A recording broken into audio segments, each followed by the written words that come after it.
Lord of Mysteries 2, Circle of Inevitability. Chapter 176, Property. After bidding farewell to Franca, Lumian led Louis and Sarkota back to the cafe and settled himself into Baron Brignaise's usual spot. Already awaiting him was René, the manager of Salle de Bal Brise. In his 40s, René had a gaunt face, leaving one to wonder if he was overworked or simply born that way. His light yellow hairline was receding in a manner similar to the people from Loan. Despite being an executive directly appointed by Gardner Martin, the boss of the Savoy mob, René treated Lumian with utmost respect and wore an ingratiating smile. "Monsieur Seal, would you care to learn more about the dance hall?" "Very well." Lumian reached out to take the stack of reports from René and perused them with unwavering focus. Standing behind him, Louis and Sarkota couldn't help but feel like they hardly knew their leader at all once more. Lumian, a young man hailing from the countryside, possessed an understanding of complex financial statements that was far beyond their comprehension. They would have been left feeling dizzy and yearning for sleep had they been tasked with such a feat. Can this man both fight and possess a cultured mind? Louis diverted his gaze from the reports, which seemed to possess some kind of supernatural effect. René seized the opportunity to acquaint Lumian with the workings of Salle de Bal Brise. On weekdays, we earn a daily income ranging from 1,200 to 1,800 Vroldor. On weekends, that figure can reach as high as 5,000 Vroldor. Typically, it hovers around 4,000. Last year, our total income amounted to 645,425 Vroldor and 37 Kopit. This year, there has been a slight increase based on current trends, but nothing significant. We require 12 bouncers for bartenders, 6 waiters, 3 chefs, 6 kitchen helpers, 3 handymen, 3 dishwashers for cleaners, 1 waiter supervisor, 3 finance staff, 3 alcohol and food procurers, and a carriage driver. Their average annual salary is 1,000 Vroldor. We also provide them with complimentary lunch and dinner, which costs us a total of 53,000 Vroldor. As the manager, my annual salary, along with the year-end dividend, amounts to about 7,000 Vroldor. As per our agreement with Red Boots, each dancer receives a base salary of 1 Vroldor per day. When they strike a deal with a guest, we take 30%. Transactions usually occur in the rooms on the upper 2 floors of the dance hall. If they wish to leave, they must settle the fee with the bouncer or the waiter supervisor at the door in advance. Wine, champagne, beer, brandy, kilju, absinthe, and various flavors of soda, along with ice and other ingredients, cost us approximately 120,000 Vroldor per year. We've already purchased this establishment, so there's no additional rent to be paid. When coupled with expenses for horse care, venue maintenance, gas, tap water, singers, and the band, our annual costs sum up to around 230,000 Vroldor. Out of the remaining 310,000 Vroldor, the boss will claim 100,000 Vroldor. We'll also need 100,000 Vroldor to establish a favorable relationship with the officers at the police headquarters. Monsieur Seal, you're left with approximately 110,000 Vroldor. This needs to cover your personal expenses, firearm and ammunition supplies, rewards for your subordinates, as well as compensation for the victims and the injured. Sadly, the income of the people in the market district isn't particularly high. Otherwise, we could generate more revenue from alcohol and beverages. As Lumian absorbed the details from the report and listened attentively to René's explanations, a clearer picture of Salle de Bal Brise's situation formed in his mind. Inwardly, he couldn't help but let out a sigh. A mob leader with a profitable enterprise certainly rakes in substantial wealth. According to newspapers, magazines, and the information collected by his sister Aurora, the annual salary of a minister in Intis amounted to a mere 100,000 Vroldor. Although the government provided free housing, basic household items, silverware, and 2 private carriages, expenses for personal servants and banquets fell on their own pockets. Of course, Lumian had to reward his subordinates on occasion and allocate funds for compensations and ammunition in case of conflicts. However, there was no need for extravagant living, hiring servants, or hosting lavish banquets. All in all, he earned a sum similar to that of a minister. The only difference was that ministers didn't rely solely on their public salaries for income. On the other hand, laborers received an annual salary of around 700 Vroldor, while maids earned approximately 480 Vroldor. Construction workers fared only slightly better, with an annual salary of 1,000 Vroldor. Skilled workers brought in a meager 2,500 Vroldor per year, while senior engineers ranged between 10,000 and 20,000 Vroldor annually. Indeed, the shortcut to wealth is written within the laws themselves. No wonder Brignaise couldn't bear to let go of this dance hall. Lumian recollected a comment his sister had made. By saving money and taking care of his subordinates, preventing them from recklessly rushing into battles. He had enough left over each year to purchase a Sequence 6 potion formula and even the corresponding primary ingredients. Once Renee finished speaking, Lumian nodded and posed a question. Why provide the dancers with a base salary? It wasn't that he was reluctant to part with the funds, but rather out of curiosity. The dancers under our Savoy mob are under the control of Red Boots. She insists on a base salary, allowing the dancers to opt out of additional jobs. If they wish to earn less, they earn less. If they choose to starve, they starve, Renee explained. Apart from Red Boots' dancers, there are also women who are controlled by figures from the usury business. In the past, Baron Brignays had authority over them all, so there wasn't any conflict. How should we coordinate matters now? Thoughts raced through Lumian's mind, leading him to notice the resemblances between Franca and his sister Aurora. Could it be because they are part of the same secret organization? However, if it were Aurora, she would have approached it differently. She would have organized protests among the dancers, established an underground school to educate them, and sought alternative paths. If it were me, what would I do? After pondering for a moment, Lumian raised his gaze and addressed Renee, Louis, and the others. For now, let us maintain the current state of affairs. Renee, assist me in dealing with the police officers during this period. Once I acquaint myself better with our surroundings, I shall engage in fruitful discussions with them. After altering the passwords of the 2 mechanical safes and informing manager Renee of one as per the established protocol, Lumian made his way back to Aubert's Ducoque door before lunchtime. He proceeded directly to the 5th floor and rapped on Charlie's door. Charlie, who was enjoying a light beer with a nibble of baguette, caught sight of Seal as soon as he opened the door. He exclaimed happily, "Where have you been these past couple of days? You didn't even show up at the bar for a drink." Lumian inquired, "There's a job opportunity. Would you be interested?" "What kind of job?" Charlie worriedly contemplated his diminishing savings and the bleak prospects of finding new employment.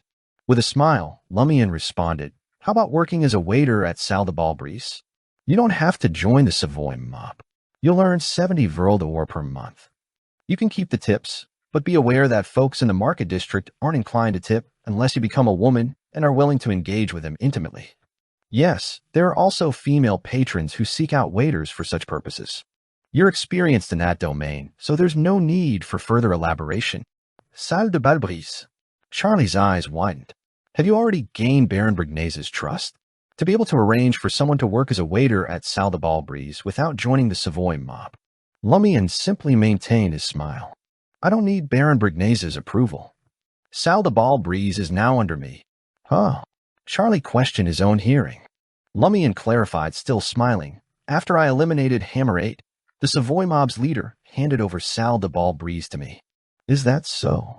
Charlie had an epiphany before blurting out in astonishment, "You took down Hammer 8 as well?" Lumian nodded. "Don't disclose this to anyone. I fear the police might come knocking." Charlie was at a loss for words. After a few seconds, he mumbled, "Perhaps those Poison Spur mob fellows should pay a visit to the nearby cathedral and pray, see if their luck can change. Ever since you arrived in the market district, their leaders have been dropping like flies. I can't fathom how they must be feeling now." "Great idea," Lumian commended. If the leaders of the Poison Spur mob had the audacity to pray an eternal blazing sun or the cathedral of the god of steam and machinery, the mob would cease to exist. Of course, Lumian didn't want him to act so foolishly before Louis Lund visited again. Charlie pondered for a moment and responded, "All right, I'll head over to Salle de Balbris in the afternoon. Who should I ask for?" I rarely get to visit the dance hall because I'm always short on cash. Now I can go there every day. Just find manager Renee and let him know you're a tenant at Aubert's Ducoque door." Lumian replied simply, his gaze shifting to the side. There were 2 cleaning ladies nearby. One of them appeared to be in her early 50s, but upon closer inspection, one would think she was only in her 40s. She had originally possessed flaxen color hair, but she now wore a vibrant blonde wig and had applied eyeshadow and makeup. This concealed her fine wrinkles to some extent, but couldn't entirely hide her weariness. "Who are they?" Lumian inquired of Charlie. Charlie clicked his tongue and explained, "Don't you know? Our penny-pinching landlord has changed his ways. He no longer hires someone to clean just once a week. Now he's opted to have 2 cleaning ladies work every morning. Tell me, isn't this a miraculous turn of events? It's only slightly less fortunate than my own stroke of luck back then." Lumian, having just finished perusing Salle de Balbris's financial statements, immediately considered the salary of a cleaning lady. Around 70 to 80 vril per month. However, that was for full-time work. This kind of half-day job would cost at most 45 vril. Two cleaning ladies working half a day wouldn't exceed 100 vril per month. Hiring someone for regular cleaning once a week costs 18 vril each time.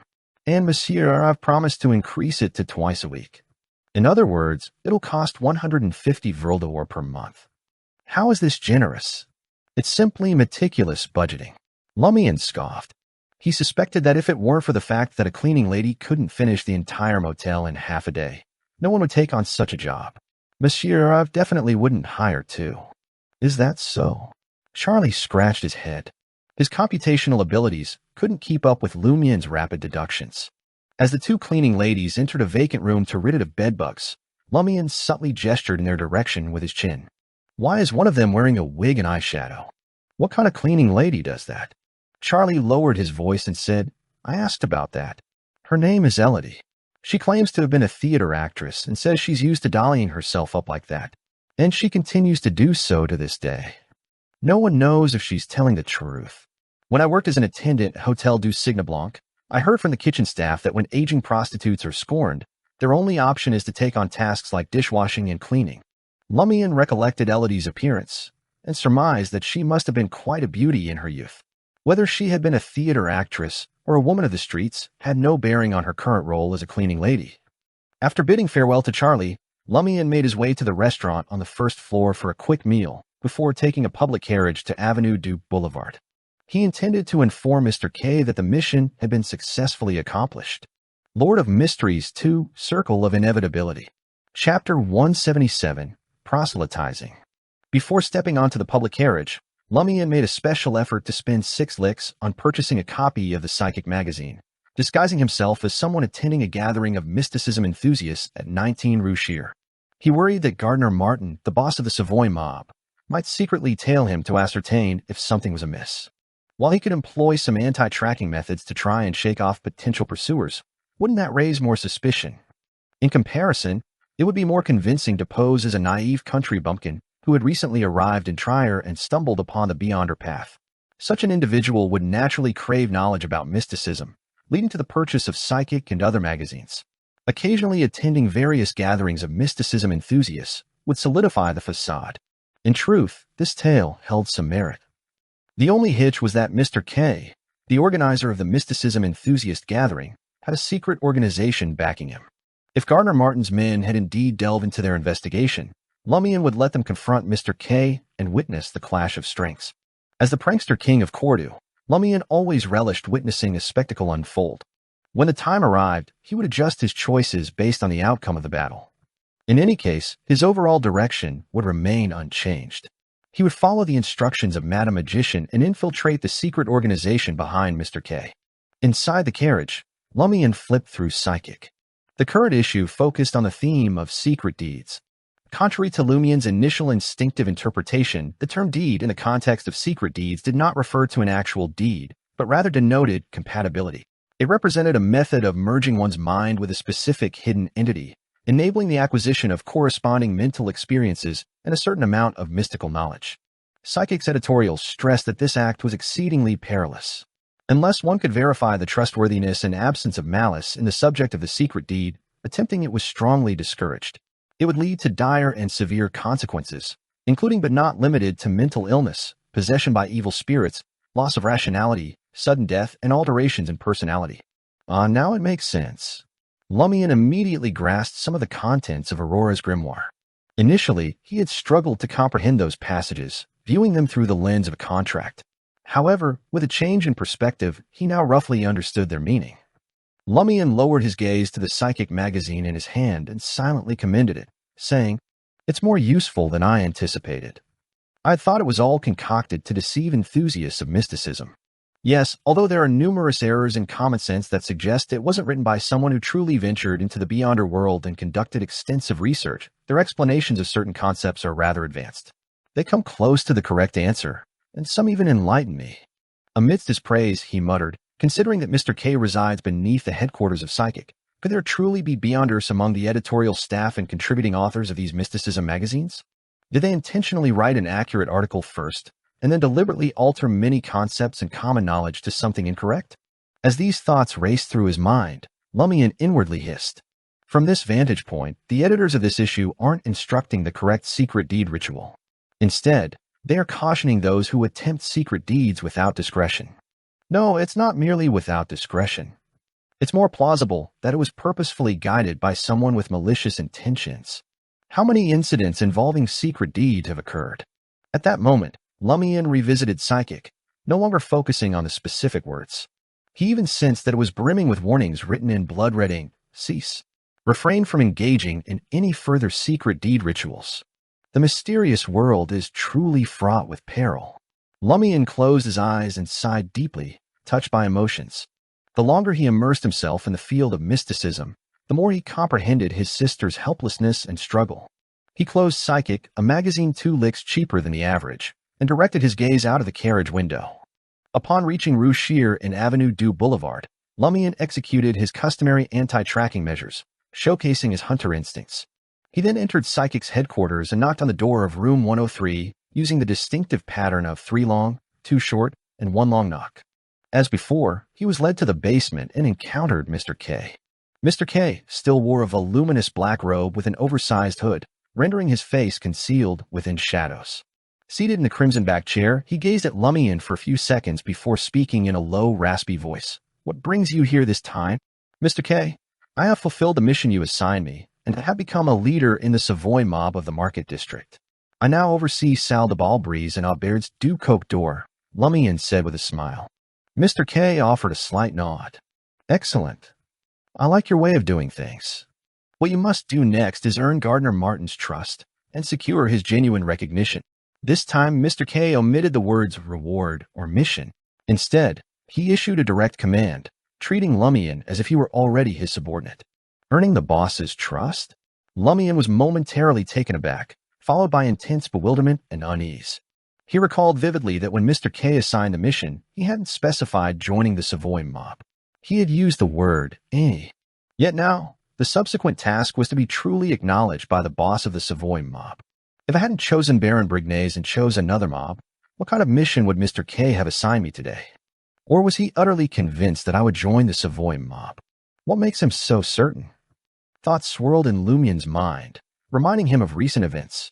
Baron Brignaise dispatched me to handle a leader from the Poison Spur mob after I eliminated the pervert and obtained the canister of sedatives, putting it to good use. Isn't this too much of a coincidence? There are other similar occurrences.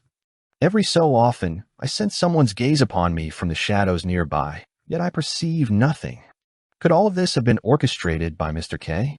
If I had not chosen the Savoy mob, would I have been arranged to join the Savoy mob following a series of incidents? The more Lumian pondered, the more sense of dread overcame him. When Lumian looked at Mr. K again, the notion of treating him as a cash cow vanished from his mind. Perhaps, apart from Madame Magician and a few others, this might be the most powerful Beyonder he had ever encountered. Unknowingly, it compelled him to comply with the other party's desires. As these thoughts raced through his mind, Lumian lowered his head and said, "Yes, Mr. K." He assumed the demeanor of a subordinate. Meanwhile, he couldn't help but think of Red Boot Franca. This member of the secret organization, the Curly-Haired Baboons Research Society, possessed both a background and strength, yet she aspired to become the mistress of a mob boss.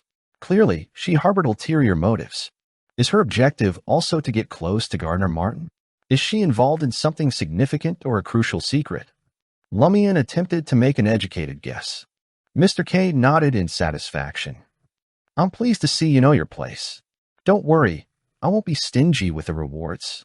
Have you not prayed in any cathedral recently?" He changed the subject. "I'm a wanted criminal."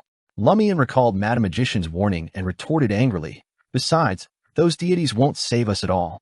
Mr. K chuckled. "It's not that they won't, but they can't.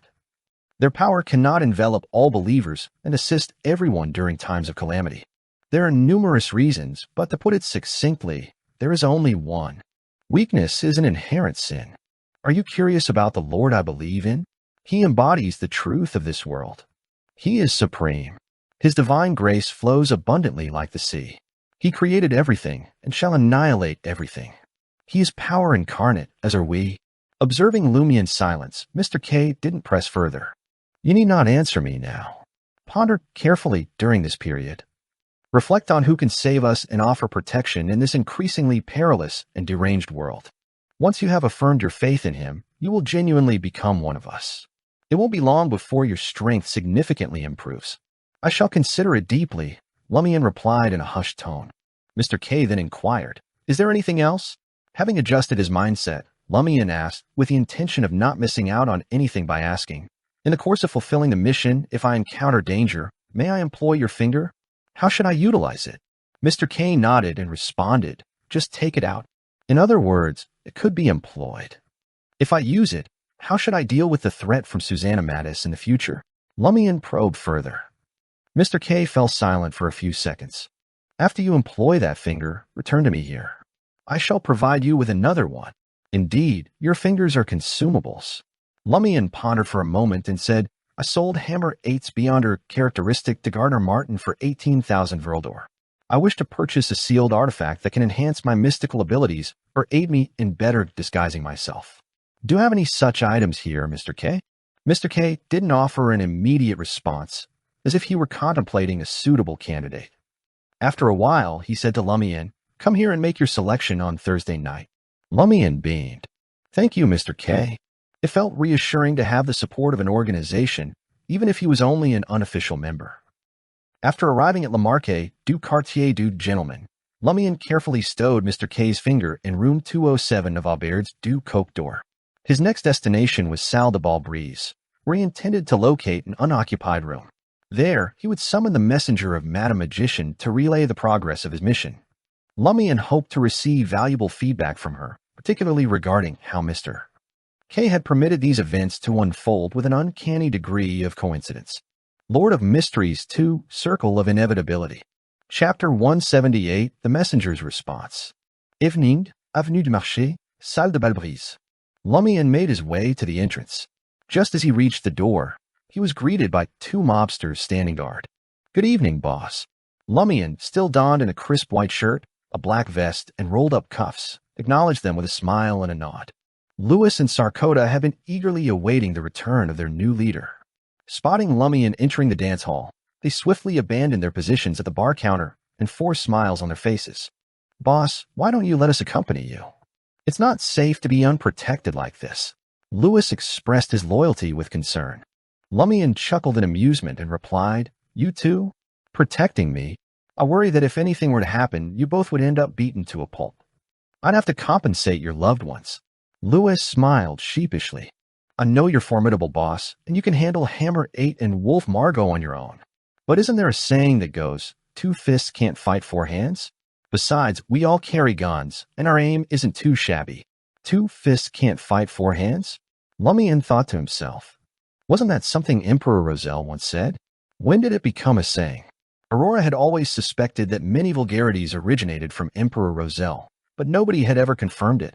Lumian glanced at Louis, who appeared tough but has submissive demeanor, and Sarkota, with his curly brown hair and full lips. He nodded slightly and responded, When I instruct you to follow, you may do so. When I don't, keep an eye on the dance hall. If anyone dares to cause trouble, shoot them. Right, where can I find a shooting range? There's one in the basement of the dance hall. Louis pointed downwards, indicating his feet. The other leaders also come there to practice their shooting skills, but they have to bring their own ammunition. Excellent. Lumian nodded in satisfaction. He urgently needed to improve his marksmanship, as he lacked effective long-range attacks. Louis asked again, Boss, the environment at Aubert's du Coq d'Or is dreadful. Are you planning to relocate to the dance hall? There are several rooms on the 2nd floor for you to choose from. Or do you intend to stay in a temporary rest area previously used by Baron Brignace? Louis displayed his willingness, recognizing that both he and Sarkota had once been trusted aides of Baron Brignace. If they failed to earn the trust of the new leader, they might be relegated to mere bouncers at the entrance. Their status would plummet, and they would be at the mercy of the members of the Savoy mob, with whom they had never gotten along.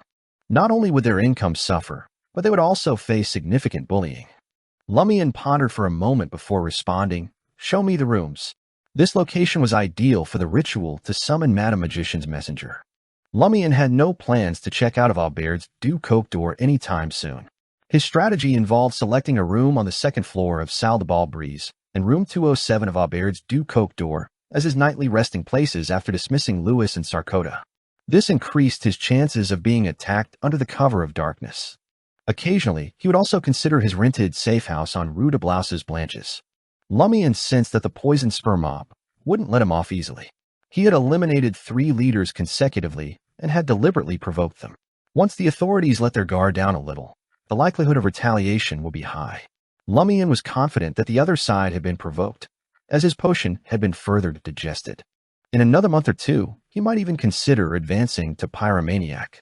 Lumian didn't worry too much about being secretly attacked by Black Scorpion Roger and the other leaders of the poison spur mob.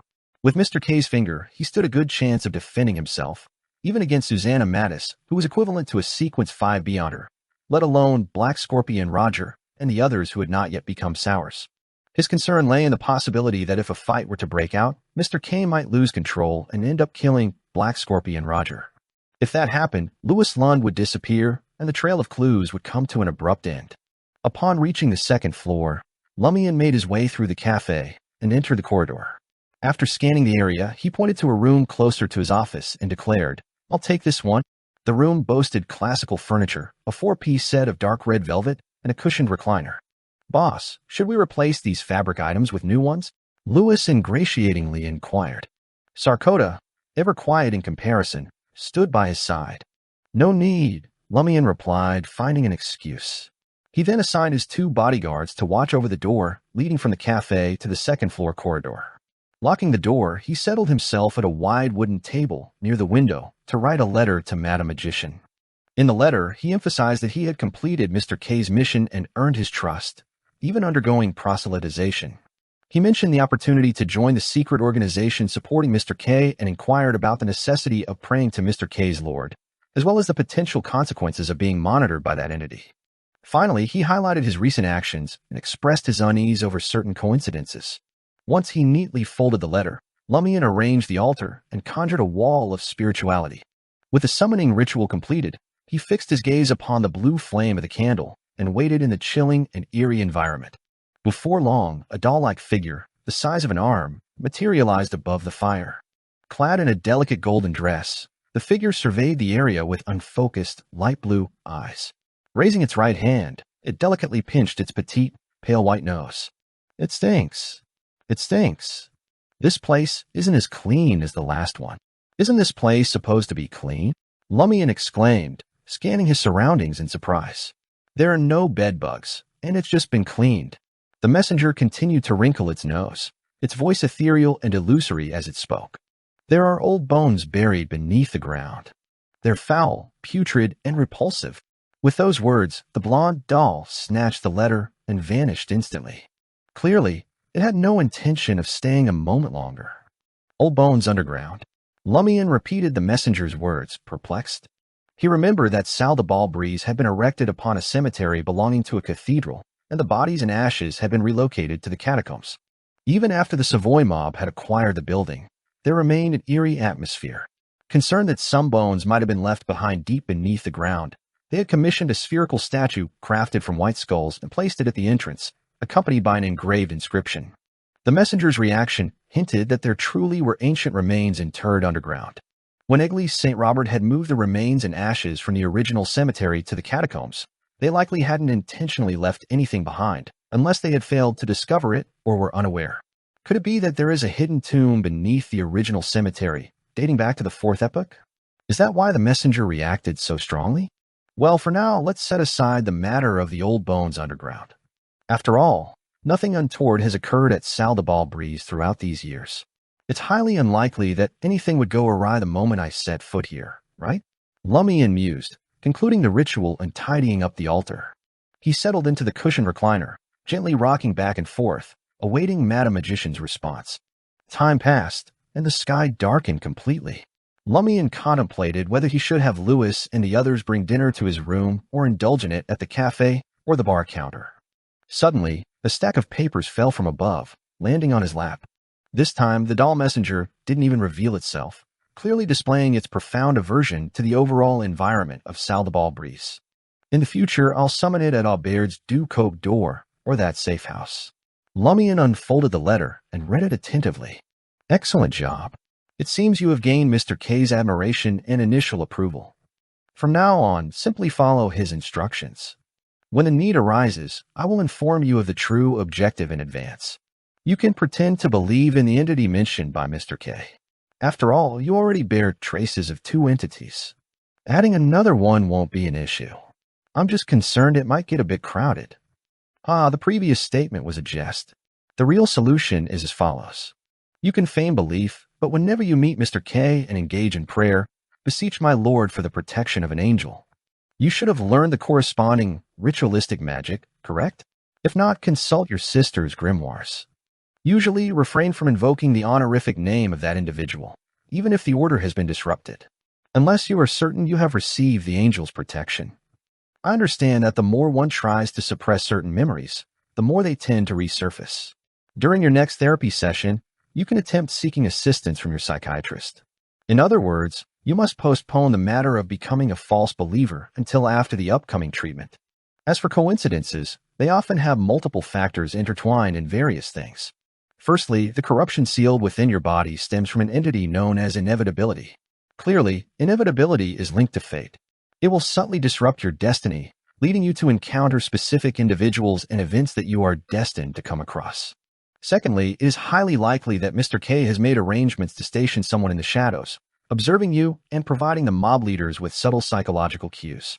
This leads me to suspect that he is either a Sequence 6 hypnotist or a Sequence 5 dreamwalker from the spectator path. However, based on your earlier description, he also possesses the powers of a notary.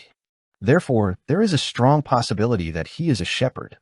Shepherds are Sequence 5 beyonders from the secret suppliant path, and they serve the entity in whom Mr. K believes. Shepherds can graze upon the souls and characteristics of other beyonders, enabling them to wield their abilities. This renders every shepherd incredibly formidable, standing at the pinnacle of mid-sequence beyonders. Thirdly, this stems from the law of convergence and my previous hypothesis of repulsion. Trust me, I won't be surprised that you will encounter more believers of evil gods, hunters, and demonesses in a short span of time. Stay diligent, 7 of Wands. Shepherd. That sounds incredibly powerful. I've already encountered another hunter and 2 demonesses. Lumian ignited Madam Magician's response by channeling his spirituality. Lord of Mysteries 2, Circle of Inevitability. Chapter 179, Feast. As Lumian gazed at the smoldering remnants of the paper, memories of Mr. K's relentless pressure flooded his mind. So a shepherd's essence lies in grazing. They graze upon the souls and characteristics of other beyonders or beyonder creatures to harness their abilities. Thus, a seasoned shepherd is truly unparalleled. They excel in close combat, long-range attacks, and a multitude of mystical techniques. In fact, a contractee is somewhat like a simplified version of a shepherd. Each contract is limited to a single ability. When one sequence is low, the number of contracts is severely restricted. At most, it might reach 5, but often it doesn't exceed 3. If one fails to choose their abilities wisely, they may struggle to defeat an ordinary person armed with a gun. It's not comparable to a shepherd's power, where grazing bestows all abilities, undiminished. Of course, at the level of the Padre, signing 10 or 20 contracts becomes a different experience. Furthermore, contracts often target beings from the spirit world with a wide array of peculiar abilities. Beyonders encountering them for the first time will find it challenging to adapt. The more Lumian pondered, the more dread Mr. K instilled in him. Suppressing his thoughts, Lumian stood up and let out an inward sigh. No wonder Madam Magician believes Mr. K can withstand Susanna Mattis, an evil spirit. Leaving the room, Lumian approached Lewis and Sarkota with composure and uttered, "Have the kitchen prepare dinner." "Boss, what would you like to eat?" Lewis inquired before Sarkota could speak. Lumian couldn't recall the menu at Saldabal Breeze's attached cafe. He pondered for a moment and replied, "Bring me a set meal." "Join me." "All right." Lewis signaled Sarkota to inform the cafe attendant. Lumian settled at Baron Brignaise's favorite table and picked up the day's newspaper. The Trier Gazette adorned the top, followed by the Reformer Daily, People's Voice, Action News, Intis Daily, Friend of the People, and other prominent newspapers. Lumian couldn't resist turning his head, a hint of amusement in his voice as he asked Lewis, "Is that what Brignaise typically reads? A mobster concerned about national affairs?" Lewis glanced at Sarkota on the other side and replied with a smile, "He doesn't read such things. He only insists that we avoid offending reporters and newspapers. If possible, we should subscribe to influential newspapers. Occasionally, he'll spend money to place advertisements for Salle de Bal Brise, boasting of the presence of captivating dancers here. He usually reads the 3 newspapers and magazines at the bottom, avoiding conflicts with newspapers and reporters. That makes sense. If the Trier Gazette publishes news of a significant mob presence in a market district, the Savoy mob would be doomed the next day. Those old men still value their reputation. Lumian gained a bit more understanding. He then retrieved the newspapers and magazines from the bottom. There was Novel Weekly, Men's Aesthetics, and Ghostface, a magazine filled with Trier gossip and contemporary jokes. Isn't this more interesting than the Reformer Daily and Action News? Lumian picked up Novel Weekly and delved into the latest serialized story. Casually, he inquired, where do the funds and advertising fees for these newspapers come from?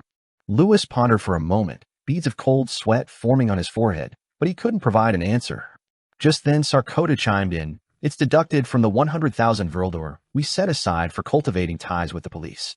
Lumian nodded approvingly, satisfied that it wouldn't hinder his gains as the new leader of the Savoy mob.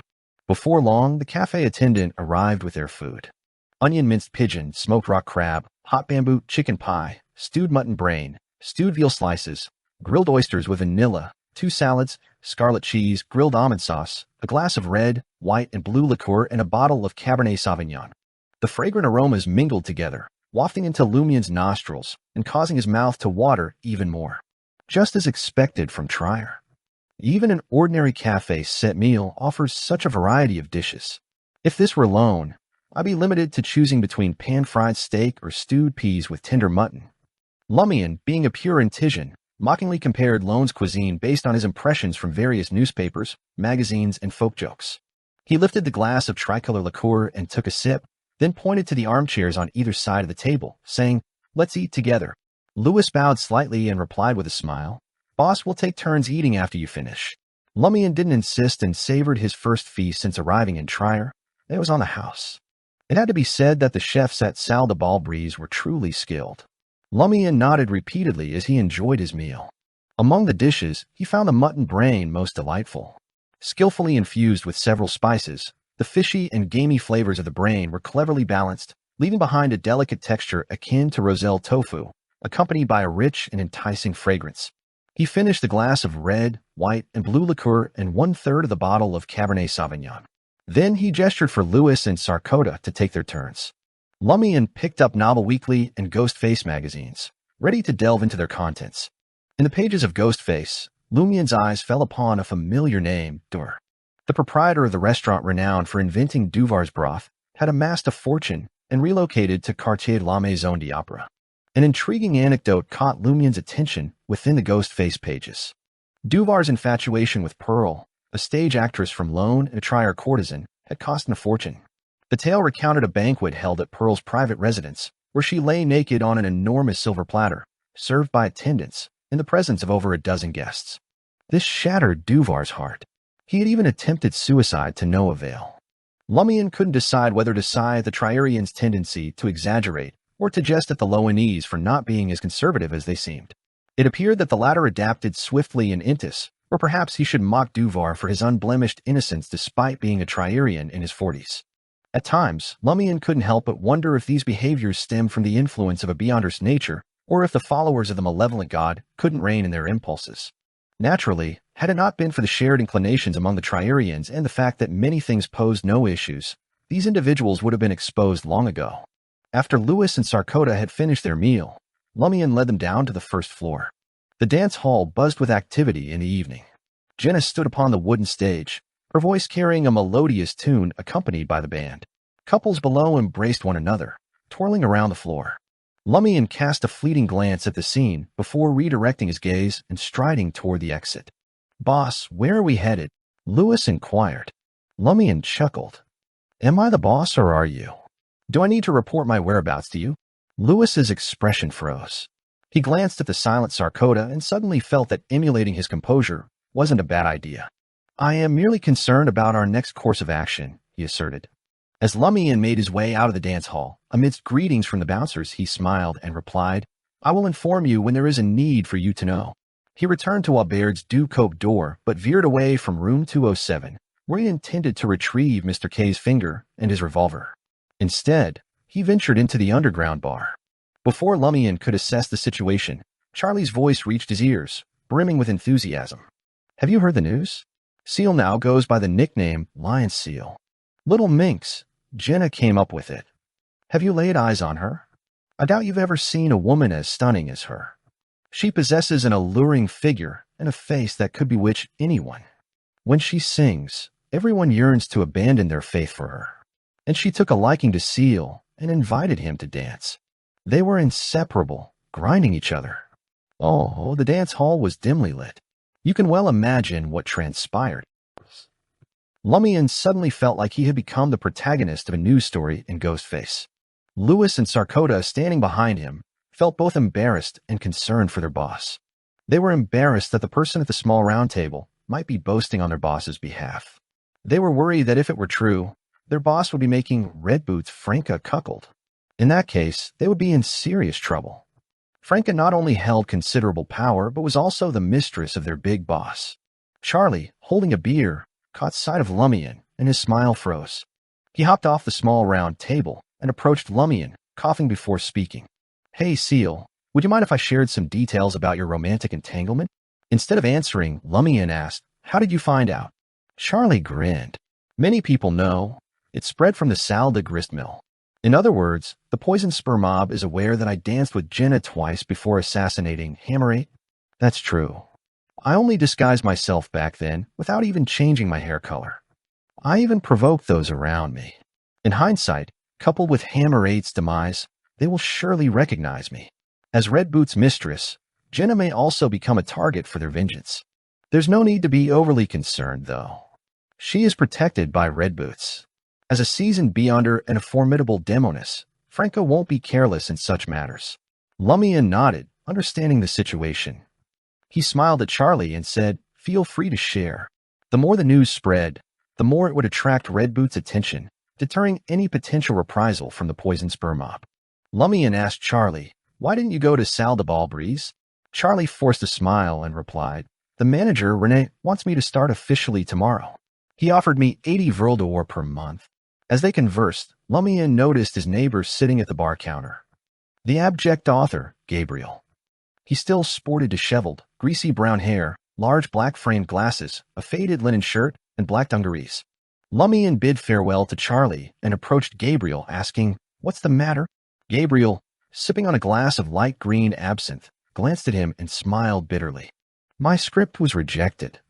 Those managers didn't even bother reading it. I've submitted it to dozens of theaters, but no one is willing to give it a chance. Dozens of theaters. Lumian's heart stirred as he casually inquired, did you send your script to Theater the Lancian Cage Pigeons in our market district? Yes, Gabriel sighed. Their manager turned me down too. He mentioned that they write their own scripts or commission custom ones. Lumian took a seat and asked, who is their manager? Lord of Mysteries 2, Circle of Inevitability. Chapter 180, Lazy. Gabriel took a sip of absinthe and spoke, Maipu Meyer. He's a theater manager with big ambitions. He aims to make Theater de Lancian Cage Pigeons the most renowned theater in Trier. His ultimate goal is to be awarded the prestigious Intis Legion of Honor Medal. The Intis Legion of Honor Medal originated during the time of Emperor Roselle, when he was still a consul. It was created to replace the nobility system of the old royal family. However, when Roselle declared himself Caesar, the medal was abolished and titles like dukes, counts, barons, and knights were reintroduced. Later, when the Intis Republic was established, the Legion of Honor Medal was reinstated. It was given to both military personnel and civilians who made remarkable contributions to the Republic. It wasn't limited to the military, but included individuals from various industries. It was the highest honor in the current Intis Republic, and being a recipient equated to being a knight from the past.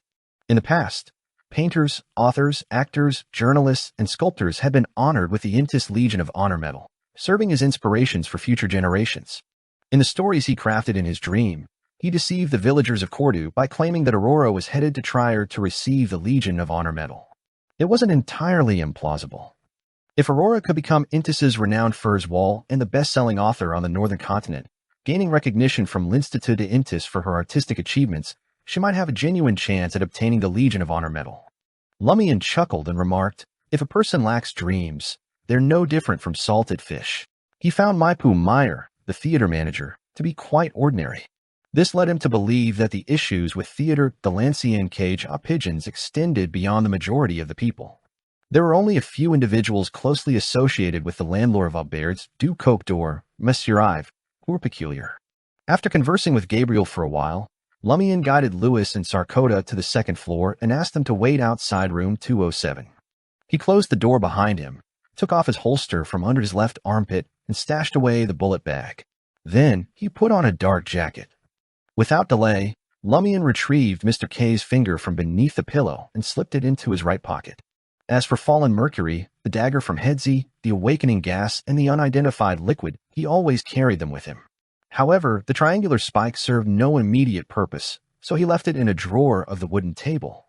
Once he completed these actions, Lumian bent down and retrieved a brown suitcase from under the bed. He carefully placed Aurora's grimoires inside. Given his altered identity and the increased hostility from the Poison Spur mob, he felt the need to secure these grimoires in a safer and more secluded location, the rented safe house on Rue de Blouses Blanches. To Lumian, these items held precious clues and knowledge left behind by Aurora. They also possessed an irreplaceable sentimental value that required protection. As for his daily studies, he would pre-copy a portion of the material and leave it at Aubert's du Coq d'Or or Salle de Balbrise. Once he mastered it and ensured there were no issues, he would copy a few more pages at the safe house. After turning down Louis's offer to assist with his luggage, Lumian made his way back to Salle de Balbrise and entered a room near the office. He retrieved the grimoire he had been perusing recently and laid it out on the desk. Taking hold of a dark red fountain pen, he commenced copying its contents onto a thick stack of white paper. As he transcribed, Lumian found the task dreadfully dull. Ideas on how to avoid the monotony began to creep into his mind. Soon enough, an idea struck him. Why not summon that rabbit-shaped creature from the spirit world, the one who had previously written the report for him, and have it copy his notebook? Though that creature was dim-witted and lacking in intellect, it proved obedient. It possessed a remarkable speed for copying and could imitate the original handwriting. In that case, all I need to do is provide spirituality while I indulge in reading newspapers and magazines, waiting for my homework to be completed. No, not homework, rather copying notes. Lumian pondered momentarily before setting his fountain pen down and preparing for the summoning ritual. If he could find a way to slack off, why not take advantage of it? Back in Cordoue, upon finishing his sister's daily assignments, Lumian often contemplated ways to slack off. He had been teaching Raimund, Ava, and the others to comprehend words, hoping they could assist him with his homework as they improved. Alas, the disparity in knowledge between them was too vast. It couldn't be bridged without several years of effort. Before long, Lumian arranged the altar, consecrated the ritual silver dagger, and erected a wall of spirituality. As the fragrance of citrus and lavender wafted through the air, he gazed at the candle flame's yellow hue and uttered in ancient Hermes. Ah! In the next second, Lumian switched to Hermes. I summon in my name. Spirit wandering in the void, a friendly creature that can be communicated with, weakling who can write in Titian. The candle flame swiftly transformed into a deep shade of green, expanding to the size of a human head. Completing the remaining incantation, Lumian witnessed the emergence of a translucent and hazy figure from within the candle flame. Standing at nearly 1.9 meters tall, it possessed the head of an ox atop a human body, garbed in brown fur clothing. Not the rabbit. That's right. There must be numerous spirit world creatures that fit the description of my summoning incantation. The one who responds to the summons is entirely random. Lumian experienced a mix of disappointment and anticipation as he pointed toward the grimoire. Copy it for me. The ethereal minotaur nodded faintly. All right. Without delay, it seated itself, picked up the dark red fountain pen, and commenced copying Aurora's grimoire. Not bad at all, much more intelligent than that silly rabbit. Lumian thought, his delight evident. Just as he was about to settle into the recliner and peruse the newspapers and magazines, an unsettling feeling washed over him. Isn't the Minotaur too slow? More than 10 seconds have passed, and it hasn't even copied a word. No, in fact, it had only written 2 letters. Can you work any faster? Lumian probed. This is already my fastest pace. The Minotaur responded truthfully. Lumian was at a loss for words. It was even worse than the silly rabbit. That creature, at the very least, functioned like a mystical typewriter. It could complete a full page of copying in less than a minute. Lumian unconsciously considered ending the ritual and dismissing the Minotaur before summoning another spirit world creature. However, knowing that the subsequent ones were likely to be equally peculiar, he abandoned the idea in weariness. By the time the summoning ritual naturally came to an end, the Minotaur had managed to copy only half a page. Lumian rubbed his temples and made up his mind to do it himself. After transcribing 3 pages, he heard a knock on the door. "What's the matter?" Lumian closed his notebook, set aside his fountain pen, and walked toward the door. It was Lewis outside. In his rugged guise, he lowered his voice and said, "Boss Giant Simon is here." What could he want? Lumian recalled that Giant Simon was a leader of the Savoy mob, overseeing a number of dance halls and bars on Rue du Rossignol. He was suspected to be a Beyonder of the Warrior Pathway, with a high likelihood of being a Sequence 8 Beyonder. Lewis simply shook his head. "I don't know." Lumian inquired, "What did he discuss with Brignaise last time?" It didn't seem pleasant. Lewis elaborated, "Giant Simon has always held a grudge against the Baron because he controls Sal de Balbrise." He instinctively used the term Baron. Observing that Lumian didn't take offense, Lewis continued, "Sal de Balbrise's profits surpass those of all his dance halls and bars combined. He even has a casino in his bar. The last time he approached the Baron, he hoped that the Baron would prevent some of the more attractive dancers from coming here and instead have them transferred to Rue du Rossignol. The Baron replied, Red Boots is in charge of assigning the dancers. I have no objections if you discuss it with her. The prices on Rue du Rossignol are very low. Beautiful dancers are reluctant to work there." Lumian recollected Charlie mentioning that one could find inexpensive pussies on Rue du Rossignol for as little as 52 capit, which amounted to just half a Vrildor. On the other hand, at Sal de Balbrise, if the dancers encountered generous patrons, they could charge up to 10 Vrildor. Typically, they fetched anywhere between 3 to 5 Vrildor. This was despite the relatively low income in the market district. If it were Rue de la Muraille in the Red Princess district, an above-average-looking woman would cost dozens of Vrildor. Is Giant Simon envious of my control over Sal de Balbrise? Lumian nodded subtly, his brows furrowing in puzzlement, and he asked, "There's something I find rather perplexing. Why are Sal de Balbrise's profits so substantial?" Lewis grinned. "Most of our alcohol comes from Rat Cristo. It's tax-free and incredibly cheap. Moreover, we don't have to pay any rent. Rat Cristo, who is in charge of the smuggling business?" Lumian grasped the general reasoning behind it. He exited the room, strolled along the corridor, and entered the cafe. Giant Simon, still clad in a snug black formal suit, had his light yellow hair tightly plastered to his scalp. He set his wide-brimmed round hat on the table and positioned himself by the window, puffing on a cigarette. The mobsters trailing behind him dispersed, engaging in an intense standoff with Sarkota and the others at Sal de Balbrise from a distance.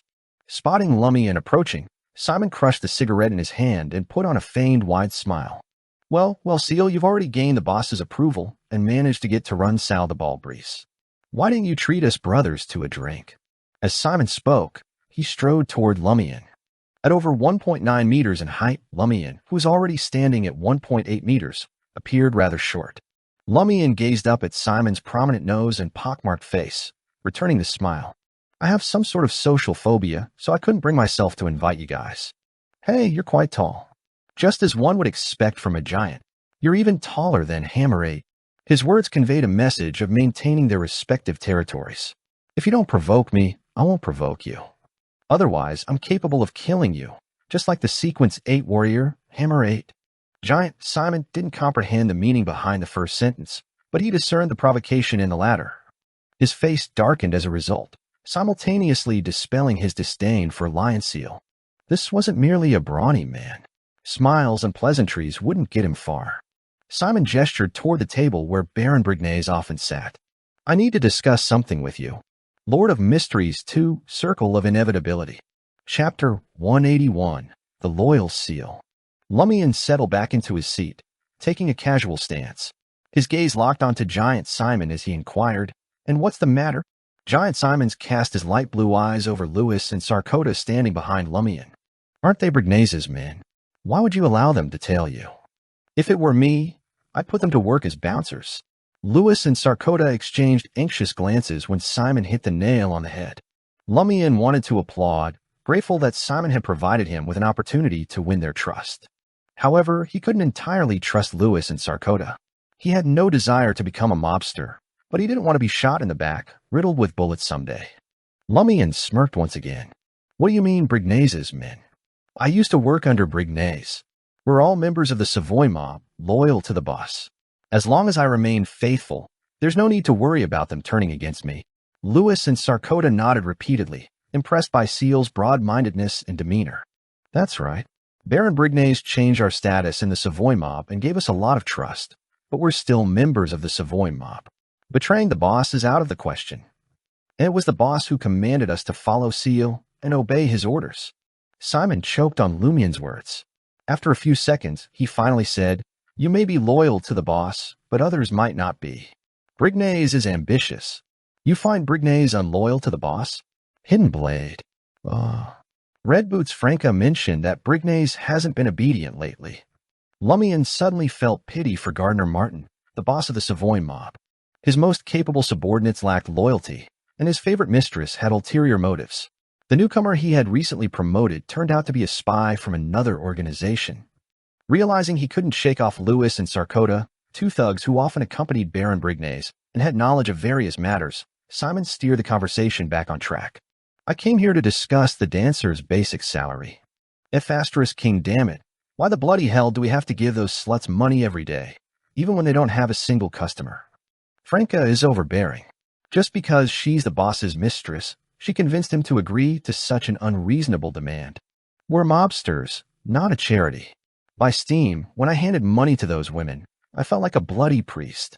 That's fine by me. I only need to give them a few licks each day. But it's 1 vril d'or a day for Salle de Balbrise. The textile workers in Quartier du Jardin Botanique earn only 1.5 vril d'or a day, and they work from morning till night. In Trier, hiring female workers cost 55 to 70% of hiring male workers. The most ruthless employers were unafraid of being investigated, and those who dared to employ child labor paid only 15% of an adult man's salary, or even less. No wonder Franca's beautiful dancers refused to work on Rue du Rossignol. The prices there are low, and the base salary is meager. Why are you cursing like Franca and Jenna? Can vulgarities be contagious? Aurora seemed to curse in the same manner during her occasional bouts of madness. Lumian deliberately ignored Lewis's suggestion and asked with a smile, What's your plan? Simon's fury remained etched on his face. You, me, and Black will go to the boss together. We must make him change his mind and reign in Franca. Which of the other mobs pays their dancers a base salary? Is he trying to take advantage of my recent takeover of Salle de Balbrise? Is he inciting me to rebel against the boss? As Aurora once said, the early worm gets eaten by birds, and ravens who stick their necks out get shot. Lumian raised his hands, cracking his knuckles with a sly smile. It's pointless.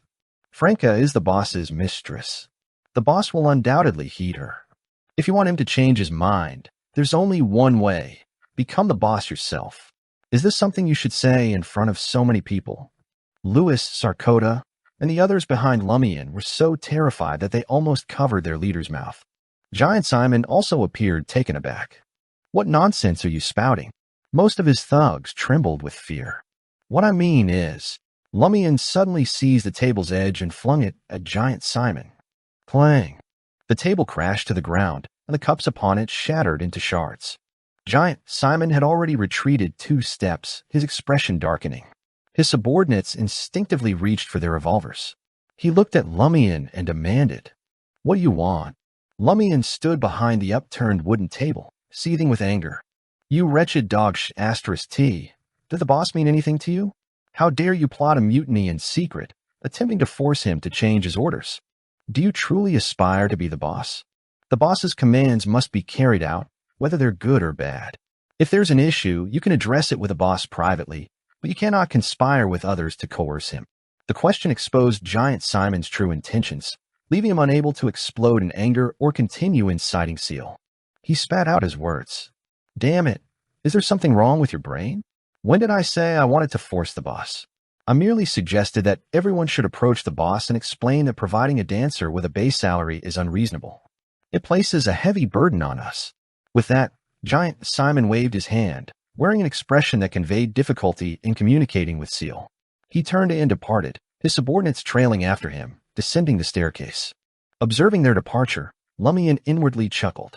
Thank you so much. Tomorrow, no, tonight the boss will come to know how loyal I am. Lumian had stumbled upon an opportunity to earn Gardner Martin's trust, and he seized it without hesitation. Putting on a show, he simulated an angry exhale, restraining his emotions. Pointing at the mess on the floor, he commanded Lewis and the others, clean this up. Just as Lumian finished speaking, a figure emerged from the shadows near the staircase. It was Jenna, having finished her performance in the dance hall. Jenna wasn't wearing a revealing outfit today. Her rose-colored dress, supported by a petticoat, made her resemble an upside-down flower. Her brownish-yellow hair was tied in a simple bun at the back, with some loose strands cascading gently. The dark circles around her blue eyes were less pronounced, lending her a touch of elegance. A mole adorned the middle of her left cheek. This symbolized elegance. Observing Jenna, Lumian couldn't help but chuckle. Do the folks in a market district appreciate this style? He was referring to Jenna's less provocative attire. Jenna smiled smugly. It works surprisingly well from time to time. Franca mentioned that sometimes, the more unattainable something appears to men, the more they desire it. F***ck. I can't quite fathom that mentality. What's the matter? Lumian glanced at the waiters tidying up and found another table to sit at. Jenna took a seat opposite him and smiled. I'm here to discuss the singing fee for next week. Previously, it was 10 songs per night for Vrildor and a third of the money thrown onto the stage. Lately, it seems I've become more popular than in the past few months. Lumian pondered for a moment before responding. Has the Poison Spur mob grown suspicious of you, making it difficult for you to perform at their dance halls? F***ck. That infuriates me. Couldn't you have disguised yourself better? You were identified so easily, and it ended up implicating me, Jenna replied indignantly. A mischievous grin played at the corners of Lumian's mouth. Starting from today, you will still perform 10 songs per night, but the fee will be increased to 10 Vrildor. You can keep 2/3 of the money thrown onto the stage. Lewis, who stood behind Lumian, felt a pang of sorrow. Although Little Minx didn't sing here every night, she frequented the place several times a week. This change would result in Sal de Balbreeze earning 2,000 Vrildor or less annually.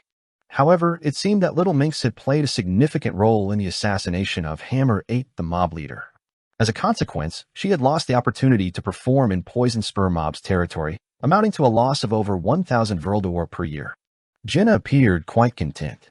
Receiving 10 Vrildor for 10 songs and keeping 2/3 of the money thrown on stage with the most generous treatment in the underground singer industry.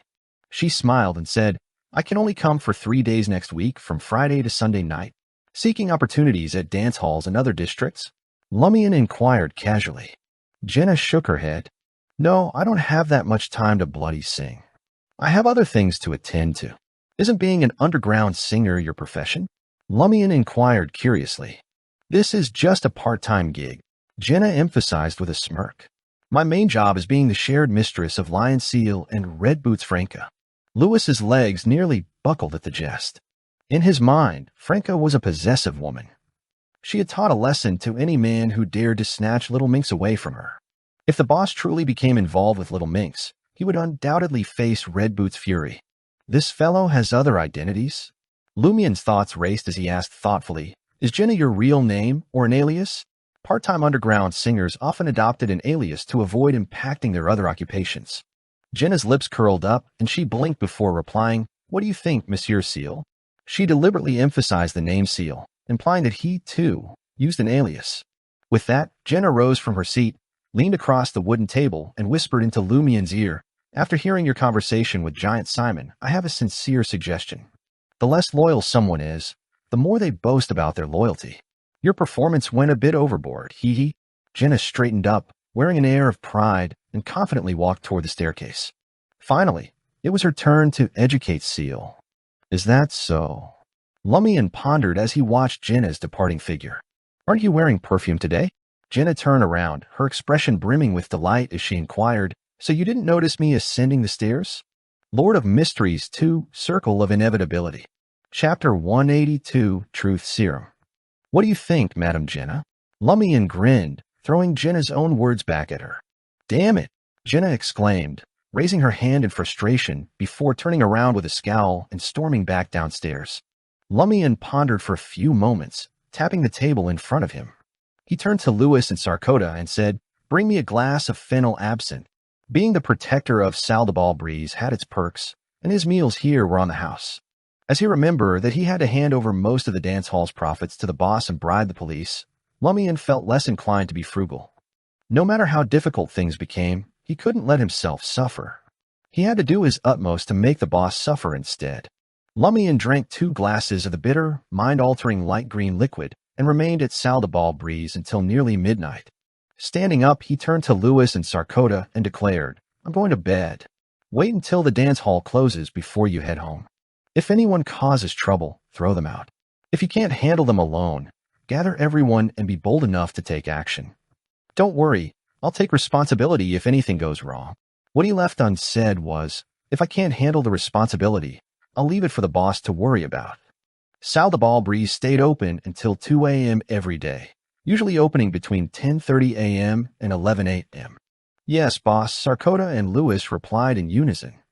Upon returning to his bedroom, Lumian lingered for another 15 minutes before grabbing the brown suitcase containing Aurora's grimoires. He squeezed out of the window and smoothly landed on the ground from the second floor. He walked through the shadows, turning from Avenue du Marquet into Rue de Blouses Blanches, and entered the safe house he had rented previously. After hiding the grimoires and releasing some sulfur to repel the bugs, Lumian left the room and turned into an alley behind Rue de Blouses Blanches. He planned to take a detour to Aubert's Du Coq d'Or, where he would spend the night. After walking a dozen steps, he noticed a pile of trash beside a barricade. Scavengers and cleaners wouldn't come until the next morning to clean it up. At that moment, it had become a haven for rats, cockroaches, flies, and stray dogs. Seeing the rats and stray dogs, Lumian suddenly remembered something. Among the 3 metal canisters he had acquired from the perverted Hedzi, one remained unidentified. "I might as well give it a try." Lumian nodded to himself imperceptibly. Relying on his exceptional skills, lightning-fast reflexes, nimble movements, and keen observation, he swiftly stepped on a rat with grayish-black fur. He crouched down, retrieved the slightly heavy metal canister, and poured some odorless, colorless liquid into the prey's mouth. The rat let out a quick squeak, but aside from that, nothing out of the ordinary happened. Considering the pervert's methods, I thought it might be an aphrodisiac, but it doesn't seem like it. That makes sense. That pervert possesses beyond her powers that stimulate desire. He wouldn't need an additional canister with the same effect. Lumian lifted his right foot, watching as the rat scurried back to its companions. It joined the swarm while emitting continuous squeaks, but it didn't do anything else. Strange. Lumian stared at the rat for a prolonged moment, unable to discern anything significant. Suddenly, a voice as clear as crystal rang out from behind him. "What are you up to?" Lumian whirled around and beheld Red Boots Franca emerging from the shadows at the far end of the alley. She still sported her trademark red boots, off-white breeches, and a black and white checkered blouse. Her flaxen hair was neatly tied up. "Why are you here?" Lumian was about to inquire, but he promptly recalled that Franca resided at 3 Rue de Blouses Blanches. He could only respond honestly, conducting an experiment. What kind of experiment? Franca approached with curiosity. Her eyes, resembling sparkling lakes, surveyed the rats before she let out a chuckle. "Has your sister taught you to experiment on rats? Are you referring to laboratory rats?" Lumian found it easy to converse with Franca. Many words required no further explanation. He then said, "Didn't Jenna inform you that after I disposed of the pervert, I obtained 3 metal canisters? One contained gas that could render people unconscious. I depleted it when I eliminated Hammerate. The second canister contained an accompanying gaseous stimulant, and there's still a fair amount left. The third canister holds a liquid. I'm unsure of its properties. Hence, I experimented on these rats." Understanding dawned on Franca's face. "So, it's a leftover from that pervert." She then asked with anticipation, "Could it be an aphrodisiac?" "Why do you share my thoughts, madam?" Lumian gestured towards the squeaking rat, finding amusement in the situation. "It doesn't seem so. You appear somewhat disappointed." Franca didn't conceal her feelings and let out a sigh. "Indeed. If it were truly an aphrodisiac, how intriguing it would be. If it were indeed an aphrodisiac, what would you want to use it for?" Lumian suddenly harbored suspicions that Franca intended to do something to Jenna. Franca glanced at him. "Damn it, are you accusing me in your mind? Do you think I have no moral boundaries? I hope it's an aphrodisiac. My main curiosity lies in experiencing its effects and effectiveness." I would consume some myself and have Gardner try it as well. If his mistresses desire, they can partake too. Do you understand the pleasures of flirtation and amusement? Lumian was momentarily at a loss for words.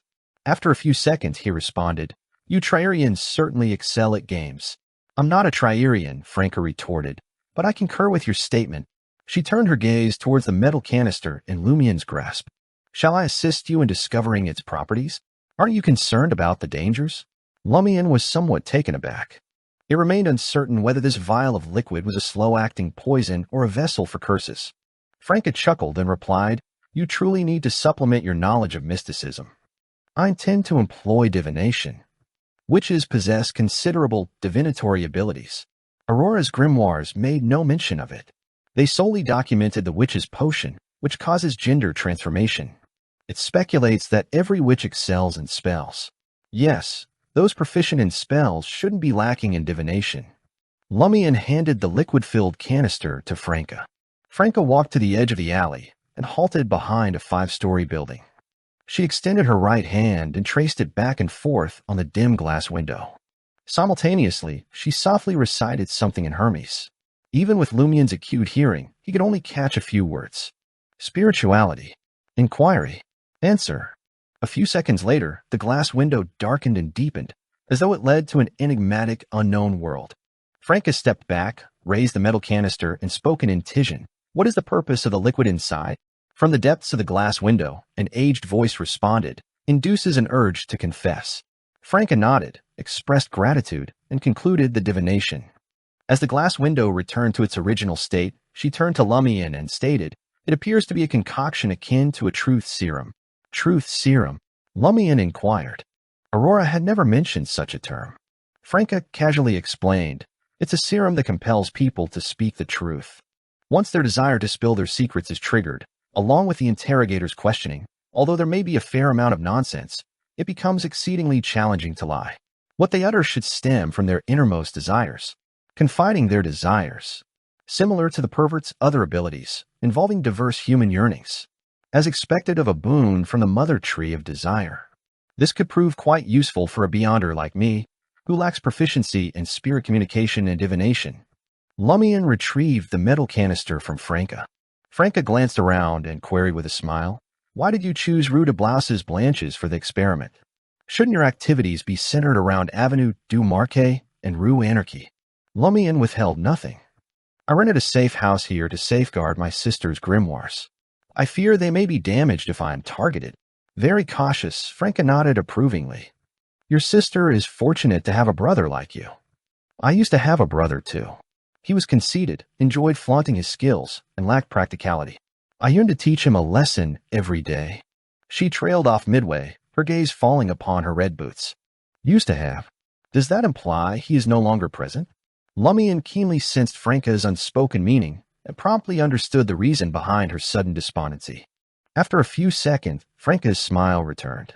"Your sister must trust you too. Otherwise, she wouldn't have revealed our organization to you.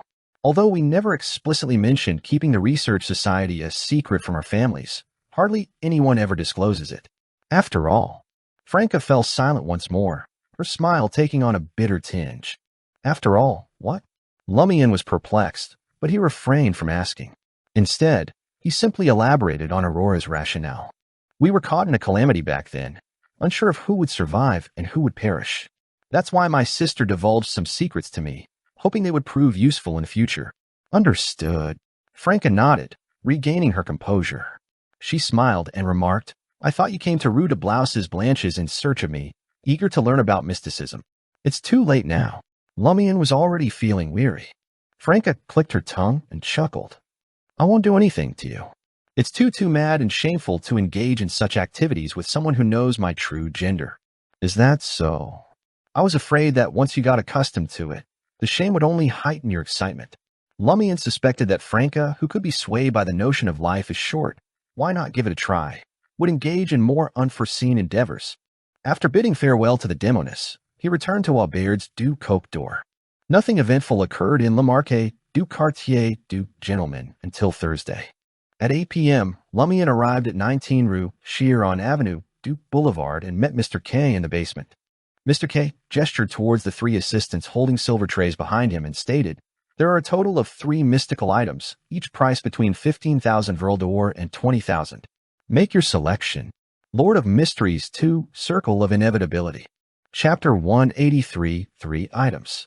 Upon entering the basement, Lumian's eyes immediately fell upon 3 silver plates holding the items. There was an unassuming white glove, a pair of gold-rimmed glasses with a tea-colored tint, and a shiny golden button.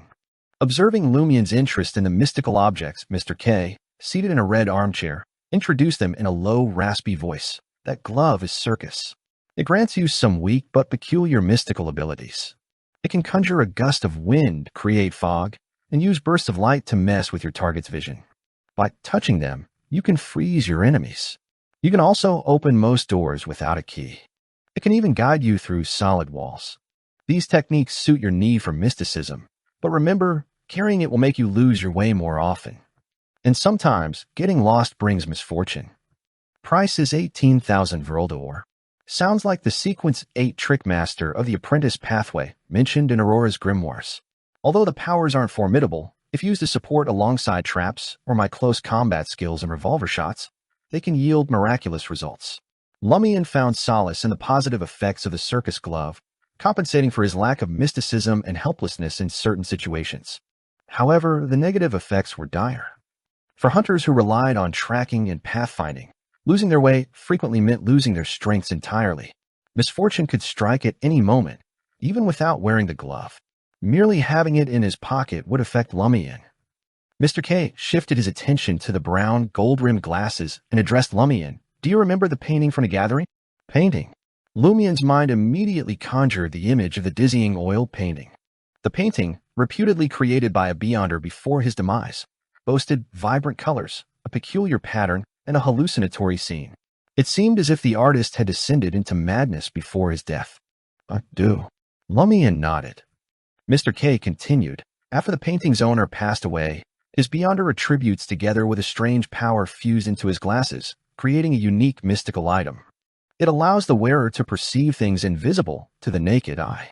Occasionally, one can glimpse the truth of this world to some extent." Aurora's cautionary words echoed in Lumian's mind. Don't see what you shouldn't see. Don't listen to what you shouldn't hear. Internally, Lumian couldn't help but criticize. Isn't this pair of glasses doing the exact opposite? It's like a weapon of self-destruction. These items seem to have nothing to do with my 2 needs. Mr. K glanced at Lumian, his voice still low and raspy in the confined basement. By perceiving the world from a different perspective and witnessing the once invisible, the wearer will be seized by an uncontrollable urge to paint. Each painting produced will possess supernatural effects. For instance, painting of an ocean will make onlookers feel as if they're drowning. In a similar vein, if you apply various cosmetics to your face instead of painting on canvas, you can achieve an excellent disguise. Anyone scrutinizing your face will be convinced that it's your true appearance, albeit temporarily. Remember, once you've painted a new face, avoid looking in the mirror. Otherwise, you'll believe it to be your real self. Slowly but surely, your body and mind will transform until you become an entirely different person. Much like this, you can't sustain that newfound countenance indefinitely. After a span of 3 hours or more, your sense of self will gradually succumb to its influence until you wholeheartedly believe that you are one and the same. Upon analyzing the possible Beyonder domain of the mystical item, Lumian couldn't help but speculate. It sounds akin to the hypnosis and suggestions of the psychiatrist pathway, but it differs greatly in other aspects. Considering the demise of the painter, could it be a power or aura left behind by an evil god? Mr. K fixed his gaze on the brown glasses. Its previous owner was a lawyer, which enables it to manipulate the target's thoughts, cognition, and conclusions to a certain extent through words, actions, or a series of processes. You can probably surmise its negative effects. Seeing what should remain unseen and perceiving the truth of the world without adequate protection exposes you to unknown dangers. Perhaps, one day, you may meet a peculiar death like the painter, leaving behind an enigmatic painting. The price is 15,000 Vril d'Or, corresponding to a Sequence 9 lawyer. The crucial aspect lies in the peculiar power associated with it. Yes, it doesn't fully reflect a lawyer's abilities. Aurora's grimoires describe lawyers as masters of eloquence and reasoning, adept at uncovering loopholes and rules and exploiting their opponent's weaknesses. They create an advantageous atmosphere to achieve ultimate victory. They can influence judgment, thoughts, and conclusions through their words, actions, and established processes. Additionally, they excel at utilizing the power of order. Lumian mentally reviewed the relevant mystical knowledge. However, he remained uncertain about the lawyer trait, particularly how to harness the power of order. Aurora lacked knowledge in that regard as well. In essence, the brown gold-rimmed glasses fulfilled Lumian's need for better disguises. They also provided mystical means that required preparation but were less troublesome than the monk's elaborate rituals. The only issue was its perilous nature. Lumian contemplated, but didn't reach a final decision. He awaited Mr. K's introduction of the golden button. Before long, Mr. K's raspy voice resounded again. It's called Flair. It originated from a deceased light suppliant.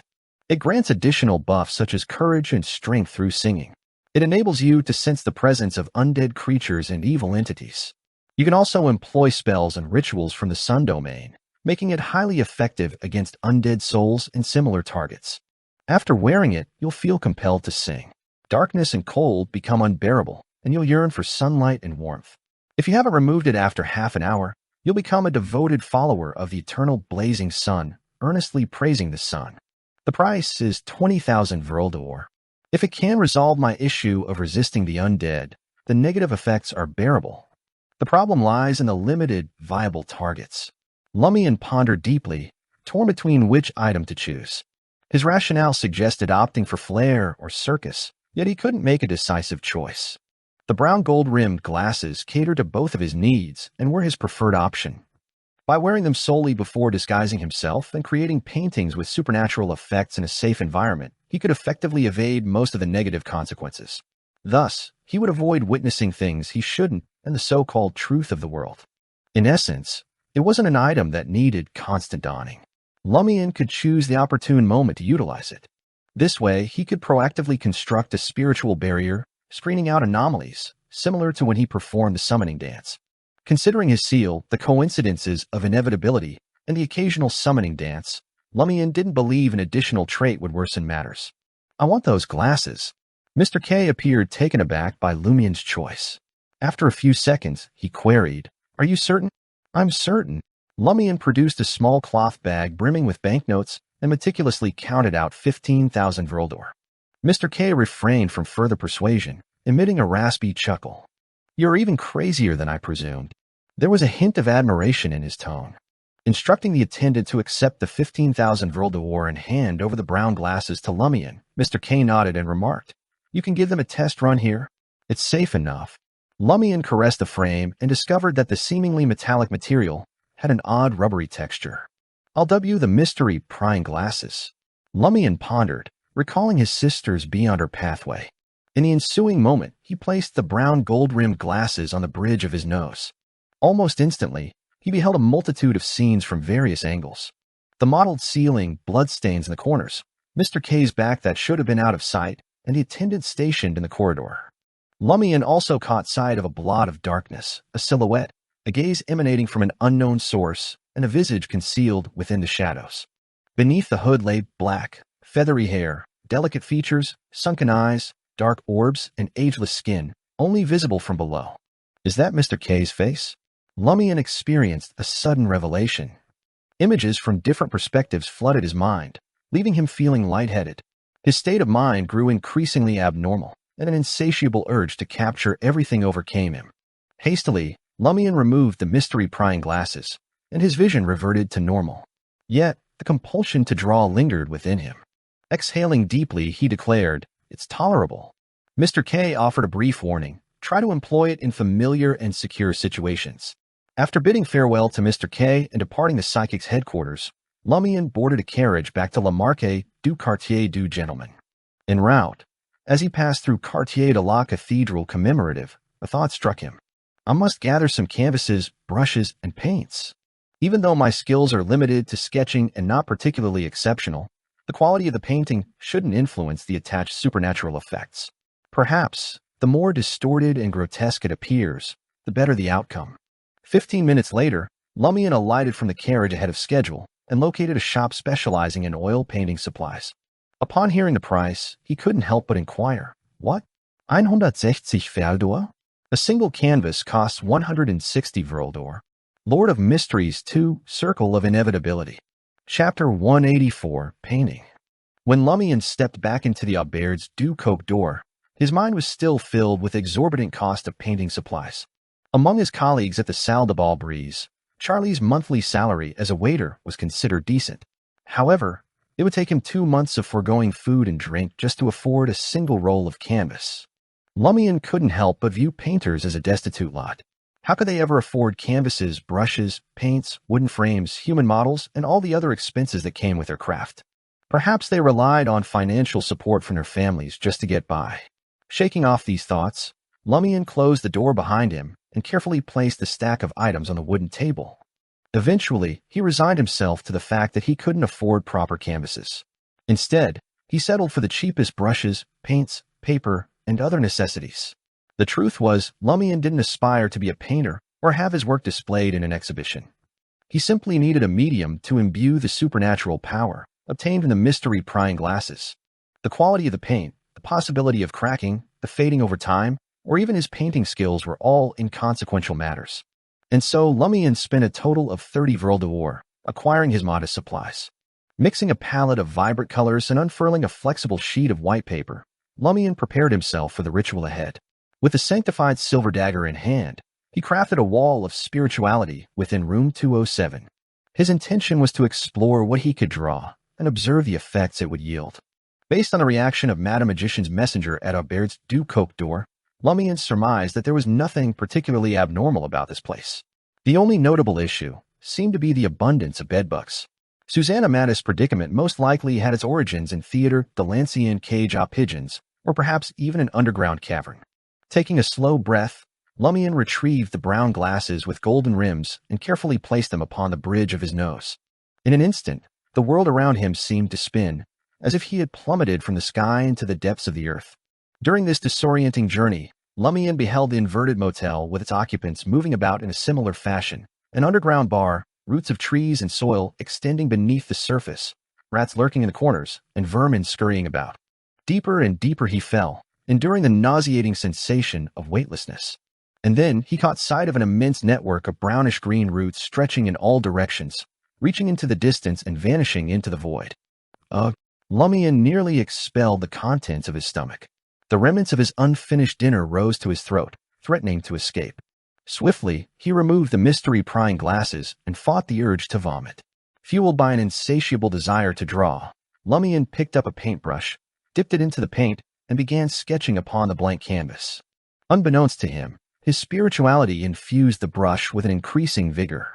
After a few minutes, Lumian halted his strokes and gazed upon his creation.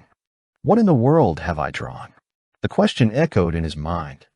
Upon careful observation, he managed to discern the subject of his artwork, a triangular house with a grayish-blue hue, its roof adorned with green trees and rain resembling mud.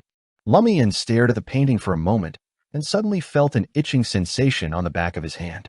Unable to resist, he scratched it, only to witness his skin turning red and swollen, accompanied by an all-over itchiness. Could this be the beyonder influence of the painting?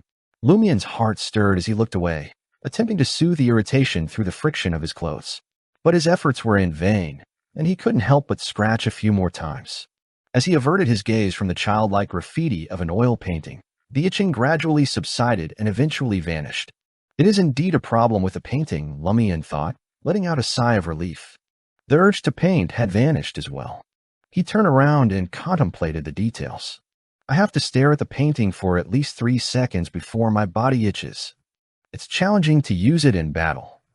I can't just stick it on my face, can I? If I use it as a trap, it might have some utility. I wonder if there are any paintings that can be used without drawing the target's attention? After careful consideration, Lumian resolved to make another attempt. He donned the mystery-prying glasses once more, and the experience was nearly identical. However, this time he also glimpsed deep darkness and shadowy figures moving within it. Amidst the waves of nausea, Lumian removed his brown gold-rimmed glasses, retrieved a fresh sheet of paper, and took up a paintbrush. This time he didn't surrender to impulsive strokes, but instead focused on visualizing what he desired and endeavored to bring the drawing closer to the image in his mind. With this approach, Lumian crafted a golden red sun, surrounded by a vibrant circle of colors: red, orange, yellow, green, blue, indigo, and violet. As he finished, room 207 suddenly warmed, and the chill in the air dissipated. It seems to have a simple exorcism effect. Lumian wasn't entirely certain. He sat on the edge of the bed, carefully observing the changes. Over time, the warmth, which initially evoked restlessness and unease, began to fade. Lumian attempted to fold a painting, keeping its back facing outward. The warmth promptly vanished, and the loss of spiritual essence within the painting slowed to a barely noticeable pace. I should be able to preserve it for about 2 months. When unfurled, it can only be used for 3 days at most. Yes, this is akin to an alternative method of creating beyonder weapons. Lumian estimated, recalling his previous experiences. Drawing 2 paintings in quick succession had placed a considerable burden on his spirituality. After taking a short break, Lumian proceeded with his 3rd experiment. This time, he switched to using makeup-related painting tools. Putting on the mystery-prying glasses once again, he braced himself for the sensation of spiraling into the depths. In the midst of it, Lumian caught sight of several indistinct figures lurking in the shadows. Removing the mystical item, he began smearing various substances on his face, carefully tracing lines with the aid of the glass window, which was illuminated by the light of the carbide lamp. Similar to his previous attempt, Lumian made an effort to maintain control over his makeup, but occasionally his instincts took over. Reflecting on the mirror, he saw his appearance becoming worn and haggard. His eyebrows appeared disheveled, his cheekbones slightly more pronounced, and his lips a touch fuller. It felt as if he were looking at a stranger. Hastily averting his gaze, he drew the curtain to conceal the result of his painting. Having packed away the itchiness and sun paintings along with the various tools, Lumian decided it was time to venture out and verify the effects. As he made his way to Sal the Ball Breeze, he noticed Jenna engaging in flamboyant gestures while singing at the top of her lungs, and Charlie, who had just delivered some drinks to the outskirts of the dance floor. The thugs paid no attention to Lumian, and none of them addressed him as their boss. Feeling a sense of relief, Lumian walked over to Charlie's side, gave his shoulder a friendly pat, and smiled. "Good evening." Charlie, clad in a white shirt and black vest, turned around, returning the smile as he asked, "Good evening, monsieur. Would you like something to drink?" Deliberately, Lumian inquired, "Don't you recognize me?" Caught off guard, Charlie's eyes widened, and for a few seconds he gazed at the distant gas wall lamp. Suddenly, a smile spread across his face, and he exclaimed in astonishment, "It's you. Praise the sun. How long has it been since we last met? Just wait a moment. I'll come to you as soon as I'm not so busy." Charlie pointed towards the bar counter and bid Lumian farewell. "This kid's acting skills are quite impressive," Lumian chuckled with satisfaction. He didn't even recognize his own boss me.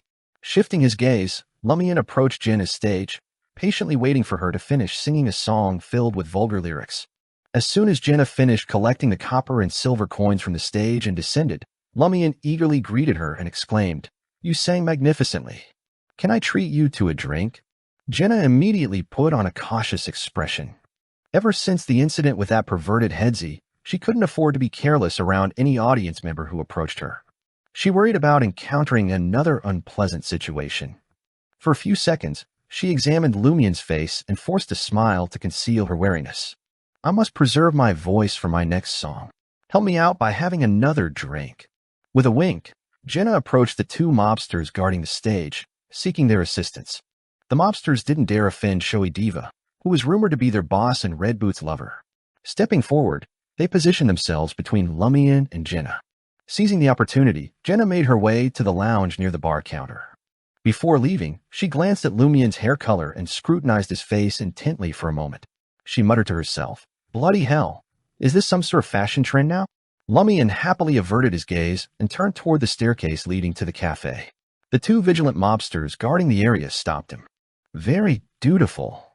Lumian smiled and replied, "Just going for a cup of coffee." After observing Lumian closely for a few seconds, the 2 mobsters stepped aside. Entering the cafe and noticing that Lewis and Sarkota had nothing to do, Lumian made his way to the washroom. He didn't dare look at himself in the mirror. Instead, he splashed tap water on his face and rubbed it a few times, gradually removing his makeup. When he was done, he looked at the mirror and saw his pale and weary reflection staring back at him. "It drains my spirituality quite a bit. I even painted 2 artworks earlier," Lumian thought to himself, regaining his composure before leaving the washroom. Lewis glanced around and stood up in surprise. "Boss, when did you return?" "Just now," Lumian replied, pointing towards the corridor. I'm going to get some rest.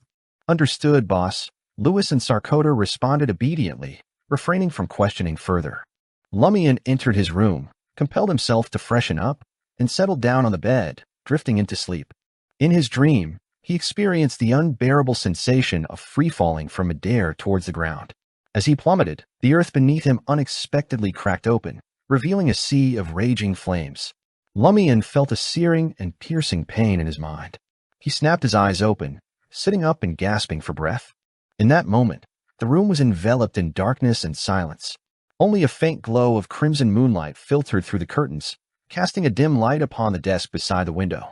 Lord of Mysteries 2, Circle of Inevitability. Chapter 185, Missing Goods. Why did I have such a dream? It felt eerily real. Lumian collected himself and assessed his condition, but found nothing amiss. Yet, in his dream, he felt as though he was once again wearing the mystery-prying glasses, and they revealed even more. After pondering for a while, Lumian suspected that the negative effects of wearing the mystery-prying glasses 3 times in a row still lingered.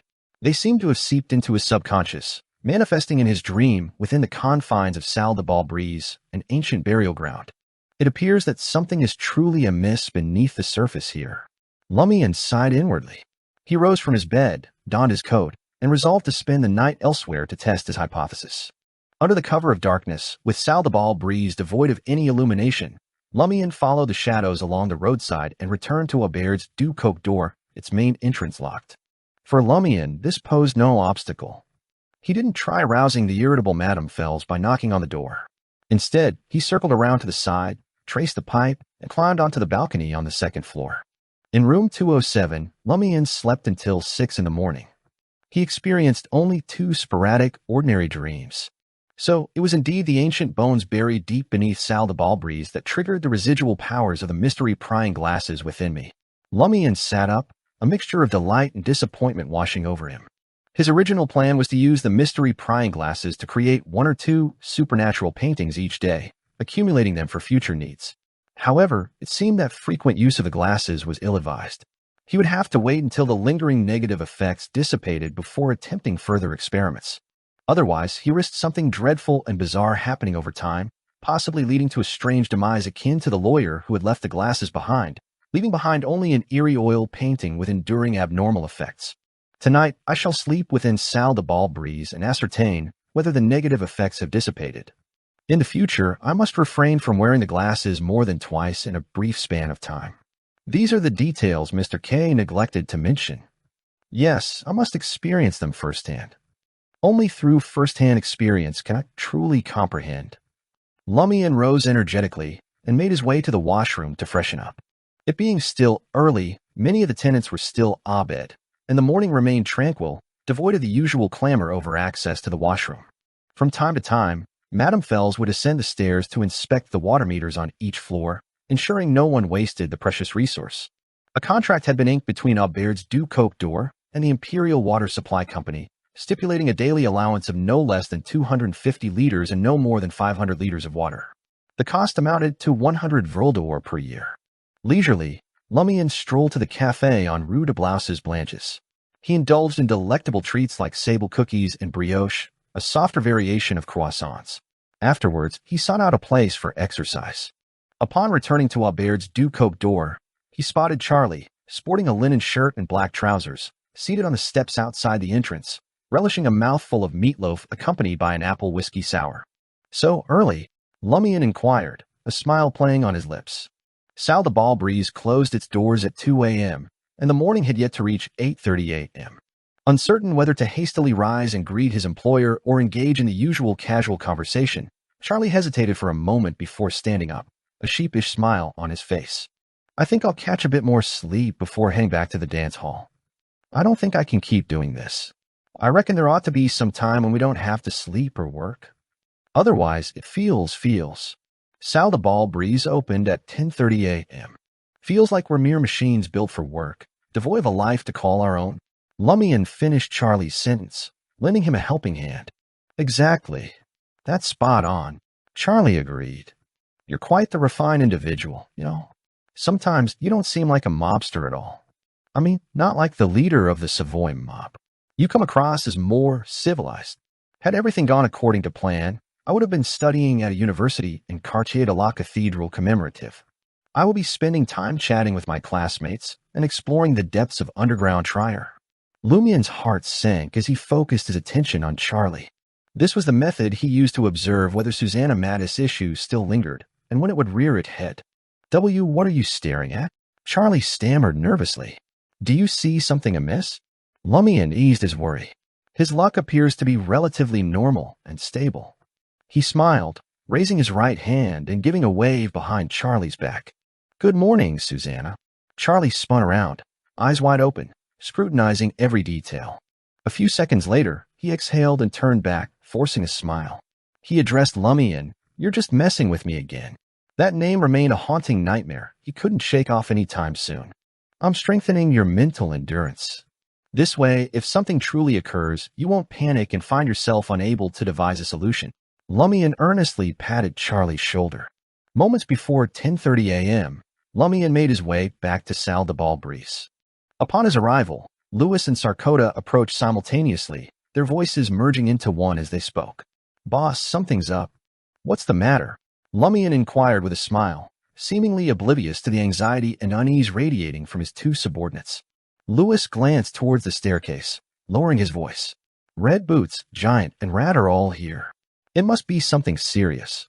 Every leader present. Lumian pondered his recent actions and found it hard to believe that he hadn't offended all the leaders of the Savoy mob. I've been on my best behavior these past few days. Indeed, Louis confirmed with a solemn nod.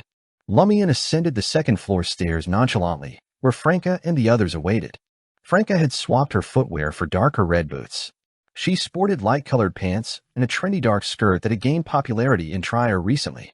Completing her ensemble was a more masculine formal attire.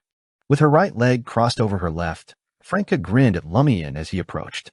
To her right was Baron Brignaise, donned in a formal suit and top hat. On her left was a slender-faced man, barely reaching a height of 1.6 meters, boasting a pair of rat-like whiskers. He wore a dark brown shirt that fell short, and his thick grayish-black hair framed his countenance. His dark blue eyes revealed a trace of anxiety. Rat Christo, Baron Brignaise courteously introduced Lumian to the thin-faced man. Baron Brignaise then gestured towards the man seated opposite him. Blood palm black. Black possessed brown hair, blue eyes, and a round face. He appeared to be in his early 30s and had a warm smile that hardly resembled that of a mob leader. Clad in attire leaning more towards formality, his hands were large, with clearly defined bones beneath the surface. He held a slowly smoldering cigar. Good morning, everyone. Lumian dragged an armchair closer and settled in, positioning himself nearly a meter away from the table, assuming the air of someone in control. Giant Simon glanced at him, took a drag from his cigarette, and exhaled a cloud of grayish-blue smoke. Christo met with some trouble and requires our assistance. What sort of trouble? Lumian directed his gaze towards Rat Christo. Christo played a vital role in Salle de Balbris's lucrative business. Despite the premium he charged for the smuggled liquor he peddled, its lack of taxation made it significantly cheaper than the wholesale liquor stores in Trier. Moreover, a substantial portion of the alcohol Christo dealt with was moonshine, cleverly adorned with labels from relatively renowned brands and origins. Gritting his teeth, Christo, who bore a striking resemblance to a rat, spoke up. I've lost a shipment underground. The delivery men and escorts have vanished. Damn it, my younger brother was among them. His wife and child are in tears at my place. Something has transpired in underground Trier. Smuggling operations are divided into carriers and armed protection. That's right. Ostatrol had mentioned helping others transport illicit books. Horse-drawn carriages are useless in underground Trier. They rely solely on manual labor. Lumian nodded subtly and inquired, what kind of goods? A batch of red wine and brandy, along with some blackfish. Rat Christo couldn't help but slam the table. Damn it, we've taken that route countless times. Nothing ever happened, nor did we encounter those hyenas. The term hyenas referred to the quarry police, who specialized in cracking down on smuggling activities and maintained order in the underground. Observing Lumian's confusion, Baron Brignaise casually explained, blackfish refers to firearms. Among the mob's top 5 lucrative ventures, the bootleg alcohol supply chain ranked second. Firearms, due to low demand, brought in the least profit. The casino business, which was the most lucrative, wasn't particularly favored in the market district, given the modest incomes of the local population. The money one could extract from the patrons was rather limited. Compared to gambling, which required wit, those who toiled all day preferred indulging in cheap liquor, gyrating their bodies, and seeking solace in the company of captivating dancers. Regarding the sale of psychotropic drugs, the police department in Trier cracked down heavily on it. Following repeated warnings from the Market District's police headquarters, Salle de Balbrise had put an end to such incidents. However, Rue du Rossignol, overseen by Giant Simon, occasionally experienced a few cases. Lumian turned to Rat Christo and spoke. "Any suspects?" "None," Christo lamented. "Damn it, that route is incredibly well concealed. Apart from me and my men, no one in the Market District is aware of it." He paused for a moment before sharing his intentions. "I need your help to search for clues along that route, using your expertise. I've gone through it myself, but found nothing." Without waiting for Lumian's response, Franca nodded and suggested, "Let's form pairs to ensure safety during the investigation." "Right, I'll team up with Seal. There's something I need to discuss with him." Giant Simon's gaze flickered between Franca and Seal a few times before he recalled that Seal was suspected of sleeping with Franca's mistress, thus cuckolding her. Seizing the opportunity to teach Seal a lesson, Giant Simon nodded imperceptibly and said to Blood Palm Black, "You and I will be a team." Baron Brignaise then turned to Rat Christo. "I'll accompany you for your second trip." After Baron Brignaise and Giant Simon scoured the underground route to no avail, Lumian and Franca followed a smuggler into underground Trier. Lord of Mysteries 2, Circle of Inevitability. Chapter 186, Strange Footprints. Holding an iron-black carbide lamp, Franca glanced at the path between stone pillars and asked the smuggler, Fernandez, who was leading the way, in a state of confusion, "Doesn't this lead to Quartier de l'Observatoire?" Though underground Trier was a complex maze, the tunnels on this level had street names corresponding to the surface. After pondering for a moment, Franca realized they were going in the wrong direction. Smuggling operations certainly entailed entering the city from its outskirts, and Quartier de l'Observatoire was positioned closer to the center of Trier compared to Le Marché du Quartier du Gentleman. The district stood on the other side of the Srenzo River, effectively separating it from Avenue du Boulevard. Fernandez, a smuggler associated with Rat Christo, turned around with a smile and explained, "The hidden route we're taking leads to Quartier de l'Observatoire. We always deliver the goods to the warehouse there." "Is that so?" Franca slowed down and increased the distance between herself and Fernandez, who wore a brown felt hat. Since they hadn't entered the smuggling route yet, she lowered her voice and conversed with Lumian. "I remember you traded your pugilist Beyonder characteristic for 18,000 Vril d'Or with Gardner. You know, it's a Beyonder characteristic, right? Or rather, do you grasp a Beyonder characteristic's true meaning? My sister mentioned it before."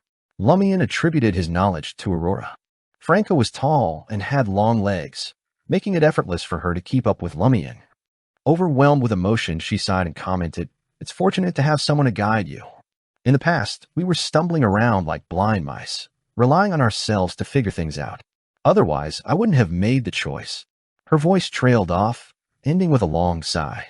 This reminded Lumian of a saying, either spoken by Aurora herself or relayed from Emperor Rozel's famous words, "Once you make a grave mistake, it will haunt you for a lifetime." Franca quickly regained her composure and whispered to Lumian, "You just entered the field of mysticism. Apart from knowledge, you're lacking much more. It's best not to be frugal with that sum of money. Use it to purchase a mystical item or a Beyonder weapon to compensate for a hunter's limitations in mysticism. Otherwise, if Black Scorpion Roger truly seeks revenge against you, he won't need to go through much trouble. He can simply summon a few undead to hunt you down. If you have such intentions, I'll keep an eye out for you." Lumian chuckled. "I've already made a purchase." So quickly, Franca nearly lost control of her voice, causing Smuggler Fernandez to glance back. The carbide lamps cast intersecting shadows, obstructing Lumian's view of Fernandez's expression. He couldn't discern what thoughts they triggered. Lumian replied honestly, "Before joining the Savoy mob, I discovered a circle of Beyonders through Psychic's gathering of mysticism enthusiasts. There, I exchanged the Vril d'Or that the boss gave me for a mystical item." "No wonder." Franca revealed a knowing expression and praised Lumian. "Your mind is even sharper than I imagined." Is it an item that enhances your mysticism abilities?" Lumian spoke frankly, a pair of lawyer glasses, but they seemed to have been tainted by some strange power. As he spoke, he retrieved his brown mystery prying glasses and showcased them. "They allow me to see things I usually can't." Franca's brow furrowed ever so slightly as she interrupted Lumian. That's highly dangerous. I know, Lumian explained with a smile. But as long as I choose the right environment and take precautions, it won't be too risky. Besides, it offers excellent disguises and mysticism techniques. Lumian briefly recounted his urge to paint after donning the mystery prying glasses. Franca's ponytail bobbed behind her head. It's certainly useful. If I were in your shoes, I'd make the same choice. Only the leaders and thugs of the poison spur mob haven't really interacted with you. They only know you by your peculiar hair color. Otherwise, they would have recognized your true identity by now. They wouldn't have needed to act themselves. They could have sought revenge by sharing your information and wanted posters with the police headquarters and the two cathedrals. Lumian chuckled. That's right. I can already set up a coffee meeting with Officer Everett. Franca's vibrant lake-like eyes sparkled as she said, You shared so much with me about the mysticism gathering and your trump cards. Jenna even kept telling me how cunning and deceptive you are. Yet, you're truly sincere and straightforward. Of course, our relationship is different from others. I knew it. Muggle's brother isn't that kind of person. For a moment, Lumian felt a twinge of guilt. He spoke sincerely. Yes, she completely misunderstood me. After chatting for a while, they finally reached the outskirts of Quartier de l'Observatoire's underground area and turned into a southward tunnel. Soon, Fernandez halted in front of a secondary well belonging to an abandoned quarry. He positioned the carbide lamp at the mouth of the well and gestured downward. Let's go in. With the aid of the blue light, Lumian peered down into the depths of the well. It had been neglected for a long time and appeared to be completely blocked by gravel. Using the recess in the well wall, ropes concealed in the shadows, and a basic iron ladder fastened to the moss, the three of them descended and swiftly reached the well's bottom. Fernandez moved a few seemingly heavy rocks, revealing a narrow tunnel at the well's edge, wide enough for one person. As they traversed the tunnel, which emitted a foul stench, the passageway ahead widened, as if they had entered another section of the quarry cave. The air grew eerily still and darkness enveloped them. The cave ceiling was damp, with scarce traces of moss. Lumian and Franca, each holding a carbide lamp, slowed their pace and meticulously examined the various signs along the smuggling route. After an indeterminate amount of time, Fernandez pointed to a nearby tunnel. Our boss and Baron Brignays weren't entirely fruitless. They discovered that the caravan's tracks vanished into thin air over there. It was a tunnel connecting two sections of the quarry cave. The path was strewn with rubble and potholes. In the distance, darkness prevailed, devoid of any light. Lumian and Franca swiftly located the relatively fresh footprints that had abruptly vanished. They squatted down, closely examining them. Only footprints going in. The ones coming back in right here. Most people returning carry heavy loads. Their footprints are deeper, distinctly different from when they came. We can rule out the possibility of them turning around and retracing their steps. Lumian swiftly made a series of deductions. Franca averted her gaze from her surroundings and stood up. No signs of a struggle. It's incredibly peculiar. She then motioned for Fernandez to move further away and wait in the quarry cave. As Fernandez's carbide lamp glow faded into the distance, Franca produced a small makeup box and a white handkerchief with a blue checkered pattern. The handkerchief belonged to Rat Christo's brother, Erkin, who had also gone missing during the smuggling operation. Franca placed the carbide lamp down, opened the light gold box, and ran her fingers over the mirror inside. Meanwhile, holding the handkerchief, she repeated in a whisper, Erkin's current whereabouts, Erkin's current whereabouts. The already dim tunnel grew even more stifling. The light from the two carbide lamps was pushed back by an invisible force, and the palm-sized mirror emitted a watery glow, as though revealing the depths of a dark river. Before Lumian could count to 3, a scene materialized on the mirror's surface. Laborers lugging wooden crates and smugglers armed with revolvers and rifles trudged through the tunnel. As they progressed, the darkness behind them engulfed the space where the light had receded. Eventually, the carbide lamp's glow vanished from view, and the mirror's surface turned pitch black. They did vanish in this area. Franca ended her divination, her thin red lips pressed together. But I can't discern anything further. Lumian didn't suggest trying the mystery prying glasses. From his perspective, Trier's underground was a treacherous place, concealing all manner of secrets. There were ruins from the Fourth Epoch, foul-smelling old bones, catacombs with specific rules to follow, and the lingering Montsurus ghosts that had defied eradication for years. They were all elements that instilled fear in those seeking the truth. If he were to use the mystery prying glasses to survey the surroundings, there was a high chance he would explode on the spot. In due time, Tryer's Underground would boast another legend entwined with the power of an evil god. Therefore, Lumian would lend a hand out of consideration for the Savoy mob's boss, but he wouldn't go all out and take unnecessary risks. After all, it was Rat Christo who suffered the loss. What did it have to do with him? Lion Seal. Sal the Ball Breeze still had an abundant supply of alcohol. Franca glanced at him, not intending to make things difficult.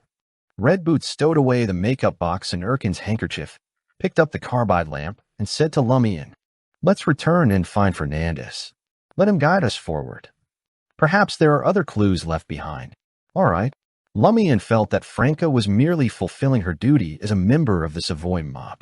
The two turned around, carrying their carbide lamps, and ventured back toward the original quarry cave, plunging into the ever-deepening darkness.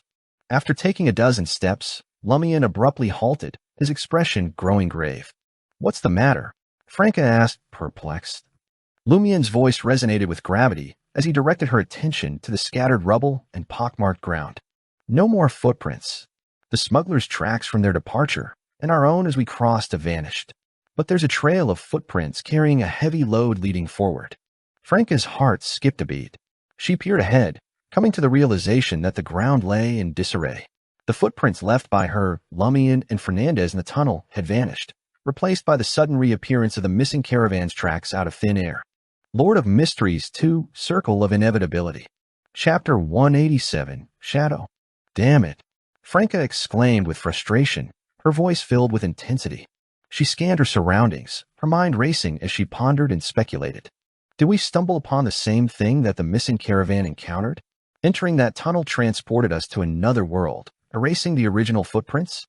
Did we vanish into thin air in Fernandez's eyes? Lumian had never faced such a situation before, nor had his sister Aurora written about anything similar in her novels. He couldn't make sense of what was happening. Lost in thought, his brows furrowed, Lumian suddenly heard Franca's conjecture. How imaginative. Lumian's initial reaction was a deep sigh before he contemplated the possibilities. The more he considered it, the more he realized that Franca's words were eerily similar to their current predicament. He knelt down and examined the footprints once again. Indeed, the footprints suddenly appear with the weight of something heavy, Lumian said, gesturing to a dozen steps behind him. That was the same spot they had previously traversed, yet there were no traces of their passage. Franca clenched her teeth and spoke up. "It seems we truly have entered another world. Or rather, an underground realm. Damn it. Why did this happen to us?" Christo, Brignays, Simon, and Black encountered nothing and safely returned to the surface. Lumian suddenly felt a twinge of guilt at Red Boots' questioning of destiny. Crouched on the ground, he instinctively raised his hand and touched his left chest. Was this somehow inevitable? Yes, I can't dismiss the possibility that it's Franca's doing. Her sequence is higher than mine, and she carries a mystical item that may hold some secrets. Lumian quickly gathered himself. Franca looked down at her companion and muttered to herself, "Could it be linked to one of our sequences? Alternatively, it might be the adverse effect of your glasses." Lumian replied thoughtfully, "Hunter and Demonis are neighboring pathways. In other words, if this problem stemmed from the convergence of beyonder attributes, the two of them couldn't escape responsibility. Of course, at Lumian and Franca's level, the convergence of beyonder attributes wouldn't have such obvious effects. However, Lumian recalled encountering two demonesses less than 2 weeks after arriving in Trier, and he was only a sequence 8. He suspected that the power of inevitability had transformed convergence into something fated to occur. Franca fell into deep thought. After a few seconds, she clenched her teeth and spoke. "Perhaps this encounter is truly a problem with our pathway, but why did Christo's smuggling caravan enter the space and mysteriously vanish in reality? They've traversed this route countless times without any issues. Why is it different now? Damn it. That blasted rat must not have spilled all the beans. He wasn't just smuggling alcohol and firearms this time. There's something else, something linked to mysticism. That's not necessarily true. Emperor Roselle once said, 'Touch pitch, and you shall be defiled.' Christo's smuggling caravan keeps going through this troublesome tunnel. Something was bound to happen, and unfortunately, it happened this time." Lumian rose to his feet, defending the infamous rat Christo. Franca was reluctantly swayed. She exhaled and said, "Now is not the time to dissect the cause. What matters is finding a way out. Sigh. Why is underground trier intertwined with the abnormalities of the hunter and demonist pathways? Oh. Franca fell silent abruptly, as if recalling something. Have you figured something out? Lumian stood up. Franca pondered before responding. I don't know if your sister ever mentioned anything about the Fourth Epoch. She might not even be aware. In short, Trier during the Fourth Epoch served as the capital of the Tudor dynasty, and the Blood Emperor who ruled the empire was likely a high-sequence beyonder of the Hunter pathway. Furthermore, the demonist family of that era shared a certain connection with one or several prominent nobles of the Tudor dynasty. It's reasonable for them to have left something behind in Trier. Demonist family? Lumian was taken aback by the term. Franca pursed her lips. In the Fourth Epoch, the demonist pathway was under the control of a specific family. Since I chose the assassin pathway, I could only do my best to gather relevant information, but I still lack substantial knowledge. Lumian steered the conversation back on track. Do you suspect that this space is linked to the sunken Fourth Epoch Trier? Yes, Franca replied vaguely, not ruling out the possibility. She contemplated for a moment before adding, the two churches must have dealt with the ruins to some extent. If we can find the corresponding node, we should be able to escape. Carrying the carbide lamp, Lumian once again examined the ground. Should we press on or turn back? Christo's smuggling caravan doesn't seem to have noticed anything amiss. They're still moving forward. Franca pondered for a few seconds and said, let's go back to the spot where we entered this space and investigate. It's just a few steps away. We won't waste much time. All right. Lumian walked toward the center of the tunnel. Soon, he and Franca stood at the place where the smuggling caravan's tracks had materialized out of thin air, attempting to take a step forward. There was no trace of footprints ahead. After walking another dozen steps, the darkness deepened. Only Lumian's and Franca's footprints remained on the path. They had not returned to reality. Wait. Franca raised her right hand, signaling to halt. Let's turn back and head to the quarry cave we came from. We need to see if Fernandez has entered this space. Lumian didn't object. It could help them further to determine the nature of the problem. Guided by the bluish glow of their carbide lamps, Lumian and Franca followed the tracks left by the smuggling caravan. Before long, they reached the quarry cave. A figure stood at the boundary of light and darkness, with its back turned towards them. Franca exclaimed with delight, Fernandez. It seemed that the smuggler had also entered this space. Perhaps the problem didn't lie with her or Seal. However, Franca's expression tightened as soon as she finished speaking. Simultaneously, Lumian spoke in a deep voice. Something's off. Fernandez, the smuggler, had been carrying a carbide lamp. There was no way he would just stand there in the darkness. In the next moment, the figure turned around. Under the illumination of Lumian and Franca's carbide lamps, a bloodied face came into view. The man had short flaxen hair, thick brown eyebrows, and lake blue eyes. His lips were thin, and his appearance was unremarkable. Yet, his eyes radiated indescribable malice and hatred. At that moment, sticky blood stained the man's face, as if it might drip at any moment. It's not Fernandez. Why does he look familiar? Lumian assessed the situation as he reached for the black revolver concealed under his arm. With a clang, Franca's carbide lamp fell to the ground. Startled by the noise and the flickering light, the figure darted into the darkness and disappeared into a tunnel connecting to the cavern. What's wrong?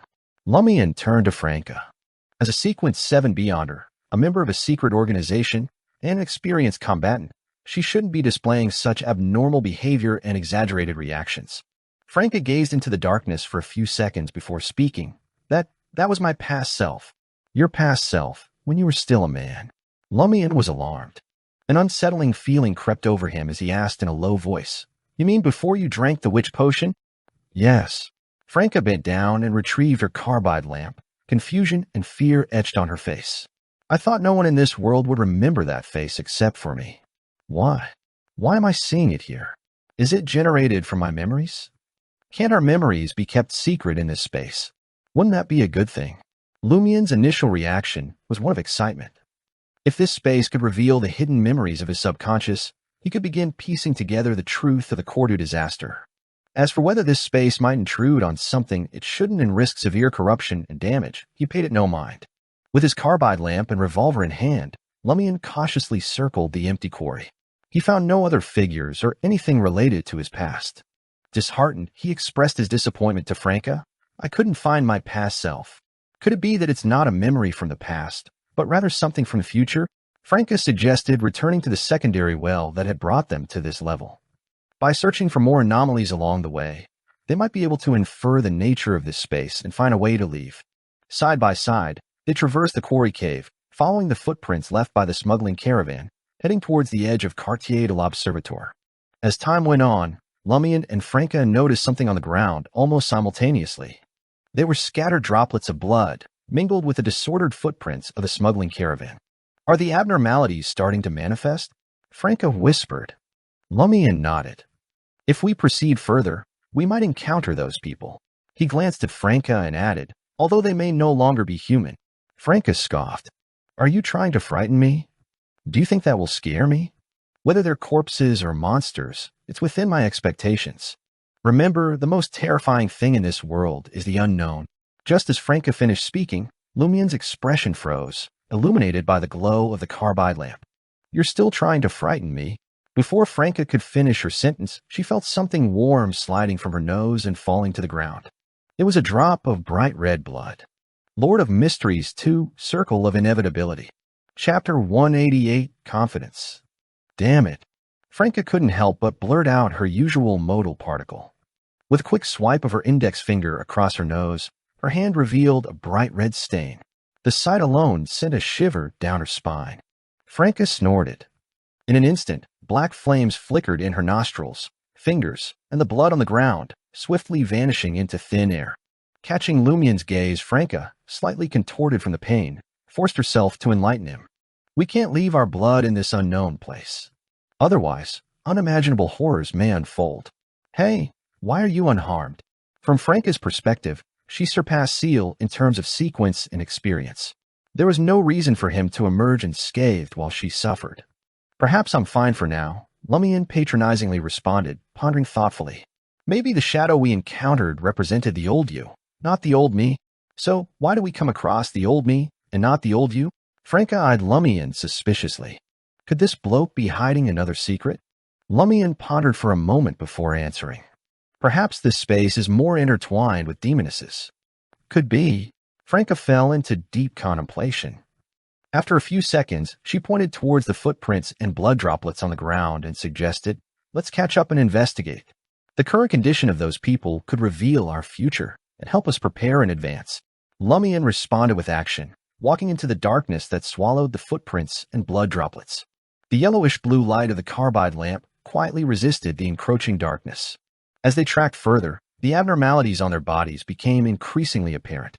Warm blood began to trickle from Lumian's nose, while crimson liquid seeped from Franca's eyes, gums, skin, and ears. With her black flames, not a drop of blood remained. Finally, they returned to the secondary well, where the tracks of the smuggling caravan and the slowly congealing blood abruptly vanished. Whether it was the tunnel leading to the secondary well or the path to other areas, there were no traces left. They vanished again. Franca, her face enveloped in black flames, frowned. Lumian, his nose sealed by the black flames, took a deep breath and smiled. This might be our end. When the blood reaches a certain point, our bodies will gradually fade away. Franca glanced at Lumian, who remained calm and composed, and clicked her tongue in admiration. You've got a decent mindset. Lumian chuckled. So what if I do? Too many negative emotions will only cloud my thinking. Sometimes I reckon you're more mature than me. Franca sighed. Did you just figure that out? Lumian naturally wouldn't mention that he was both sincerely pondering the issue and confident. Compared to Cordu, trapped in an endless loop, at least there was no sign of terrifying power in this place. Moreover, Lumian didn't need to rack his brain to come up with several escape strategies. The first option was to take a risky move by using the mystery prying glasses to explore the surroundings from different angles and locate an exit. Secondly, he could try throwing out Mr. K's finger to establish a connection, hoping it would create a passageway. Thirdly, summoning Madame Hella or the messenger of Madame Magician was another possibility. If it succeeded, it would mean that this place wasn't entirely cut off from the spirit world.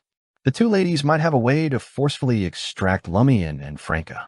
Fourthly, if all else failed, he could set up an altar and offer prayers to the mysterious ruler beyond the gray fog.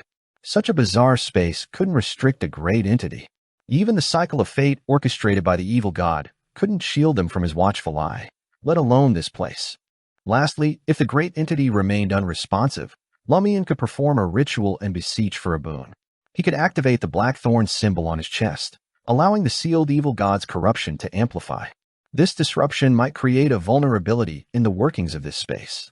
You can be as calm and composed as me when you have numerous untried methods and believe there's a high chance of escaping this place. Lumian criticized inwardly, feeling somewhat perplexed. It felt like he had forgotten something important, but it eluded his memory momentarily. Franca retrieved a light gold makeup box, opened it, and placed it on the ground. Her form swiftly faded away, leaving no trace behind. The aqueous light within the palm-sized mirror flickered, illuminating Franca's figure. How magical! Lumian sighed, marveling at the sight. Franca glanced around within the mirror for a few seconds before vanishing. She reappeared across from Lumian, shaking her head, and uttered, "I can't find a way out by relying on the mirror." Without awaiting Lumian's response, the witch attempted several more methods, but all proved futile. Finally, she caressed the mirror inside the makeup box, seeking guidance from her spirituality. In such a place, she hesitated to perform magic mirror divination, fearing a perilous and dreadful connection. "The way out, the way out." Franca repeated the divination phrase in Hermes several times, and the mirror darkened, resembling a moonlit lake. The shimmering aqueous light reflected a figure. It was Lumian, wearing a wide-brimmed round hat, a white shirt, a brown jacket, and dark pants. Black flames flickered subtly at his nose. "Oh." Franca turned around, looking at her companion by her side. She furrowed her brow slightly and stated, "Finding the exit with your glasses? Isn't that too dangerous?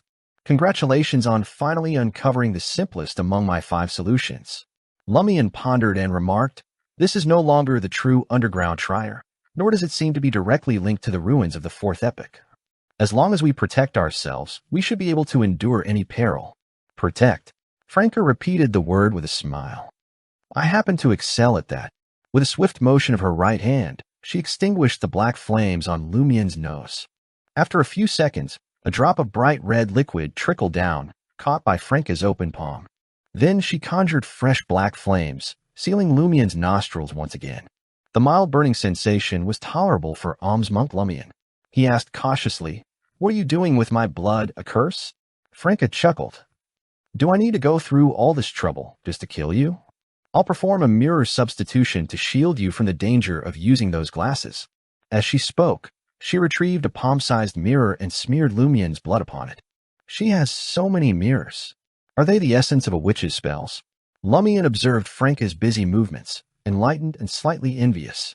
Franca turned her head and addressed him. "Give me 2 strands of your hair." Without hesitation, Lumian plucked 2 strands and handed them over. A black flame appeared in Franca's hand, incinerating the golden strands. She sprinkled the ashes onto the mirror's surface and stroked it with her black-flamed palm while murmuring an inaudible incantation. When the black flames suddenly receded into the mirror, the traces of blood and hair vanished. "Do not stray more than 30 meters away from me," Franca cautioned, holding the seemingly ordinary mirror. Lumian nodded and retrieved the mystery-prying glasses from his pocket. He placed the brown gold-rimmed glasses on the bridge of his nose, but his right hand remained gripping the mirror holder, ready to remove the glasses at a moment's notice. Almost simultaneously, Lumian beheld a multitude of scenes. Faces concealed in darkness, pallid and ferocious, drenched in blood. A mass of dark hair floated amidst the shadows, comprised of hundreds or perhaps thousands of strands, extending in various directions. Lingering figures, rock walls shimmering with aqueous light and impenetrable darkness. In the pond-like puddle, a colossal, swollen, and pallid face lurked beneath the lightless surface, peering outward. There was a glistening cave. Light. Cave. Lumian's intuition instantaneously struck, compelling his dizzy mind to focus on the edge of the scene. The luminous-filled cave rapidly enlarged, revealing a dimly lit passage beyond. As the cave drew nearer, Lumian realized it was merely a reflection in a mirror. Its surface was solid and inaccessible. The mirror sank to the depths of the lightless pool. Suddenly, the colossal, swollen, and pallid face swiftly expanded before Lumian's eyes, consuming his field of vision. Lumian's sight darkened, and he nearly lost consciousness. Vaguely, he saw his flesh attempting to depart from his skeleton. Whack. Lumian heard a crisp, shattering sound, and his mind cleared. He swiftly removed the mystery-prying glasses and retched. After he regained his composure, Franca inquired with concern, "Are you all right?" At some point, the mirror in her hand had shattered into countless fragments, scattered across the ground. Lumian took a deep breath and replied, "I'm fine now." He extended his finger, indicating a specific direction. Over 100 meters from the tunnel, there lies a massive puddle. And at the puddle's depths, you'll find a mirror. That mirror reflects a cave, which leads to a path of light. However, be warned, for within that puddle lurks a perilous monster. I nearly died when I beheld its visage. Franca listened in silence, her mutterings a mixture of confusion and frustration. God damn it, could this place truly be connected to a demoness? Lord of Mysteries 2, Circle of Inevitability. Chapter 189, Cooperation. Observing Lumian's perplexed gaze, Franca provided a succinct explanation. One of the core abilities of the demoness pathway revolves around mirrors and manipulating the world within them. When I suspected that this place might be connected to the demoness or hunter pathway, I pondered whether we inadvertently stepped into a certain location within the mirror world. Thus, I attempted to use the makeup mirror to see if I could escape through it. As you witnessed, it proved fruitless. Because of this, I have tentatively dismissed the notion of being in a mirror world or encountering a relic belonging to a demoness. However, now we have stumbled upon a submerged mirror that likely conceals an exit. So, you suspect that this is a specific place within the mirror world, restricted to certain mirrors? Lumian attempted to grasp Franca's line of thinking. Exactly, Franca replied with a gentle nod. But what perplexes me is how we found ourselves here without encountering anything resembling a mirror. Perhaps my conjecture is incorrect or only partially true. Lumian pondered for a moment, hoping to glean some knowledge. He posed a sincere question. What exactly is a mirror world? Franca grabbed the ponytail at the back of her head. Explaining it to you is a challenge since I'm not entirely certain myself. Allow me to elucidate based on my understanding. In mysticism, mirrors possess distinct symbolic meanings, such as one's reflection or an entrance to another realm. The former suggests that we can use mirrors to create substitutes, while the latter alludes to a mirror world. It is often associated with terror, mystery, horror, and the bizarre. I cannot ascertain whether there are hidden elements, or if it truly represents an alternate dimension. However, I do know that the mirror world connects to various mirror-like entities. It could potentially point to spaces that are typically inaccessible. As my sequence progresses, I should be capable of utilizing the mirror world to swiftly traverse different locations. Lumian recalled the recent events and allowed his imagination to run wild. Could the version of you we saw be a reflection left behind in the mirror world from a previous encounter, before you became a witch? That would explain why I have never encountered my past self. That is a plausible explanation, but I haven't come across anything peculiar. Franca deliberated for a moment. If that is the case, we must hurry to the puddle immediately. The exit is most likely there. We can no longer afford to proceed cautiously or wait any longer. As I mentioned earlier, the mirror world harbors eerie and terrifying phenomena. If we linger here any further, I dread to imagine what might befall us. Very well. Lumian maintained his composure. Franca turned and sprinted, with Lumian closely following her. As the witch ran, it appeared as though she employed some form of ability. Small patches of frost materialized beneath her feet, causing a sharp reduction in friction. Her body seemed weightless as she gracefully glided through the dim quarry cave and into the depths of the underground tunnel. Utilizing all his strength as a hunter and dancer, Lumian struggled to keep pace with Franca and avoid being left behind. In the wintry chill, a thin layer of ice gradually formed on the walls of the surrounding rocks. Upon the icy surface, visages stained with blood emerged. Their countenances contorted, eyes brimming with hatred, resembling vengeful specters emerging from the depths of hell. Among them was the previous incarnation of Franca, but she still appeared as a man. After sprinting for a while, Lumian and Franca caught sight of the puddle. As the light from the carbide lamp cast its glow, the puddle's surface shimmered with a tinge of yellowish blue. Is this it? Franca halted abruptly. Lumian examined it for a moment before responding. Yes. In that moment, every fiber of his being throbbed with pain, as if his body was on the brink of bursting, save for the fiery sensation in his nasal cavity. Holding the carbide lamp tightly, Franca cautiously approached the puddle. The challenge now is how to elude the monster you encountered and locate the mirror. Regrettably, I cannot yet traverse between mirrors. I can only remain inside for a few fleeting seconds. I will divert its attention and keep it occupied for a while. Why don't you dive underwater and retrieve the mirror? Lumian spoke plainly, I don't believe you stand a chance against it. It nearly overwhelmed me when I caught a glimpse of it. Though Franca felt a twinge of annoyance and frustration, she had to acknowledge that Lumian spoke the truth. With her sequence and mystical item, she could still hold her ground even against a beyonder one rank higher. However, judging by the monster's display, it far surpassed her by more than a single rank. After a brief pause, Franca clenched her teeth and uttered, "Even if I am outmatched, my skills in escape and self-preservation are formidable. I should be able to hold out against it for more than 10 seconds. If you can retrieve the mirror within that time frame, we can make our escape." Lumian let out a chuckle. "We shouldn't risk our lives just yet. I have a plan to stall that monster for 10 to 20 seconds without taking excessive risks. And I trust you can locate that mirror, correct?" "I'm capable. I have a unique method of detecting mirrors." Franca eyed Lumian skeptically. "Are you truly up to the task? Is there genuinely no danger involved?" "In theory, the risks are minimal," Lumian replied calmly. Simultaneously, he silently added, "If the risks prove too great, I'll find an alternative. Mr. K, Madam Hella, Madam Magician, the Great Being, and the power of inevitability are all viable options." Franca wasted no time and pursed her lips as she spoke. "All right, just to be safe, I'll create a mirror substitute for you." Naturally, Lumian had no objections to something that could effectively reduce the risk. After Franca produced a small mirror and crafted the corresponding substitute, Lumian gripped the ritual silver dagger and encircled the pond-like puddle, creating a spiritual barrier. Throughout the process, he maintained a distance of 4 to 5 meters from the water's edge, fearing the monster would drag him under. Putting away the ritual silver dagger, Lumian turned to Franca with a genuine smile. "What comes next involves one of my secrets. Could you turn around?" "Very well."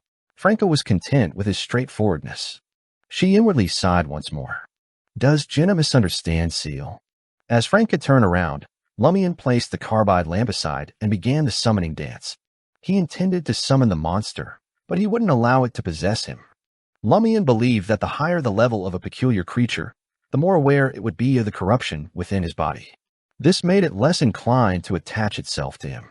In other words, as long as he refrained from issuing commands that would influence the monster, it was likely to observe the summoning dance eagerly, waiting for an opportunity to attack. However, it was intimidated by the seal and the corruption and dared not act upon its thoughts. It would only truly engage him once the dance concluded. The summoning dance lasted for 20 to 30 seconds, ample time for Franca to submerge herself and locate the mirror. As long as Lumian could escape this world before the monster attacked, there would be no further issues. Of course, if he couldn't harness the corresponding powers of nature in this place and allow the summoning dance to take effect, he could always employ an alternative method. Amidst the contorted and frenzied dance, Lumian's spirituality stirred the forces of nature, forming a connection that dissipated into the surroundings, only to be obstructed by the spiritual barrier. After a few seconds, ripples appeared on the surface of the puddle, and a pallid figure emerged, floating above the water. It bore a resemblance to a human, with an inflated body and a gargantuan face occupying half its form. The monster floated toward Lumian and came to a stop in close proximity. Lumian dared not gaze directly at it. With his eyes half shut, he called out, "Hurry!" Without hesitation, Franca discarded the carbide lamp, took 2 steps, and leaped into the water. With a splash, water splattered around.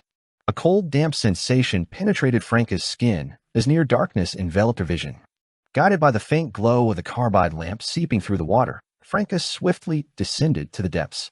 Suddenly, dark creatures resembling seaweed extended their hair-like tendrils, slithering around Franca as if alive. Franca paid them no mind and continued her descent. Just as the seaweed was about to touch her, it unexpectedly burst into black flames. The black flames burned silently underwater, showing no signs of extinguishing. The seaweed didn't turn to ash, but their consciousness was snuffed out.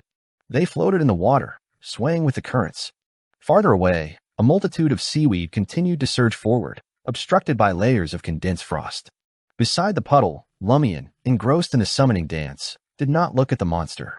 However, he heard a sound akin to a bubble popping. A putrid odor wafted towards him, accompanied by an enveloping chill. An image flashed across Lumian's mind. The bloated monster with its enormous face was less than a step away from him, almost clinging to his back.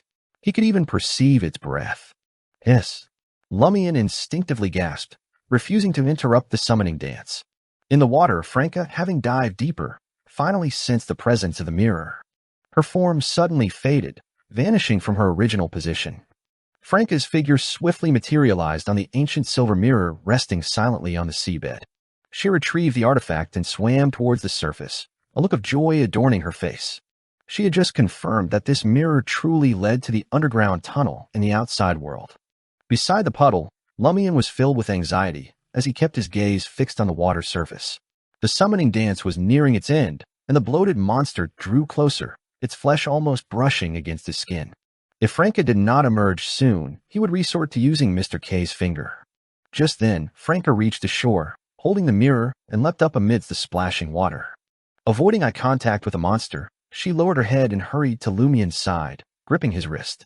Simultaneously, both of them turned ethereal, while the ancient mirror clattered to the ground.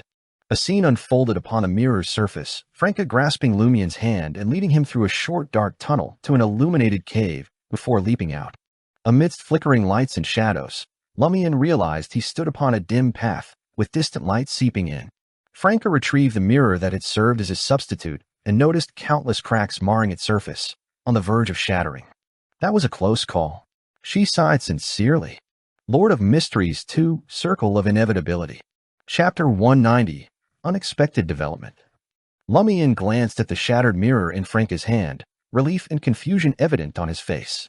But I don't feel like I was being attacked. His summoning dance still had 5 to 6 seconds left before Franca grabbed his wrist. Franca cleared her throat and assumed the stance of a teacher. Some mysticism techniques are undetectable. The moment you feel attacked is the moment of your death. Could it be that the monster secretly influenced me when I paused the summoning dance to enter the mirror for those brief seconds? Lumian nodded thoughtfully. Yes, the bleeding in that space caught us by surprise. We had no idea how to prevent it. As he spoke, he looked at Franca's face and noticed her smooth skin, devoid of any scars. It was impossible to tell that blood had seeped out from multiple places. Franca touched her face and pondered before saying, "It's indeed very bizarre. But we did lose some blood. As a witch, I have a mystical perception of the amount of my blood. In other words, the damage we suffered in the special mirror world isn't fake. It's just that we didn't leave any wounds. Damn it, I didn't bring the carbide lamp." As she spoke, she turned around and searched through a pile of gravel on the side of the dim tunnel. Lumian didn't have time to retrieve his carbide lamp either. He could only observe Franca's every move with the help of the distant light. In less than 10 seconds, Franca pulled out a mirror from the rubble. The mirror appeared to be made of pure silver. The patterns on both sides were mysterious and sinister, and its surface was dark and lifeless, as if time had eroded it. As expected, there's a corresponding mirror in reality. Franca did her best to avoid being reflected in the silver mirror with its classic design. She also instructed Lumian, in unsafe places or when encountering strange occurrences, try not to look into the mirror if you can. Otherwise, something terrifying might happen. We mustn't touch such mysterious and evil objects of unknown origin. Lumian, who hadn't mentioned to Franca that he couldn't look in the mirror after using the mystery prying glasses to disguise himself, nodded. I understand that the exit is a mirror. What I can't figure out is how we entered that space without noticing. We didn't come across anything along the way. That baffles me, too. Franca covered the surface of the classic-styled silver mirror with a handkerchief and other items. She stood up and said, "This thing seems to be closely related to the Demonist pathway. How about you give it to me? I'll find something valuable to compensate you later." "No problem," Lumian chuckled. "You don't have to ask. I can't beat you." Franca clicked her tongue and said, "No, the spoils of war must be distributed fairly. Otherwise, there will surely be conflicts within the team. I used to be taken advantage of like this in the past. If it weren't for my good nature and not holding grudges, I would have sought revenge long ago." "Why does it sound like you're cussing me, madam?" Lumian silently muttered. If someone took his spoils and exploited him for no reason, and his strength was inferior to the other party, although he wouldn't say anything on the spot, he would definitely find a way to seek revenge later. He wouldn't simply forgive the other party so easily. Stowing away the classic-styled silver mirror, Franca gestured toward the source of light. "Let's go and have a look over there. We might come across the quarry police or other smugglers. We can ask for directions." Getting lost in underground Trier and being unable to find a way out might be even more perilous than being trapped in that peculiar mirror world. That's right. Lumian agreed wholeheartedly. If it weren't for that, the monstrous ghost would have been eradicated long ago by the official Beyonders. The two of them proceeded through the tunnel, guided by the faint glow, staying alert for any potential attacks. Before long, they reached a quarry cave. In the center of the cave stood a figure wearing a felt hat. The light emanated from the carbide lamp he held in his hand. Franca recognized him and called out, "Fernandez." She realized that the figure was Fernandez, the smuggler who had been leading the way for them. This appeared to be the quarry cave where they had arranged to meet him. Fernandez turned around surprised and asked, "How did you come from there? I've been waiting for nearly half an hour, but you didn't show up. I even went to the spot where the footprint vanished to search for you, but you were nowhere to be found." Lumian and Franca exchanged glances and nodded. Indeed, they had spent nearly half an hour in the special mirror world. Franca approached Fernandez and casually explained, "We stumbled upon some clues and pursued them. However, we ended up circling back here and encountered an ambush on the way. We lost our carbide lamps." "What clues?" Fernandez asked, pleasantly surprised. Franca smiled. "We'll discuss it with Cristo directly." Fernandez knew his place well and didn't pry any further. He led the two of them back along the same path they had taken before. They ascended the secondary well and entered the underground section corresponding to La Marque du Quartier du Gentleman, finally arriving at the exit on Rue Anarchy. Only when Lumian and Franca laid eyes on street peddlers, children picking up fruit peels, homeless people huddling in corners, and the bustling crowd, did they truly feel as though they had escaped from that strange realm and returned to the real world. After boarding the carriage that Rat Cristo had sent for them, Lumian glanced at Franca and asked in a low voice, "What should we say later?" Fernandez knew the carriage driver and had taken a seat beside him, so he wasn't in the carriage. Franca chuckled. "We'll simply say that we entered an unknown space, discovered some traces, and managed to escape using my mirror magic.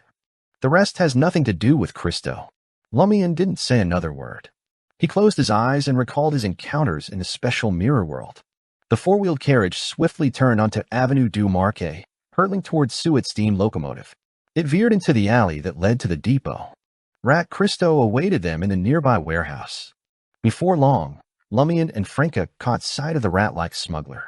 Cristo approached them with a grin and exclaimed, "Thank you, by steam. Erkin and the others are back." "Erkin?" Franca's eyes narrowed as she blurted out, "The missing caravan has returned?" Erkin, Cristo's younger brother responsible for the smuggling caravan, had vanished previously, and Franca still had his divination handkerchief. And now he's back? What the F***CK was going on? Cristo nodded, still smiling. Indeed, the goods have returned as well. They arrived over an hour ago. Over an hour ago? Wasn't that the same time when we discovered the spot where the footprint vanished and entered that peculiar mirror world? Lumian frowned, a hint of confusion stirring within him. It was only because he had already experienced unbelievable phenomena like the time loop and the vivid dream that Lumian managed to keep his composure, unlike Franca. Observing the surprised and perplexed expressions of Franca and Seal, Cristo smiled and stated, "I'll let Erkin explain it himself." He turned and headed a few steps toward the entrance of the warehouse, calling out, "Erkin, come out for a moment." Seizing the opportunity, Franca tilted her head slightly and whispered to Lumian, "This is highly unusual." Lumian's lips curled into a smile as he lowered his voice and replied, "I even suspect that Rat and the others conspired to set a trap for us. They used the disappearance of the goods as bait to lure us underground into that perilous realm." Franca studied him, amusement in her eyes, and remarked, "You don't have much trust in others, do you?" Lumian spoke candidly, "The dancers' salaries make Giant and Baron Brignays resentful, and I possess the coveted Sal de Balbrise. Only Rat has no conflict of interest with us, so he was made to intervene." Franca fell into deep thought, seriously considering the possibility of being deceived. In that moment, Lumian grinned. This is merely a conjecture. It doesn't account for the footprints and other traces in the mirror world. As soon as he finished speaking, a man who appeared to be under 30 years old emerged from the warehouse. He was not particularly tall, standing at about 1.6 meters. Apart from the absence of rat-like whiskers, he bore a striking resemblance to Cristo. "It is indeed Erkin," Franca whispered to Lumian. Then she turned her gaze to Cristo and Erkin, who were approaching together, and inquired, "Erkin, what happened?" Erkin's dark blue eyes revealed a blend of fear and joy. "We entered a peculiar world within a section of the tunnel and couldn't find a way out. In the afternoon, while we were searching in all directions, we suddenly found ourselves back on our original path. Did our entry provide them an opportunity to escape?" Franca had a suspicion. Lumian stared at Erkin, his expression devoid of any emotion, as if assessing an adversary who might bring him calamity. In his mind, he recalled the droplets of blood left behind on the ground of the mirror world. Gradually, they coalesced, staining a whole area crimson. Could someone who had lost so much blood truly return alive? Franca had evidently pondered this as well. She regarded Erkin and asked, "What happened to you there?" Erkin couldn't help but tremble. "We started bleeding inexplicably. Towards the end, many were on the verge of death. By steam, we managed to find the exit in time. As soon as we emerged, we recovered." "Is that so?" Franca felt that Erkin, adorned with the sacred emblem, was relaying his account in line with her own experience and could be explained. Thus, she could only temporarily set aside her doubts. Beside them, Rat Christo cast a glance their way and invited them with a smile. "Regardless of the circumstances, I must express my gratitude. Would you like to sample the most authentic Savoy roast chicken?" "All right," Lumian responded on Franca's behalf. Christo produced a set of keys and tossed them to his brother, Erkin. "Go to my office and bring all the spices to the kitchen." "All right." Erkin received the key and ascended the iron stairs embedded in the outer wall of the warehouse. With his left hand, he inserted one of the keys into the door of Christo's office and turned it to unlock it. Franca was momentarily taken aback before muttering to herself, "I recall that Erkin habitually uses his right hand. Why would he awkwardly open the door with his left hand when he wasn't holding anything?" Hearing Franca's remark, Christo nodded and replied, "Indeed, he is right-handed. Lord of Mysteries 2, Circle of Inevitability." Chapter 191, Suspicions. Right hand. Franca's body jolted with a sudden shudder. As a witch, she was well acquainted with the intricacies of mirrors, attuned to their peculiarities. And one thing she knew for certain was this: when a person gazed into a mirror, their reflection would be inverted from left to right. The situation at hand was baffling. After Erkin, who habitually favored his right hand, had ventured into the enigmatic mirror world in return, it inexplicably switched to using his left hand. Franca and Lumian, however, had not experienced such a change. What could this mean? Franca trembled with unease. Just then, Christo reappeared at the warehouse's bottom floor, bellowing instructions to Erkin on the upper level. He demanded that Erkin retrieve his prized white elixir wine. Seizing the opportunity, Lumian leaned in close to Franca and whispered into her ear, "Have you noticed any connections?" "You've thought of it too?" Franca replied, taken aback. It was a challenge to detect Erkin's abnormality and grasp the underlying possibilities without extensive knowledge of mysticism and encounters with a beyonder world. Lumian continued in a hushed tone, "Judging by the amount of blood present in that space, I find it hard to believe that a regular person could have survived. From the start, I suspected something was amiss with Erkin and the other members of the caravan. Furthermore, you mentioned that the peculiar mirror world contains your past self, the reflection of who you once were.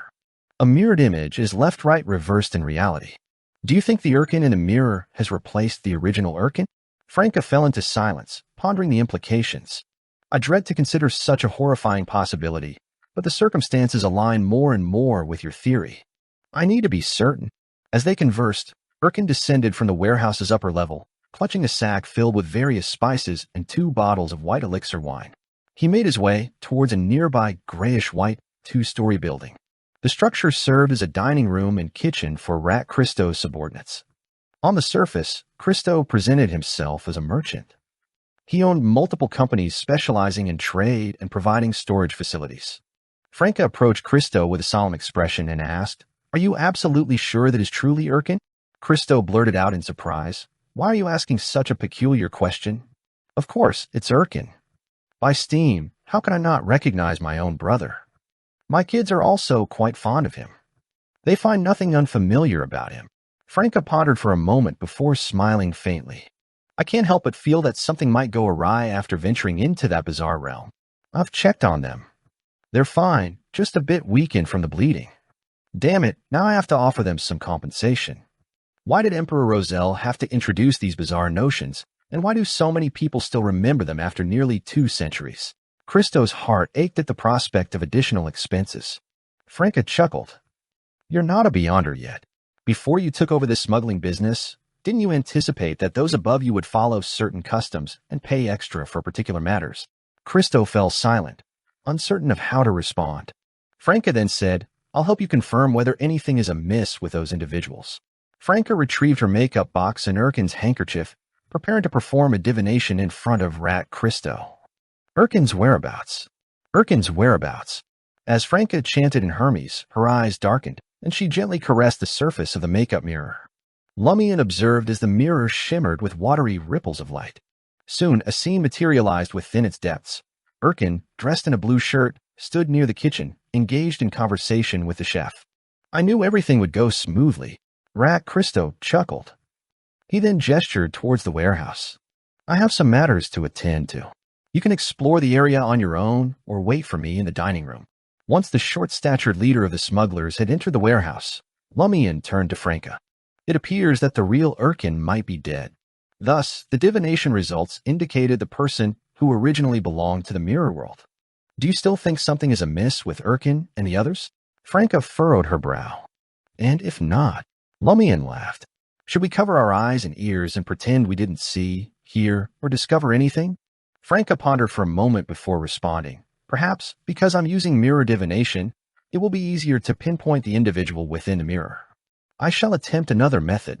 Surveying the warehouse area, she picked up a short wooden stick and held it before her, pressing down from the top. After uttering a similar divination statement, the wooden stick snapped, pointing directly at the grayish-white two-story building that housed the kitchen and dining room. Erkin was there. Franca fell silent momentarily before declaring, "Let me see if that mirror can be of any assistance." She referred to the classic-styled silver mirror that served as a gateway to the peculiar realm, hoping to employ it in banishing all the monsters that had emerged from within. Lumian eagerly trailed behind Franca as they entered the dining room.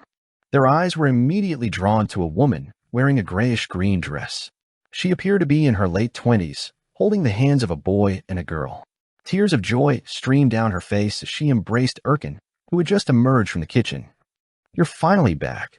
Dad, play with me." Amidst the clamor of excited voices, Erkin's face radiated sheer happiness. His brows and eyes reflected pure joy. Franca paused in her steps, silently observing the heartwarming family reunion for a long while. Eventually, she let out a sigh and remarked, "Let's give it a little more time." Lumian maintained his smile. "Are you finding it hard to bear?" Franca sighed. The real Erkin might already be dead. After all, this is his reflection. If I were to expose his true nature now, kill him or force him back into the mirror, not only would his wife and children fail to show gratitude, but they would also despise me. You're right. Lumian chuckled. In any case, if anything untoward happens in the future, whether someone lives or dies is not our concern. We simply need to exercise caution. Why should we appear as the villains? No one will thank you for it. Yes, let's avoid Rat Christo and the others for the time being. If we don't encounter them, it's as if nothing has occurred. Franca's inner conflict grew. She didn't know what the mirror's reflection would do after replacing the person in reality. What if his kindness morphed into cruelty and his affection transformed into hatred? Franca, unable to reach a decision, could only gaze at Lumian and sigh. Your words are rather cold-hearted. She began to think that Jenna's assessment of Seal held some truth. Madam, am I not merely following your inclinations to help you convince yourself? Lumian responded, a mix of annoyance and amusement evident in his tone. Franca offered a sheepish smile. How do you propose we handle this situation? Lumian glanced at Erkin, who was recounting his strange encounter to his wife and children as if it were someone else's story. We should have someone write a letter and report this matter to the police headquarters or a cathedral. The letter should merely state that Rat Christo's brother, Erkin, ventured into an underground realm with a group of individuals and remained absent for the majority of the day. Upon resurfacing, their dominant hand had changed. Official Beyonders have encountered numerous anomalies, so they should be familiar with the underground. They will likely deduce what has befallen Erkin and his companions. As for how they handle it, that's their responsibility. We need not worry. If they refrain from harming Erkin and the others, the mirror person poses no threat. They can serve as replacements for the deceased originals. And if those monsters are eliminated, we won't have to confront pain and animosity, let alone compensate anyone. In short, we must trust the officials and the church. Emperor Roselle once mentioned that a gentleman wouldn't feel inclined to dine on an animal they were familiar with after it had been slaughtered. However, if they remained unaware, it wouldn't be an issue. They could enjoy their meal blissfully. The same principle applies in this case. Lumian couldn't recall the exact words, so he did his best to convey the sentiment in his own words. Franca pondered deeply for a few moments before being convinced. You're right. She glanced at Lumian. You don't sound like a mob leader at all. A true mob leader knows how to manipulate the authorities. Lumian grinned. Franca chuckled and remarked, Do I have to address you as Godfather from now on? Without giving Lumian a chance to inquire further, she swiftly added, A mob's Godfather. Yes, for now you don't have the means. I'll take responsibility for leaking the information to the officials. Mob's Godfather. Lumian had heard his sister mention this as the subject of her next book. He grasped the general idea, but couldn't help feeling a tad disheartened. In the ensuing hours, he and Franca joyously attended a banquet hosted by Rat Christo, engaging in lively conversations with Erkin and the other smugglers. Lumian couldn't stop raving about the delectable Savoy roasted chicken. It was seasoned with an array of spices, its surface glistening with a similar concoction. The golden skin boasted juiciness, tenderness, and an aromatic essence. He sliced a piece of the crispy skin-covered meat and let it soak in the succulent juices for a moment before savoring it. The experience was pure bliss, rendering it impossible for him to cease indulging. As the banquet drew to a close, Franca noticed only a handful of people remained at the dining table. She turned to Rat Christo, a smile playing on her lips. Come closer. I have something to ask you. Christo, momentarily taken aback, shifted his chair nearer to Franca and responded with a smile. And what's the matter? Franca smiled and whispered, In truth, Seal and I also ventured into that peculiar world. Fortunately, we managed to escape. With that, she swiftly produced the roast chicken's knife and drove it into the table in front of Rat Christo. Her voice turned icy as she interrogated him. What's concealed within that shipment? You nearly got us killed. I don't know. Christo glanced around, beads of cold sweat forming on his forehead. Realizing that only he, Franca, and Sealed remained at the table, he hastily explained, I genuinely don't know. The boss instructed me to bring it to Trier. Lord of Mysteries 2, Circle of Inevitability. Chapter 192, Verification. Boss? Lumian was alarmed. He hadn't anticipated the connection to Gardner Martin, but now things were starting to make sense. Why did the smuggling caravan vanish on a known route that had been used before? And why was Rat Christo so eager to seek their help? If he had only lost a shipment, he would have made more confirmations. It would have taken time for him to reveal his vulnerabilities and mistakes to his peers, who might be eyeing his position. Lumian's mind raced with thoughts. Gardner Martin might be a sequence 6 or 5 on the hunter pathway. Both Franca and I entered the special mirror world, and we're a hunter and a demoness, respectively, on similar and neighboring paths. Mr. K instructed me to approach Gardner Martin and gain his trust. Franca, as a member of the secret organization Curly-Haired Baboons Research Society, has quite a high sequence. It's surprising that she's willing to be the mistress of a mob boss like Gardner Martin.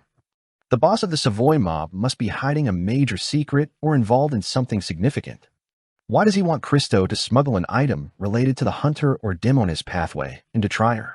And why go through the risks of underground smuggling? Is he afraid of the tax collectors? Instead, why doesn't the boss retrieve the item himself outside the city and have Christo get a smuggler lead the way? It would be safer and more discreet. Could it be that he knows the item might cause trouble and wants to avoid the risk? Lumian shifted his gaze from Rat Christo to Franca's face. To Lumian's surprise, the witch seemed unprepared for such an answer. Her initial shock was swiftly followed by a hint of excitement and joy. She stared intently at Rat Christo and sneered, Are you trying to F** King deceive me? How come I haven't heard about Gardner asking you to bring something into Trier? Where is that thing? Excitement. Joy. Lumian grew increasingly certain that Franca had ulterior motives for joining the Savoy mob and approaching Gardner Martin. Christo forced a smile and responded, It's in an iron box. I've already sent it to Rue de Fontaine's. Perhaps the boss hasn't informed you yet. As a seasoned member of the Savoy mob, he knew the power Franca possessed. She could easily dispatch him, especially since he wasn't prepared and hadn't brought any assistance. Moreover, she excelled in divination and could detect falsehoods. You better not be lying to me. Franca recoiled, produced her makeup mirror, and began performing a divination in front of Rat Christo. Lumian cooperatively stood up and walked to Christo's side. He reached out and firmly grasped Christo's shoulder. Once Franca confirmed the truth through her divination, Lumian patted the rat on the back with a smile. If anything similar happens in the future, make sure to remind me of any potential issues with the merchandise. I must be prepared for any unexpected incidents. Otherwise, I might just chop you into pieces and feed you to your beloved kids. He had heard from Lewis that rat Christo had numerous pets and had a special fondness for dogs. Fueled by the threat, Christo grew angry. Franca may be the boss's mistress, and she's stronger than me. I can tolerate her treatment, but what right does a newbie like you have? Recalling Margot and Hammerate, who were just as powerful as him, Christo wilted under their memory and forced a smile. The boss asked me to keep it a secret this time. Franca stowed away her makeup box and cursed. You son of a bitch. You could have at least given us a clue. Christo sheepishly smiled and replied, all right, all right. Surprisingly, he wasn't at all offended by the insults. To him, dogs were cherished family members, so how could their mention be taken as an offense? He often warned his lecherous subordinates that laying a hand on his wife was akin to touching his dog. Observing Franca and Seal's softened attitudes, Christo curiously asked, is that strange world really as Erkin described? Before Franca could respond, Lumian patted Christo's shoulder with a smile. Haven't you figured it out yet? Has a dog eaten your brain? We were just bluffing you. We didn't enter any strange world at all. We simply suspected something was amiss with your goods, considering the previous smooth smuggling operations and the sudden involvement of a Beyonder incident. So we decided to deceive you. Rat Christo couldn't help but feel vexed. Indeed, if Franken and Seal had truly entered a strange world, they wouldn't have returned so swiftly. Erkin and the others had been missing for hours. How could he have been so foolish? Why did he fall for their ruse? Suppressing his emotions, Christo looked at Franca with a fawning smile. Please don't tell the boss that I revealed the existence of that item. He will not be pleased with me. Franca cast a strange glance at Lumian and said to Rat Christo, fine. From now on, you owe me a favor. All right. Christo hastily agreed. After bidding farewell to the leader of the smuggling operation, Lumian and Franca exited the warehouse and turned onto the narrow street of Avenue du Marquet. I realized today that Christo is a complete fool. He's incredibly gullible, Franca remarked, breaking the silence as she glanced at Lumian beside her. There was a hint of a smile on her face, but it didn't quite reach her eyes. You're quite skilled at deceiving others. Lumian assumed a composed demeanor. In Cordu, you must have heard about Cordu, right? They call me the Prankster King. Franca, familiar with Cordu due to the wanted poster, smiled at Lumian and responded. Did you lie to me earlier then? Hehe, Jinna's assessment of you wasn't entirely off. You possess cunning and trickery. You're my sister's companion. I've been telling you the truth, Lumian said sincerely, maintaining an honest expression. However, he didn't divulge the complete truth. Even if Franca were to confirm it through divination, she wouldn't detect any signs of deception. Franca observed his expression and nodded in satisfaction. I am willing to trust Muggle's brother. Let's pretend you don't know about Gardner's item. There are certain things that can be harmful if you were to uncover the truth. I won't inquire about it either. All right? Lumian acquiesced, obediently playing the role he had assumed in front of Aurora. The two then went their separate ways on Avenue du Marquet. One headed towards Salle de Bal Brise, while the other turned onto Rue de Blouses Blanches. It was already past 8 p.m., and the sky had darkened. Gas wall lamps embedded in the walls illuminated the dance hall, casting a yellowish glow on the entire first floor. As they approached the dance floor, the ambience grew dimmer. Amidst greetings, Lumian took a seat at the bar counter and ordered a glass of fennel and mint absinthe, known as Parrot. The drink was rather invigorating, and with just one sip, it cleared his mind as if he had been slapped awake. Lumian sat for a while, enjoying Jenna's risque songs. Eventually, he noticed Charlie approaching the bar counter with a tray in hand. Seal. Boss. Charlie swiftly altered the way he addressed Lumian upon realizing it was the bartender looking at him. Lumian took a sip of the psychedelic green liquid and asked with a smile, Do you prefer the dance hall or the underground bar in the motel? Charlie glanced at the bartender and the other waiters before lowering his voice. I still prefer the motel bar. Over there, I'm the center of attention. I can tell. Lumian chuckled and nodded towards the young female singer who had taken over from Jenna. Is she your friend's daughter? Charlie had previously mentioned a friend who had fallen victim to a loan shark. Pressured by Baron Brignaise, the friend tragically committed suicide by jumping off a building, and now his daughter was forced to sing at Salle de Bal Brise. Yes, Charlie replied with a sorrowful expression. The female singer, dressed glamorously in a revealing blouse and skirt, was around Jenna's age but lacked the same allure. Upon closer observation, Lumian noticed the key distinction between the two. Jenna's eyes radiated a certain spark, whereas despite her fake smile, the light in the other singer's eyes was absent. Charlie opened his mouth, seemingly hesitant to ask for something, but in the end, he decided against it and remained silent. Lumian took another sip of the parrot and immersed himself in deep thought, the song playing in the background. Approaching 10:30 p.m., he stood up and made his way back upstairs. He changed into a worn linen shirt, an old jacket, brown pants, and topped it off with a dark blue cap. With this appearance, he resembled a vagabond. Without hesitation, Lumian pushed open the window and leaped into the alley behind the dance hall. His intention was to pay a visit to Theatre de l'Ancien Cage aux Pigeons. His prophecy spell had revealed that Monsieur Ives, the landlord of Aubert's du Coq d'Or, will be present at Theatre de l'Ancien Cage aux Pigeons between 11 p.m. and 12 p.m. this Friday, i.e. tonight. Lumian wasn't expecting to confront the matter involving the evil god, the mother tree of desire, single-handedly. He had no intention of facing them head-on. Instead, he aimed to gather valuable information and uncover more problems through observation. To him, the most crucial objective was to utilize Monsieur Ives and the others to locate the place where Susanna Mattis had resided during her lifetime and obtain an item she had carried for a significant period. This would lay the groundwork for the exorcism spell when she eventually launched an attack. Although completing the ritualistic magic in time might prove challenging, being prepared was preferable to being caught off guard. After taking a few detours, Lumian arrived outside Theatre de l'Ancien Cage aux Pigeons. Since it was not yet 11 p.m., he saw no need to rush inside. Instead, he found a corner and settled down, observing Monsieur Ives' beige six-story apartment with the demeanor of a genuine tramp. Before long, Lumian spotted the landlord. Monsieur Ives returned from La Marque du Quartier du Gentleman, holding a black cane. He wore a faded dark suit, chestnut pants, and an aged half-top hat. A few minutes later, a dim light emanated from one of the windows of his apartment. Lumian patiently waited. As he waited, his brow gradually furrowed. Why hasn't Monsieur Ives made his way to Theatre de l'Ancien Cage aux Pigeons? It's already past 11 p.m. The window continued to emit a yellowish glow, and occasional figures passed by. 15 minutes elapsed, yet Monsieur Ives had not left his apartment, crossed Avenue du Marquet, and entered Theatre de l'Ancien Cage aux Pigeons. Lumian couldn't help but mutter to himself, could there be an error in my prophecy spell? Lord of Mysteries 2, Circle of Inevitability. Chapter 193, Luck Enhancement. Lumian waited patiently until midnight drew near. As the clock struck 11:30 p.m., the light in Ives' room went out, yet no one emerged from the apartment. It seemed the miser had decided to save on gas bills and retired for the night. The final act of the play at Theatre de l'Ancien Cage aux Pigeons concluded as midnight approached. The audience trickled out one by one, but no one entered the theater. Lumian muttered to himself, his thoughts racing. Could it be that the prophecy spell's answer isn't precise enough?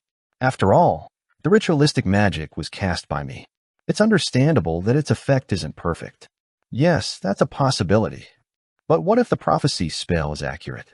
Alarmed amidst his thoughts, Lumian's head snapped in the direction of the door adorned with theater posters. If the prophecy spell was correct, it meant that Monsieur Ives had indeed been at Theatre de l'Ancien Cage aux Pigeons between 11 p.m. and midnight.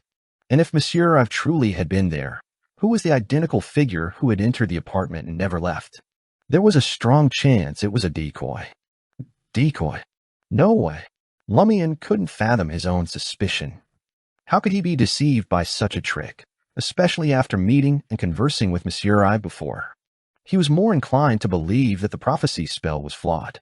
Perhaps there's a tunnel beneath the apartment leading to Theatre de l'Ancien Cage aux Pigeons? Lumian pondered, searching for a plausible explanation. Trier was a city where establishing a tunnel was easier than in other places.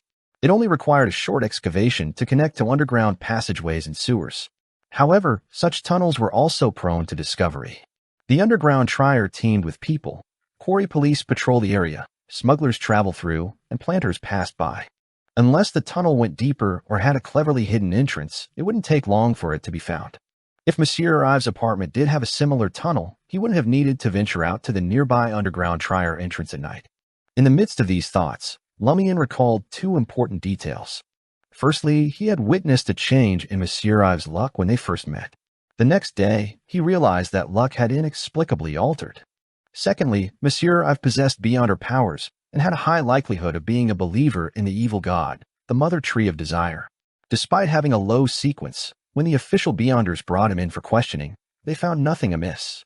Combining these perplexing facts with a disparity between the prophecy spell and reality, Lumian's pupils contracted as he muttered to himself. Decoy, could it be real? Was the person residing in the opposite apartment all this time after the robbery a mere decoy? Is that why his luck changed, and the official Beyonders failed to detect anything wrong? How is it possible for him to resemble Monsieur Ives so perfectly? Did he employ a mystical item akin to the mystery prying glasses, or some other method? And where is the real Monsieur Ives hiding in Theatre de l'Ancien Cage aux Pigeons? The more Lumian pondered, the more unnerved he became. No one had discovered the substitution that took place. At the very least, Christo's men showed signs of mirror-like reversal. The situation is growing increasingly sinister, befitting a follower of an evil god. Lumian sighed deeply. From the assortment of the pervert's abilities, Lumian had already deduced that Monsieur Ives had sensed something awry after being robbed. After all, even a single Vril d'Or held value as money. No robber would willingly discard it. And if it had truly been discarded, it meant that the robbery was not the true objective. It was understandable, then, that Monsieur Ives had prepared himself to conceal his secrets from the official Beyonders. Lumian simply hadn't anticipated such a bizarre method. He had actually fashioned a doppelganger identical to Monsieur Ives. For a moment, Lumian couldn't ascertain whether the decoy in the apartment was an ordinary person adorned with Beyonder cosmetics or a devotee of the evil god with extraordinary powers. If it was the former, Lumian desired to seize the opportunity in the dead of night, apprehend the decoy, administer a thorough thrashing, and extract the truth. Then he would deliver the decoy to the police headquarters or a cathedral, leaving the official Beyonders to conclude matters. If it was the latter, he dared not act impulsively. No one knew the decoy's sequence level or the breadth of its abilities. Lumian turned his head once more, casting a glance at the brick-red, three-story building housing Theatre de l'Ancien Cage aux Pigeons. He noted that no more patrons emerged from its entrance, dispelling his idea of venturing inside for another look. The final performance of the day had concluded. After contemplating for a while, Lumian resolved to make some preparations. He rose slowly to his feet and proceeded toward Le Marquis du Quartier du Gentleman, skulking in the shadows untouched by the glow of the gas street lamps. Along the way, he scrutinized the vagabonds slumbering in the corners of the roadside, his gaze deep and earnest. Finally, he found a suitable target. Huddled beneath a makeshift barricade in the alley, the vagabond's clothing was tattered and stained with mud. His legs bore the marks of dog bites, festering wounds oozing yellow pus. In Lumian's eyes, this individual was plagued by misfortune. He would face a series of calamities in the next 2 or 3 days, with his very life potentially at stake. This made him the ideal material for the luck transference spell. Yes, Lumian intended to employ the ritualistic magic of the alms monk, the luck transference spell, to fashion an item capable of transmitting ill fortune. If the fake Monsieur Ives were to be plagued by misfortune, continually beset by various predicaments, there was a high likelihood that he would reveal his predicament to the official Beyonders. With this in mind, Lumian had been on the lookout for the most hapless vagabonds. This particular group belonged to the realm of ill-fated individuals. With his cap pulled low, Lumian approached the vagabond, positioning himself so the gas lamps on the street cast his face in shadows. He crouched down, black-gloved hands ready, and gently prodded the tramp. "You." The tramp stirred, his voice filled with pain and confusion. "I need your assistance with something." Willing to lend a hand, Lumian produced a silver coin, worth 1 Vril d'Or, adorned with cherubs and intricate lines. The tramp's eyes were immediately drawn to the gleaming coin. Without hesitation, he nodded and replied, "No problem."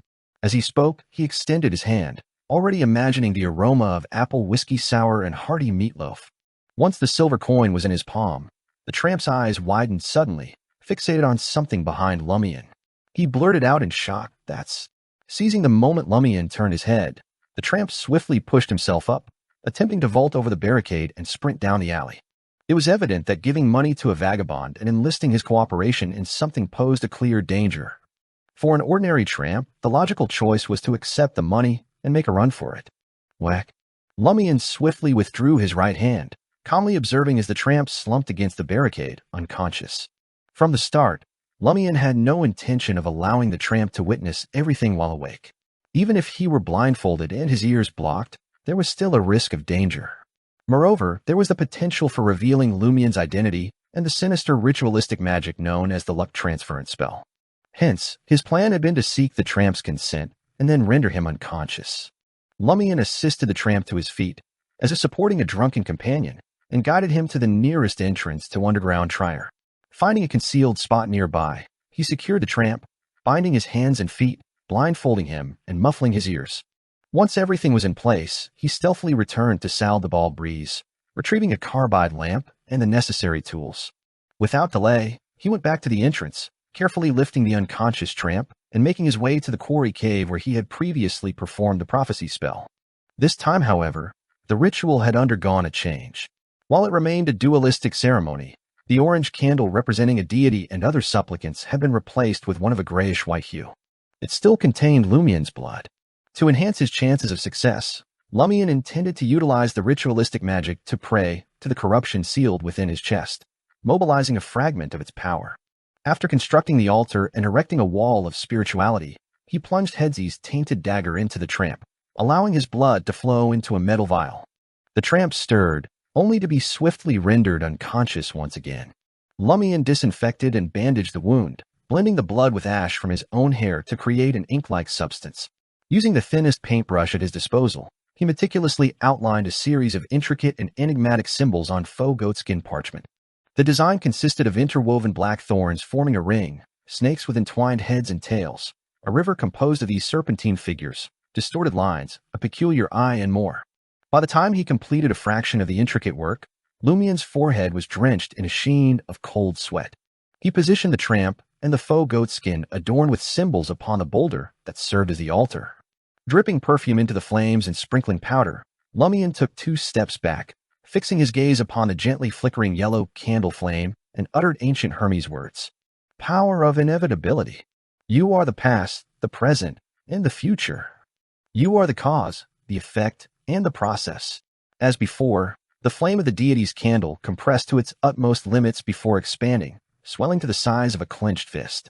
Its hue transformed to a silvery black shade, distorting everything in its vicinity. Gray mist filled the air, and a tempest of darkness whirled about. Lumian, his ears assailed by frenzied murmurs, endured the vertigo and switched to the Hermes tongue. I implore you to alter this destitute man's fate. I pray that you will take away his misfortune. At this juncture, Lumian took a step forward and ignited the faux goatskin adorned with mysterious symbols using the silver-black candle flame. Placing it within a natural crevice on the altar's surface, he observed as the parchment began to smolder. In the next instant, he produced a gold coin worth 5 vril d'or, engraved with the sunbird, and positioned it near the tramp's outstretched hand. To those gripped by greed, money was an irresistible lure. It served as the optimal conduit. Lumian, burdened by a sensation akin to carrying a weight of over 500 kilograms, retreated a step, awaiting the consumption of the smoldering faux goatskin before commencing the final incantation. Gray amber, a herb that belongs to inevitability, please pass your powers to my incantation. The entire altar abruptly ignited, assuming an ethereal semblance. Before Lumian, an illusory, intricate, and chilling river of mercury silently coursed its way.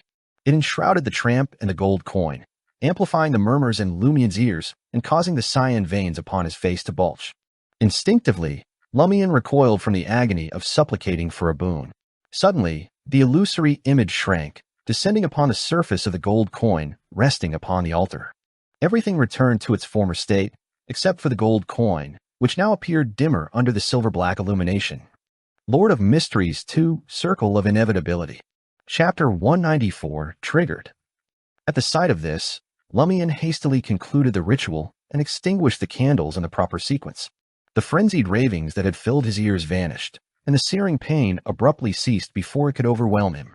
Once he tidied up the altar in a rough manner, Lumian shifted his gaze to the 5 vril d'or coin.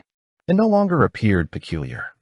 Bathed in the glow of the carbide lamp, it shimmered with a captivating golden sheen, indistinguishable from any other coin. Lumian's eyes darkened suddenly, as if he were observing a living being, examining its fortune. Normally, he couldn't see an object's fate, but this time was different. After focusing, he realized that the gold coin was enveloped in black vapor tinged with a hint of blood-red glow. The former symbolized ill fortune, while the latter indicated a degree of impending catastrophe. Phew! Lumian let out a sigh of relief. This meant that the luck transference spell had succeeded. The tramp's streak of misfortune for the next few days had been transferred to the gold coin. However, if Lumian didn't find another person to bear this fate within 3 days, it would revert to the tramp, permanently untransferable. Lumian continued to gaze at the tramp for a few more seconds, confirming that his luck had temporarily returned to normal, neither good nor bad. Satisfied, Lumian, already positioned at the edge of the altar, reached out and picked up the 5-world ore, which served as the medium for luck transference. He wasn't concerned that this act would transfer the misfortune attached to the item onto himself.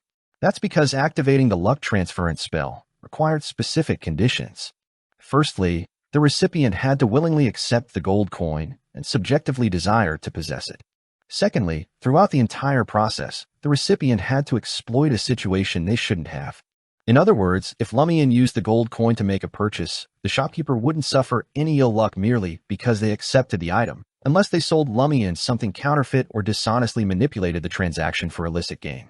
Likewise, if Lumian discreetly slipped the gold coin into Charlie's pocket without his immediate awareness, Charlie wouldn't encounter misfortune when he eventually used it. As the original owner of the coin, Lumian naturally remained unaffected by the luck transference spell when he retrieved it.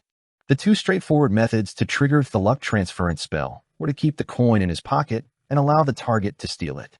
He could also feign leaving it behind so the target could pick it up. Lumian believed that unless individuals like Monsieur Ive, who had acquired a miserly habit, underwent a significant transformation, they would still harbor an enduring fondness for money. Falling into such a trap would be easy for them. After erasing various traces on the altar, he hoisted the tramp onto his back and ascended to the surface. He dumped him back into the alley where he had been found, removing the ropes binding his hands and feet, along with the cloth covering his eyes and ears. Observing the tramp's condition, Lumian gave him a swift kick and departed. The tramp stirred slowly, uttering pleas of desperate fear. "Please, let me go." He blinked his eyes open, instinctively scanning his surroundings. To his realization, there was no one in sight, and he found himself still slumbering in his usual spot. The tramp fell silent.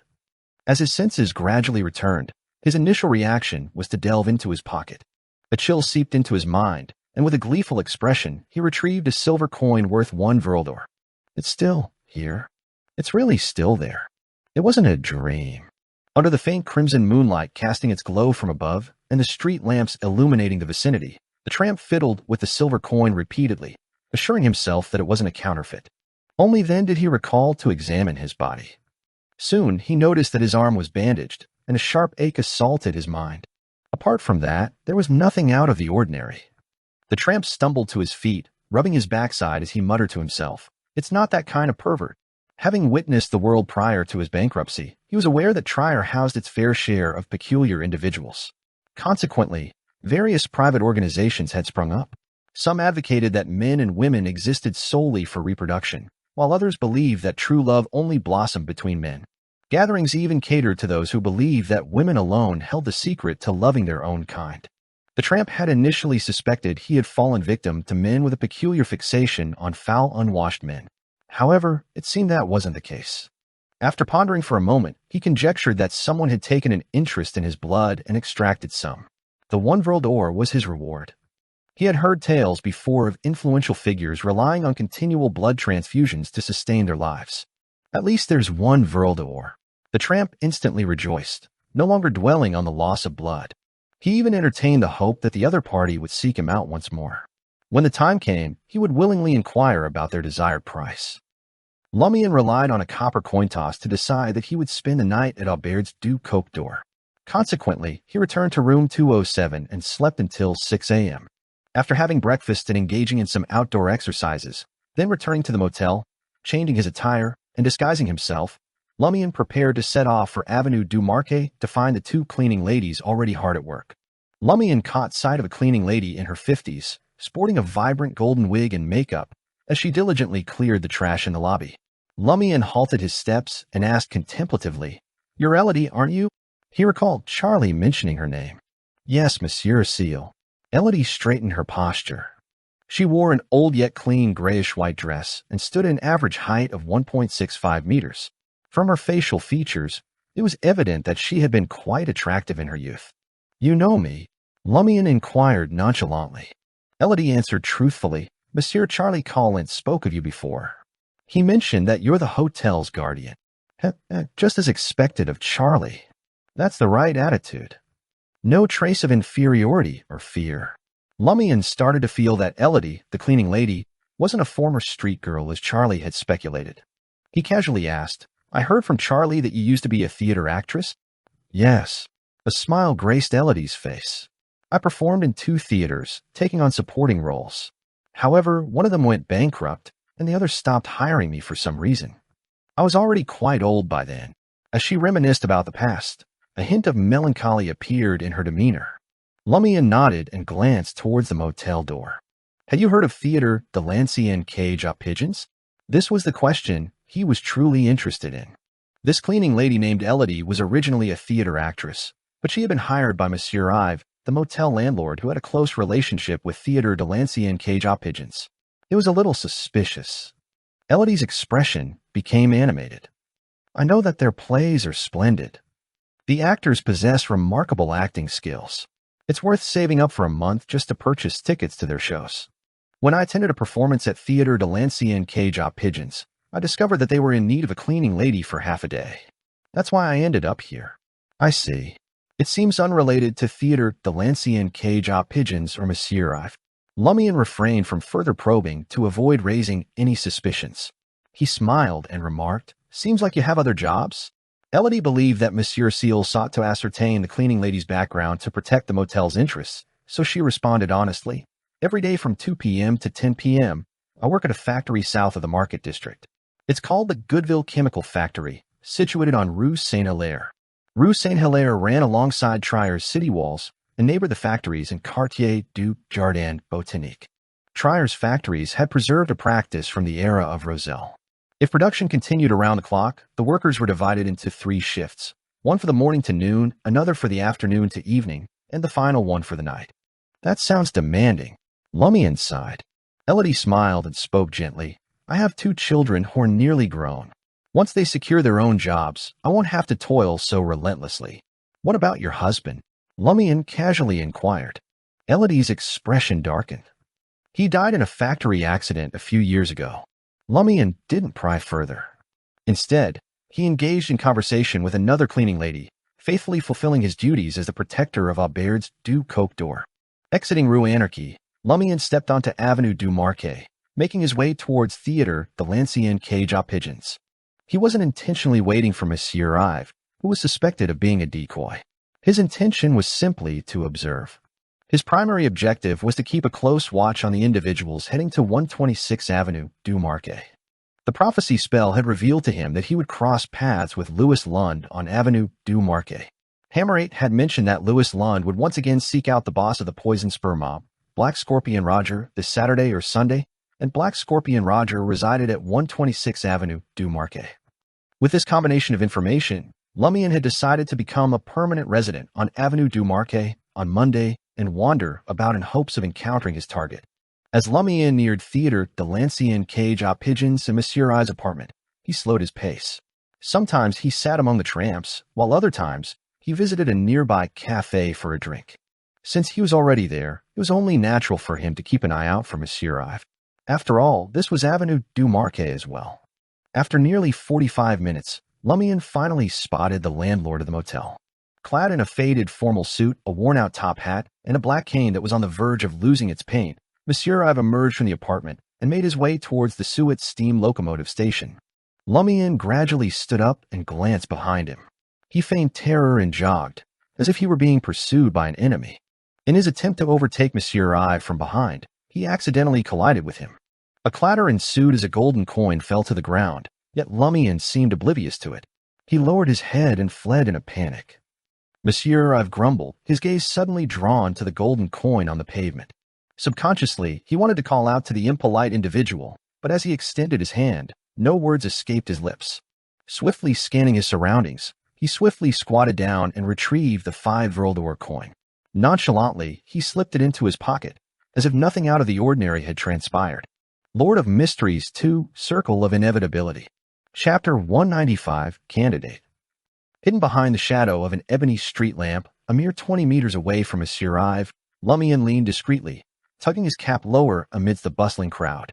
He watched intently as his mark retrieved the glistening gold coin, secretively stashing it away. Only then did Lumian release a sigh of relief. With one hand nonchalantly tucked inside his pocket, he strolled towards 126th Avenue du Marquet, paying no further heed to the dubious decoy, for the luck transference spell had been officially set in motion, impervious to interruption. However, the spell required time to manifest its effects.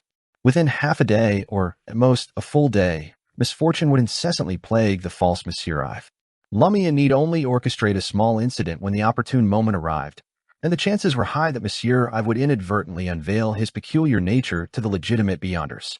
As Lumian ventured forth, he soon realized that 126th Avenue du Marquet was none other than the abode of Black Scorpion Roger, the very nerve center of the poison spur mob. Consequently, he dared not approach too closely, wary of exposing himself. Settling himself near a cafe window, diagonally positioned at a distance of over 10 meters, he ordered a Fermo coffee and a dariole. While awaiting his refreshments, Lumian attentively scanned the passers-by on Avenue du Marquet, his gaze lingering upon the promotional posters adorning the cafe's walls.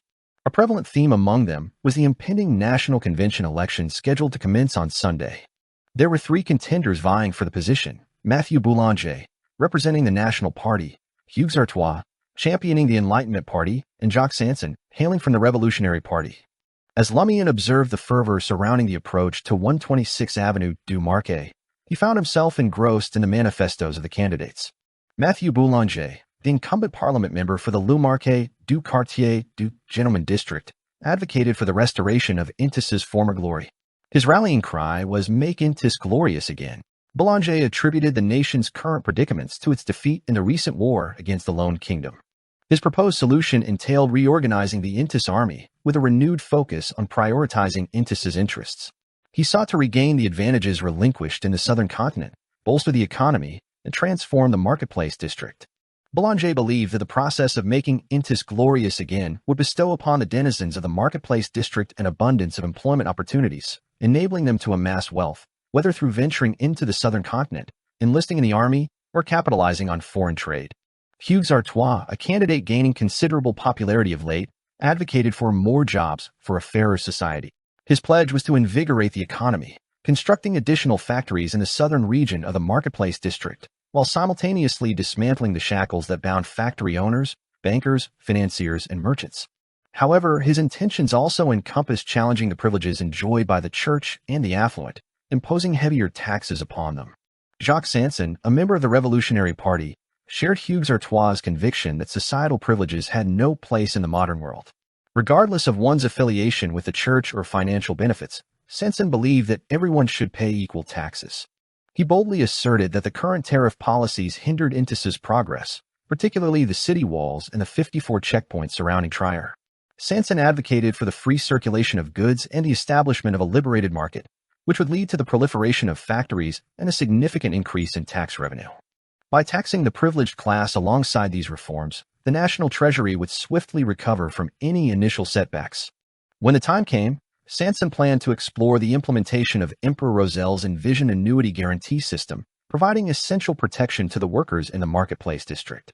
His slogan resounded, "Take down those damned walls." Having finished reading the candidates' platforms, Lumian couldn't help but feel inclined to vote for Jacques Sanson. While it remained uncertain whether Sanson possessed the capability to realize his ideas, cheaper alcohol and goods would bring tangible benefits and security to the people in the marketplace district. As for taxing the privileged, they weren't overly concerned, as long as the burden didn't exceed a koppit. Yet, it was evident that Jacques Sanson faced discrimination. His campaign posters were relegated to the farthest corners, barely visible.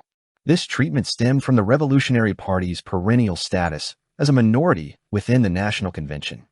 As the Poison Spur mob rallied behind Hugues Artois of the Enlightenment Party, Lumian directed his utmost attention towards his candidate. He not only perused Artois' election platform, but also scrutinized his color photographs. Artois, a man in his 30s, possessed a luxuriant head of black, fluffy hair with hints of gray at his temples. His nose stood tall and proud, complemented by deep blue eyes. His height commanded attention, and he exuded an air of refinement when dressed formally. I can't allow this man to be elected, unless I dismantle the Poison Spur mob before that happens. However, the mob still enjoys the mysterious support of Madamoon. Even if one black scorpion falls, another red scorpion will emerge. Yes, the elections are set to commence this Sunday. The police headquarters, military police, and official beyonders will be mobilized to vigilantly monitor each constituency. Causing trouble won't be easy. Should I involve the laborers, porters, and waiters of the Savoy mob? Lumian contemplated how to secure the national convention seat for both Matthew Belanger and Jacques Sanson. According to Intis law, anyone residing in a constituency for at least 6 months and having a job or attending university possessed the right to register and vote in that district. Lumian himself had only arrived in Trier less than a month. Lost in thought, he maintained a watchful eye on the window, hoping to catch sight of Louis Lund. After a considerable time had passed, the golden sun ascended into the sky. Lumian realized that waiting was not a viable option. Firstly, his identity posed a problem. He remained under the intense scrutiny of the Poison Spur mob, preventing him from waiting in a building opposite Black Scorpion Rogers' residence. Such a vantage point would limit his view and increase the risk of overlooking crucial details. Secondly, as the leader of the Savoy mob, he had numerous responsibilities to fulfill and required moments of respite. Waiting 24 hours a day for 2 straight days was simply unfeasible. As these thoughts raced through his mind, Lumian was struck by an idea. Why should I do it myself when I have so many subordinates and even hired Anthony Reed with my own money? With that thought, Lumian rose from his seat and left the cafe, making his way towards Salle de Balbrise. As he reached the middle of Avenue du Marquet, Lumian's attention was drawn to a gathering by the roadside. At the outskirts of the crowd stood a circle of black-uniformed police officers, while 2 rows of mounted officers observed the passers-by. Amidst the 200 to 300 people, there stood a makeshift wooden platform. A man in a black suit, sans bow tie, commanded the stage. A massive poster displaying his photo adorned the outer wall of the house behind him. His resounding voice resonated through the streets. We need jobs. We need better income. I will construct more factories on Rue Saint-Hilaire. I pledge tax concessions for these factories. Ah, isn't that Monsieur Hugues Artois? Lumian, utilizing his above-average intis height, could clearly see the speaker on the wooden stage. It was the elegant, black-haired, blue-eyed Hugues Artois, a candidate supported by the Poison Spur mob. Lumian listened for several seconds, his gaze instinctively scanning the upper levels of the building opposite Hugues Artois, examining the windows and roof. As expected, he detected signs of police officers or individuals who clearly did not belong to the household. He's well protected indeed. I cannot shoot Hugues Artois in the head or chest from those positions using a rifle. Lumian averted his gaze, a tinge of regret washing over him. There was another way to ensure Hugues Artois' defeat in the election, and that was to prevent him from participating altogether. Those who perished would automatically forfeit their right to run. Lumian had seriously contemplated the feasibility of this plan while at the cafe, but he concluded that it would stir up too much chaos. The market district mobs would likely be mobilized and used as scapegoats. He himself would fall into that category. If that happened, his true identity would likely be exposed, compelling him to flee the market district, if not Trier altogether. He would lose the opportunity to track down Madame Poalis and the Padre. Assassinating the candidate appeared to be quite a challenge. Even if he were fortunate enough to succeed, escape might not be guaranteed. Lumian shifted his gaze to the people standing behind the wooden platform. They were most likely members of Hugues Artois' campaign, a trio of men and 2 women. Among them, there was a woman with fiery red hair, rumored to possess noble lineage. Her features were striking, with chiseled lines on her face, yet there was an overall air of neutrality to her beauty. Tall and attired in a white and brown hunting suit, she was accompanied by 4 other individuals. Fearful of missing Louis Lund, Lumian paid no heed to Hugues Artois' oration. He withdrew from the throng and made his way back to Salle de Balbrise. Noontime brought few patrons to the establishment. Some waiters and bartenders took a break, while others busied themselves with tidying up. Addressing Louis and Sarkota, Lumian spoke up. Dispatch 4 men to keep watch at 126 Avenue du Marquet. 126. Louis repeated, his voice filled with astonishment. Isn't that Black Scorpion Rogers' residence? Is the boss planning to stir up trouble for the Poison Spur mob once again? Lumian nodded, his expression candid. You've got it. Don't get too close and ensure you remain undetected. Stand guard from different vantage points and observe whether he appears among the passers-by. Lumian gestured toward the wanted posters adorning the wall, as well as Louis Lund, who stood nearby. Since joining the Savoy mob, Louis's own wanted poster had been discreetly moved to an even more inconspicuous spot. Lewis and Sarkota turned their attention to the wanted poster, carefully examining its contents. Words like Cordu Village caught their eye. They grasped the general idea and readily agreed. Yes, boss. Once the four mobsters departed Sal de Ball Breeze with the wanted poster in tow, Lumian turned to Lewis and Sarkota. For the next few days, your task will be to maintain order on the first floor dance hall. Having issued his instructions, Lumian added nonchalantly, I just caught snippets of Hugues Artois' speech. Not bad. Whom does our Savoy mob support as the Market District's Member of Parliament? Lewis cast a quick glance around and lowered his voice.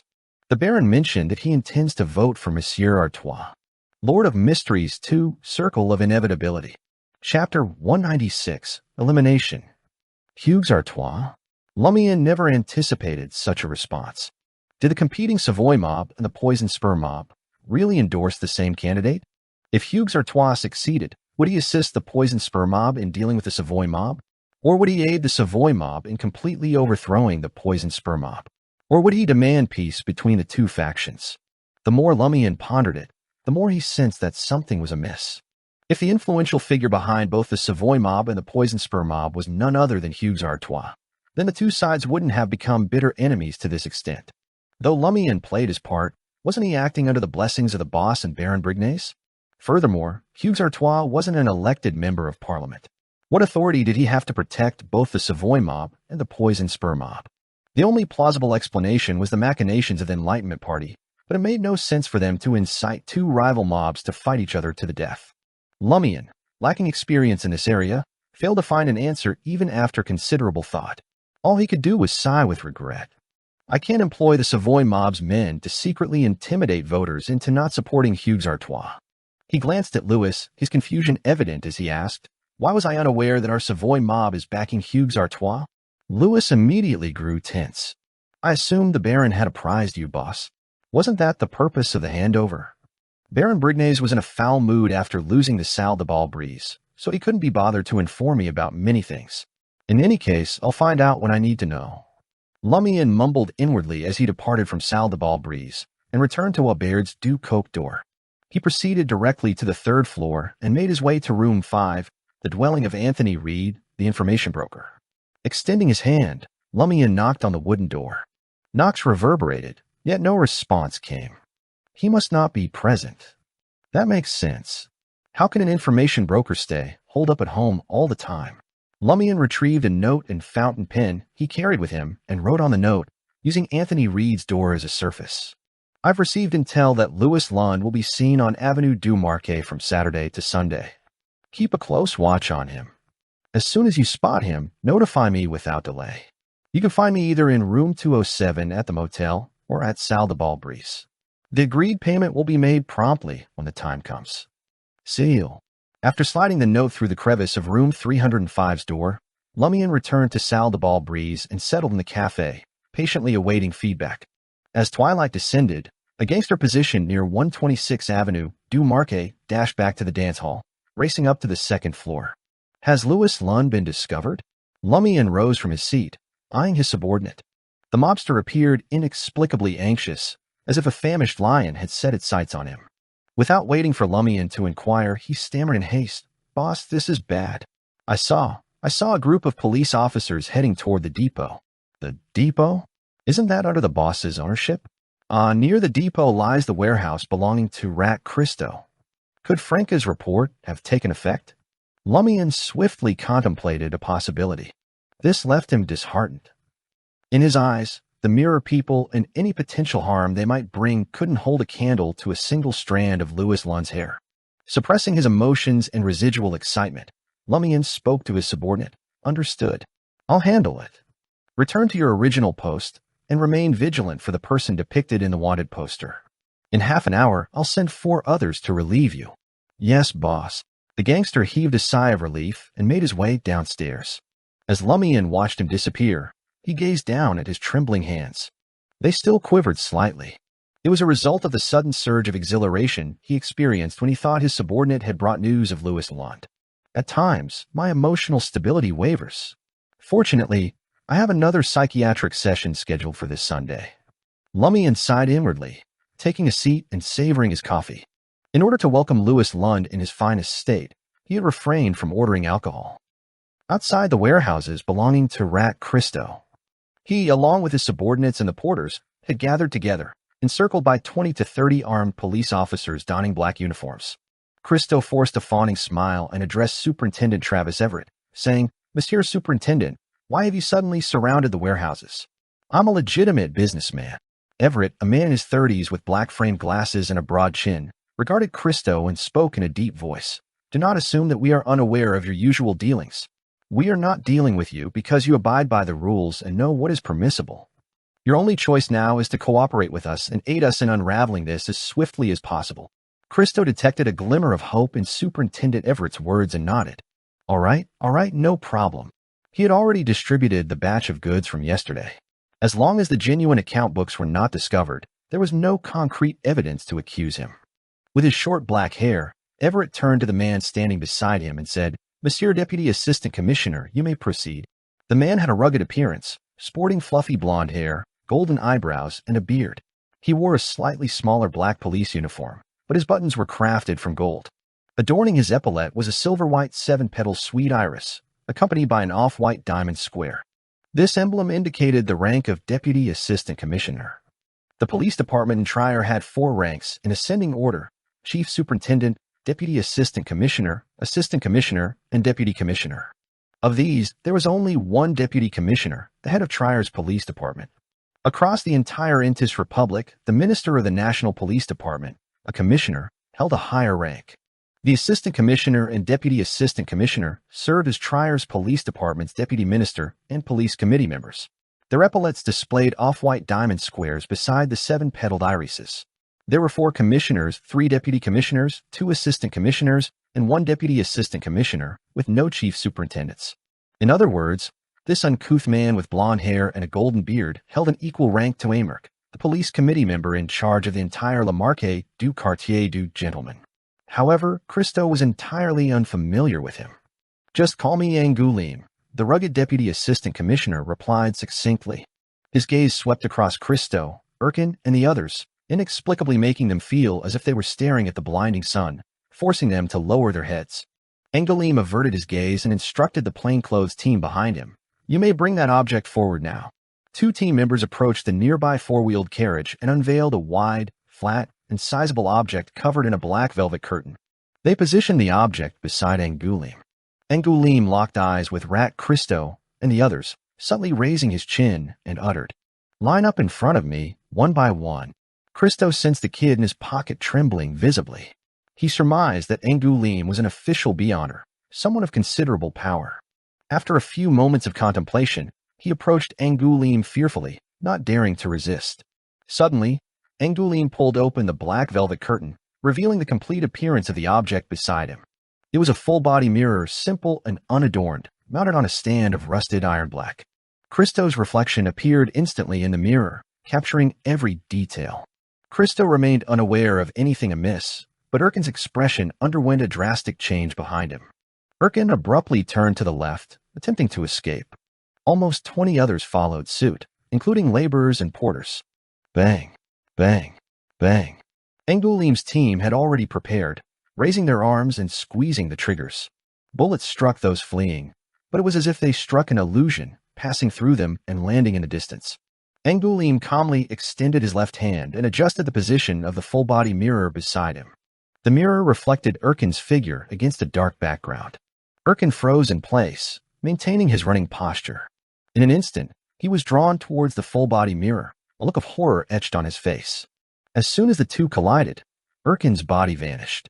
In the blink of an eye, he reappeared in the mirror, his face stained with blood. His expression turned sinister, consumed by hatred and resentment. He opened his mouth as if to scream, but an invisible force pulled him into the unnaturally dark backdrop of the mirror, and he vanished. Witnessing this, Christo stood dumbfounded, forgetting to aid his brother. One thought echoed in his mind: there's something terribly wrong with them. Meanwhile, Angoulême's subordinates worked to control the fleeing individuals. The ordinary people caught in the midst of the chaos cowered on the ground, heads lowered, trembling with fear. In Salle de Bal Brise, Lumian sat at the bar counter, listening to Jenna's captivating singing. 2 hours ago, he had received news that Rat Christo was unharmed, but a group of his subordinates had perished. Quite efficient. Lumian inwardly commended the official Beyonders in the market district. As the risque song came to an end, a woman who had been waiting on the sidelines took the stage and hurriedly approached a young band member. She sobbed and cried out twice. It seemed she was delivering news of someone's death. The band member stood frozen, shocked by the news, unable to react for a moment. After a few seconds, he flung aside the six-string zither strapped to him and dashed off the stage. However, he only managed a few steps before he stumbled and fell heavily to the ground. He struggled to rise but failed. In the next moment, tears streamed down his face.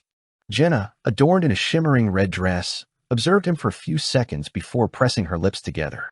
Eventually, she didn't offer consolation, allowing the band member and the grieving woman to weep. She quietly stepped down from the stage and crossed paths with Lumian, who had left the bar counter. "What happened?" Lumian inquired.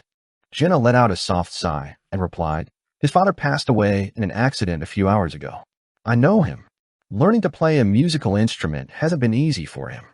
His father works as a porter, and his mother is a dishwasher. Without their unwavering support, he'd be limited to manual labor. An accident a few hours ago. A porter." Lumian roughly pieced together the cause.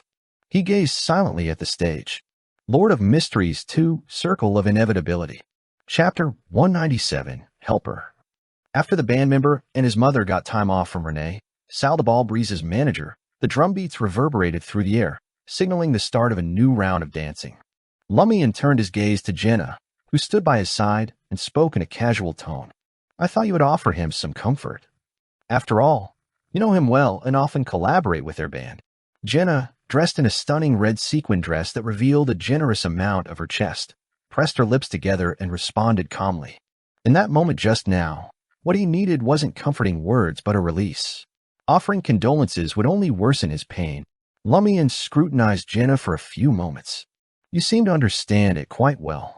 Why do I have a feeling that you've experienced something similar yourself?" Jenna lowered her gaze to her toes and smiled softly. "A few years ago, I went through the same thing when my father passed away. One day, before dawn, my mother took me to the rooftop of our apartment and stayed with me until the sunrise. I witnessed the gradual brightening of the sky, from pitch black to a deep blue. It grew lighter and lighter, and I saw the clouds adorned with shades of bright gold and other colors. In that moment, she told me that darkness would eventually pass and the sun would rise. Light would always find its way to illuminate the land. When he returns to the band, I'll find an opportunity to share something similar with him." Lumian listened in silence, letting out a sigh. "You have a wonderful mother." "Yes." Jenna accepted the compliment with pride. Lumian chuckled and remarked, "You managed to say so much without resorting to curses. That's unlike you." Moreover, she appeared rather refined. "Damn it. Do you think I'm the type of person who curses incessantly?" Jenna cursed indignantly and made her way to the break room to prepare for the next song. Lumian settled back at the bar counter, his mind preoccupied with another matter. He had therapy scheduled for tomorrow afternoon, and there was a possibility of Louis Lund showing up on Sunday. What if he missed it? Lumian's initial impulse was to write a letter to Madame Magician and request her to check with his psychiatrist, Madame Susie, about the possibility of rescheduling the treatment by a day. However, he couldn't shake off the feeling of his condition being unstable for the past 2 days. If he didn't act promptly, he might face severe consequences when tracking down Louis Lund. Even though Madame Pualis wasn't exactly Madame Knight, Lumian couldn't confront her directly. His primary objective was to locate the survivor from Cordu and engage in a friendly conversation with her. Lumian didn't hold much animosity towards Madame Pualis. While she believed in an evil god and had involvement in Cordu, it appeared that she wasn't responsible for the disaster. She had departed before the ritual took place under some compulsion. Lumian didn't concern himself with others' beliefs, nor did he intend to. Hence, if he allowed himself to become unstable and reacted impulsively, escalating the conflict with Madame Pualis and making her his enemy, matters would become exceedingly troublesome, and he might even lose his life.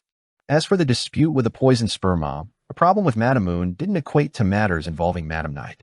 After careful consideration, Lumian devised a plan to find someone who could track Louis Lund on his behalf and follow him to his residence in Trier. There's no need to consider individuals without beyond her powers. They simply wouldn't be able to keep up with him. There are 2 viable options. The first is Anthony Reed, an information broker suspected of being a beyonder from the psychiatrist pathway. He possesses excellent tracking abilities and has already accepted my commission, receiving a deposit. Since the task involves locating Louis Lund, it naturally falls within the scope of the mission. If Anthony proves difficult, I'm prepared to offer more money. The second option is Franca. She, along with Aurora, belongs to the Curly-Haired Baboons Research Society. Franca knows my true identity and displays a certain level of concern for me. She is trustworthy to some extent, not to mention that she still owes me a favor. Franca possesses enough power to tail Louis Lund and even intercept him if necessary.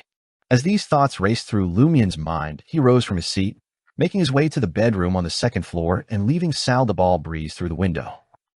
Aubert's du Coq door, room 305. Lumian knocked on the wooden door. "Please come in," Anthony Reed responded in a West Mid-Sea Coast accent. The door slowly swung open. The information broker stood before Lumian once more. His plump face, once slick with oiliness, appeared freshly scrubbed, enhancing his air of honesty. Wearing a grayish-blue worker's uniform, he seemed to have spent the entire day in the southern part of the Market District and Quartier du Jardin Botanique. "I've read your note," Anthony Reed said, running a hand through his receding, light yellow hairline. "I've been keeping an eye on Avenue du Marquet." Lumian felt a slight unease, but he surveyed the room and spoke directly.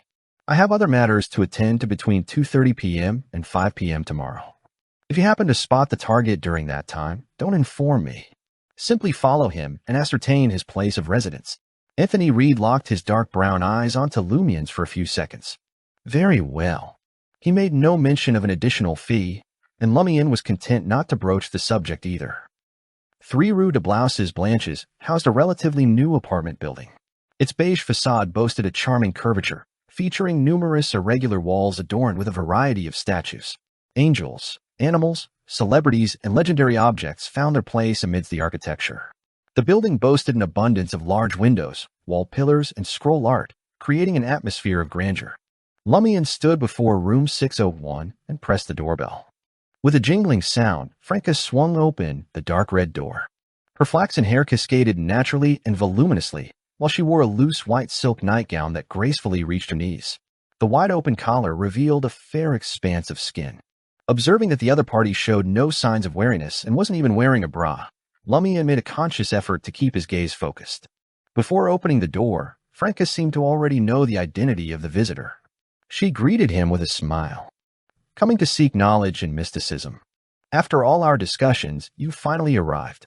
"No, it's something else," Lumian responded, gesturing towards the room, indicating that they should speak inside. Franca turned and walked towards the sofa, Lumian following closely behind. As he entered, he instinctively scanned his surroundings. This apartment consisted of 2 bedrooms, a bathroom, a living room, and a kitchen. The furnishings in the living room, such as a sofa, coffee table, dining table, chairs, and cupboards, were predominantly beige, iron black, silver white, or light gray. The colors were muted and lacked vibrancy. The overall aesthetic was one of simplicity and cleanliness, but it also exuded a touch of coldness. It stood in stark contrast to the living room styles found in most households. Lumian took a seat on the edge of the divan while Franca curled her legs and reclined on the adjacent armchair, revealing her alluring curves. "What brings you here?" Franca inquired. Lumian pointed towards her. "Aren't you considering changing your clothes?" Franca glanced down at her nightgown and came to a realization. "Perhaps it's because you know my original gender. When I'm around you, I always have this illusion that I'm still a man and forget to pay attention to such details." A smile played on her lips. Rather than changing her attire, she shifted her sitting posture, accentuating her allure even further. After a few moments, she even left her recliner and settled beside Lumian. Sensing Lumian's perplexed gaze, she chuckled and remarked, "Since you won't peek, why should I bother changing?" She made a playful gesture, unreservedly teasing him. "Madam, you have a wicked sense of humor." Lumian sighed. Franca grinned and replied, "Life is already tough. I need to seek some amusement for myself. But I'm considered fine. There's a group of individuals in the Research Society who harbor little hope for the future and have made it their life goal to pursue enjoyment. They formed a group called April Fool's Day. Your sister must have mentioned it, right?" "She did," Lumian confirmed, recalling reading about it in Aurora's grimoires. Franca refrained from elaborating and fixed her gaze upon Lumian, her eyes resembling calm lakes, awaiting an explanation for his visit. Lumian spoke directly, his words carrying a certain bluntness. "I require a favor," Oh. Franca responded cooperatively, her tone laced with curiosity. Lumian took a moment to contemplate before continuing. Considering you've seen my wanted poster, you must possess some knowledge regarding it. I've received information that one of the individuals depicted, a man by the name of Louis Lund, will make an appearance on Avenue du Marquet tomorrow. He maintains close ties with the masterminds behind the poison spur mob. My intention is to apprehend him and unveil the truth behind the catastrophe in Cordoue. However, I'll be preoccupied with crucial matters tomorrow afternoon, so I can't personally await his arrival. I hope you could lend me your assistance. Should he show, tail him and ascertain his whereabouts. If you feel confident, aid me in capturing him. He once possessed beyond her powers equivalent to a sequence 8 and is likely a gardener, though I cannot say for certain at present. After acquiring the mirror, you did promise to compensate me. This would be it. Franca retorted angrily. This concerns Muggle's death. I will most certainly help. Compensation is not an appropriate term in this context. Tailing him doesn't count. But attacking him counts. Lumian proposed.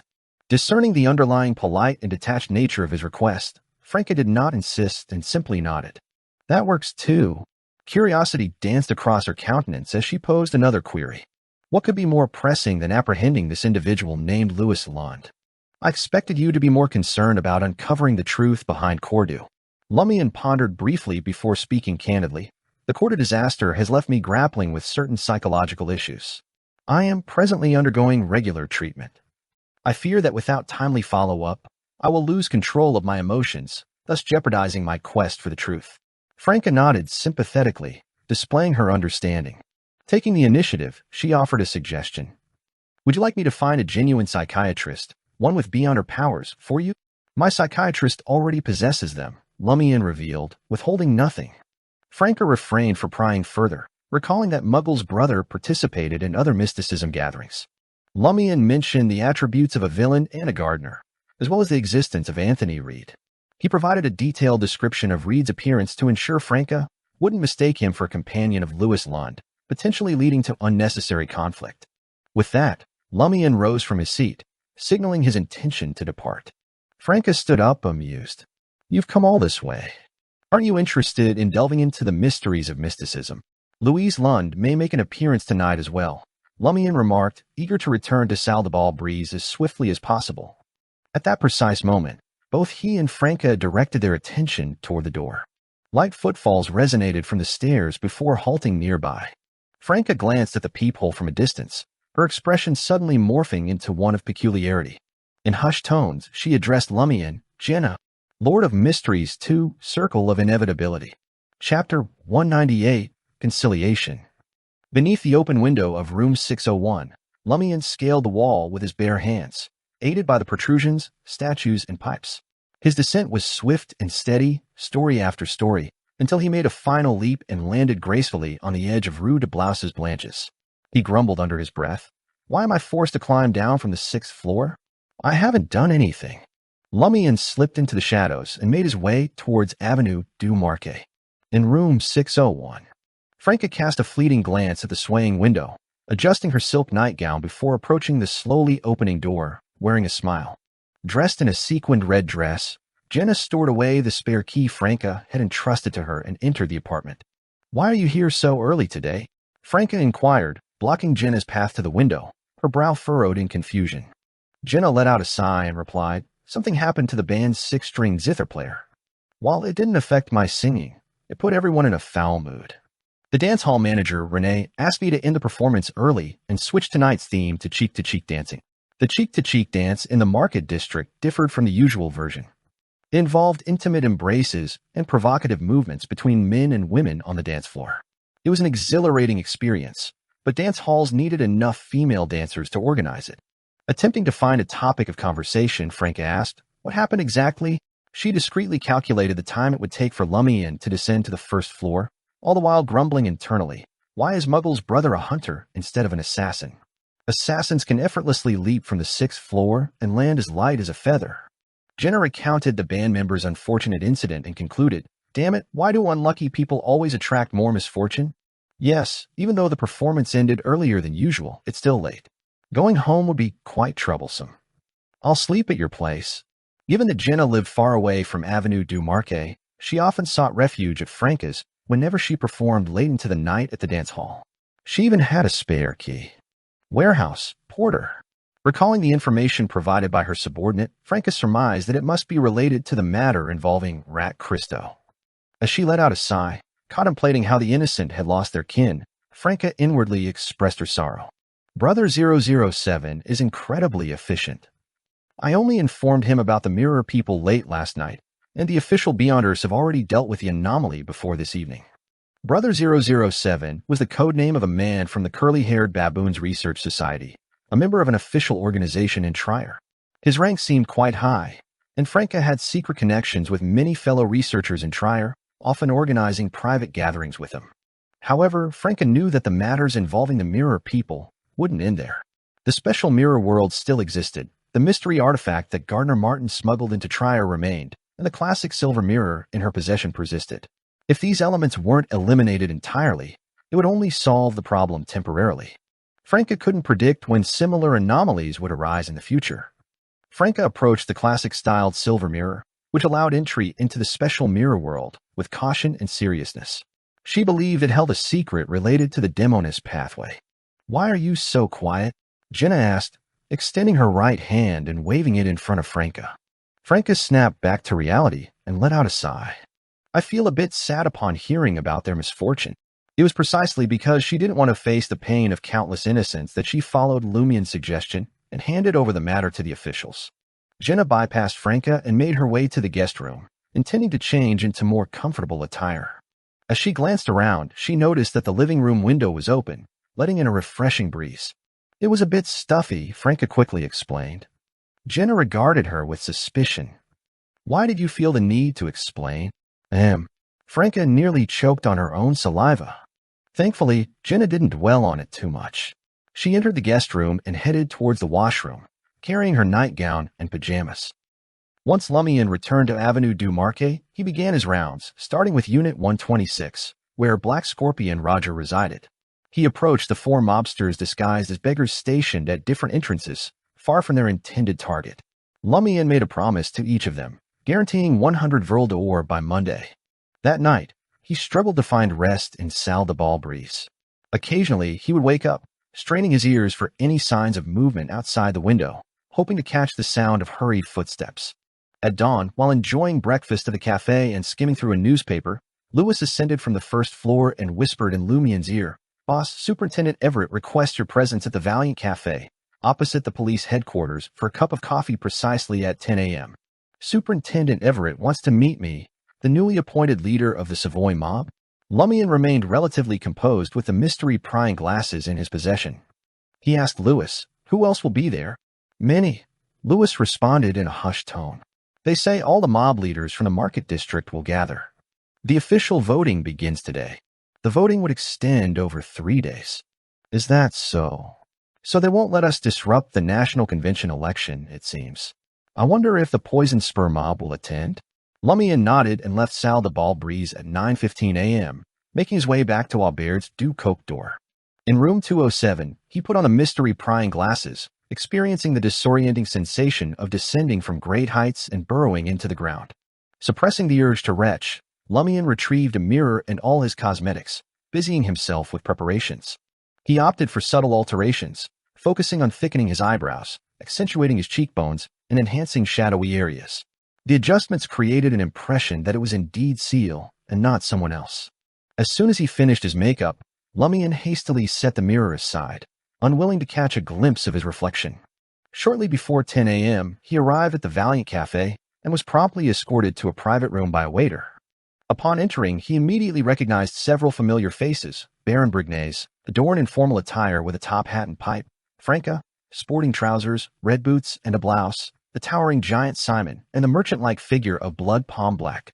Seated in an armchair at the head of the table, Travis Everett, donning a black uniform, rose with a smile upon seeing Lumian enter. "You must be Seal, am I right?" "Yes, Superintendent Everett," Lumian responded respectfully. Franca, Baron Brignaise, and the others, who had risen alongside Travis Everett, exchanged puzzled glances as they observed Lumian. Franca's gaze averted in enlightenment as she recognized the golden black hair. Baron Brignaise, Giant Simon, and the rest gradually realized that it was Seal. Adjusting his black-framed glasses, Superintendent Everett's blue eyes gleamed as he half-praised Lumian and patted the recliner beside him. You've only been in the market district for less than 3 weeks, but you've already taken over Sal the Balbreeze. And you're so young. You're really outstanding. Sigh, the market district hasn't been peaceful for the past month. He half-praised Lumian and patted a recliner beside him. Come, have a seat here. Let me introduce you to the others. When Lumian stood by Everett's side, the superintendent gestured toward a middle-aged man seated across the coffee table and spoke. Roger, you're acquainted with him, aren't you? Black Scorpion, Roger. Lumian directed his gaze at the middle-aged man. Roger, dressed in formal attire with neatly combed black hair, had a slightly chubby face, and his deep blue eyes resembled the vast sea. We're meeting for the first time, Lumian replied with a smile. He noticed a chilling gaze emanating from Black Scorpion. Everett proceeded to introduce the individual sitting beside Roger. Harmon Christina.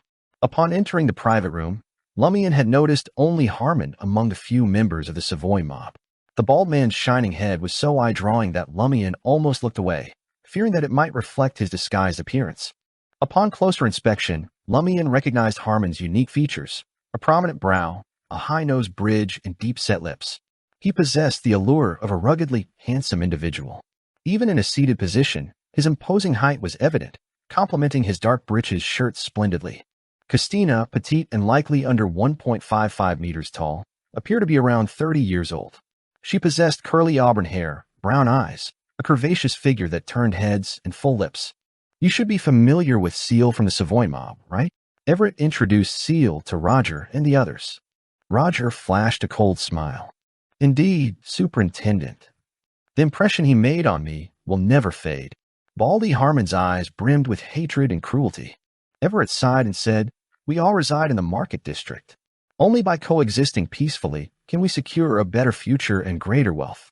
If any conflicts arise, come to me. I'll mediate and arbitrate.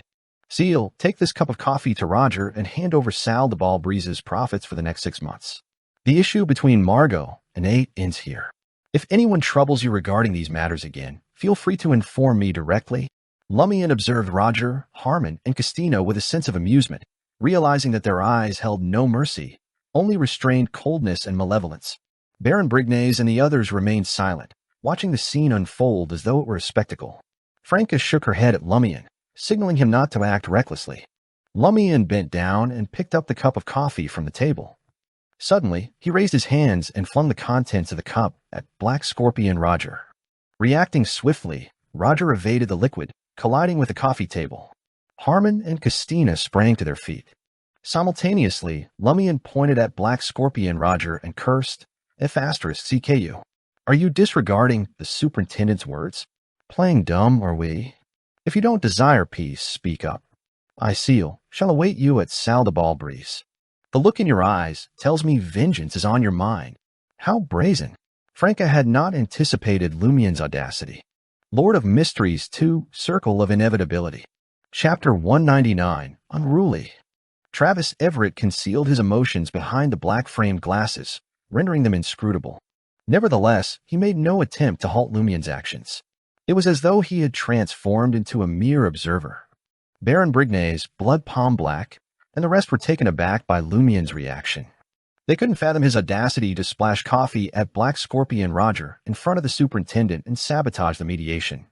In particular, Baron Brignays felt as though he was encountering his former subordinate, now colleague, for the very first time. Is he far more unruly and reckless than I had anticipated? Does he refuse to accept any grievances and is unwilling to pay any price? Although he attempted to shift the blame onto Black Scorpion Roger and the others, it was evident to anyone with a modicum of sense and perception that Lumian was the instigator of the conflict, driven by a strong will of his own. Clearly, he had no intention of reconciliation. He sought only an excuse to undermine Superintendent Everett's proposal. Is this not a blatant slap in Superintendent Everett's face? The superintendent wielded considerable influence in the market district. A slight embellishment in reporting to higher authorities, or rather, stating the unvarnished truth, would draw the attention of official beyonders and dismantle all our enterprises, including the leaders of the Savoy mob. Incensed, Baldy Harmon denied Lumian the opportunity to shatter the coffee cup on his boss. He lunged forward, stooped down, grasped the coffee table's edge, hoisted it, and flung it at the detestable individual. Cups clattered to the ground, splintering into shards. Lumian deftly evaded the projectiles, swiftly drawing his black revolver from beneath his arm. He trained it on Harmon amid the cacophonous crash of objects and the ensuing chaos. Baldy Harmon chuckled, a product of his extreme rage. "You country hog, do you spurn Superintendent Everett's gracious offer of mediation? Very well then, our poison spur mob shall entertain you until one of us is vanquished from this game. Go ahead, fire away. Your audacity and lack of respect towards Superintendent Everett know no bounds. If you possess such ability, then pull the trigger."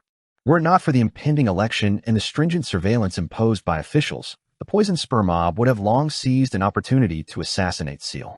In that instant, Black Scorpion Roger rose once more. Black flames materialized within his clenched fists, only to dissipate swiftly. He was reluctant to unveil his beyonder powers in the presence of Superintendent Everett. Short-legged Candlestick Christina also fixed her gaze on Lumian, poised to strike if he refused to relent. Upon hearing Baldy Harmon's retort and provocation, Lumian chuckled. Bang! Lumian squeezed the trigger, unleashing a yellow bullet hurtling directly towards Baldy Harmon's skull. The audacity of Seal's action caught Harmon off guard.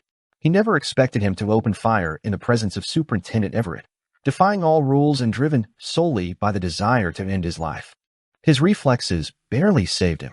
Harmon crouched down just in time, his eyes widening in alarm. The bullet grazed his glistening scalp and careened off, ricocheting into the adjacent washroom with a metallic clang. In an instant, all the mob leaders sprang to their feet. Black Scorpion Roger and short-legged Candlestick Christina fixated on Lumian, preparing to retaliate. Undeterred, Lumian remained resolute. He lowered his gun and aimed it once more at Baldy Harmon, his gaze devoid of any emotion. Enough. At that very moment, Superintendent Everett, who had been calmly seated, spoke up. The indescribable authority emanating from him, combined with his esteemed position, compelled Lumian to instinctively halt his finger from pulling the trigger. Seizing the opportunity, Baldy Harmon shifted his position and rose to his feet. Though the others maintained their combative stance, the palpable tension that had lingered dissipated. Lamenting his missed chance, Lumian reluctantly holstered his revolver and turned to face Everett.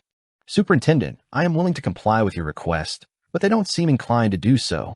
Everett's eyes flickered behind his black-framed spectacles.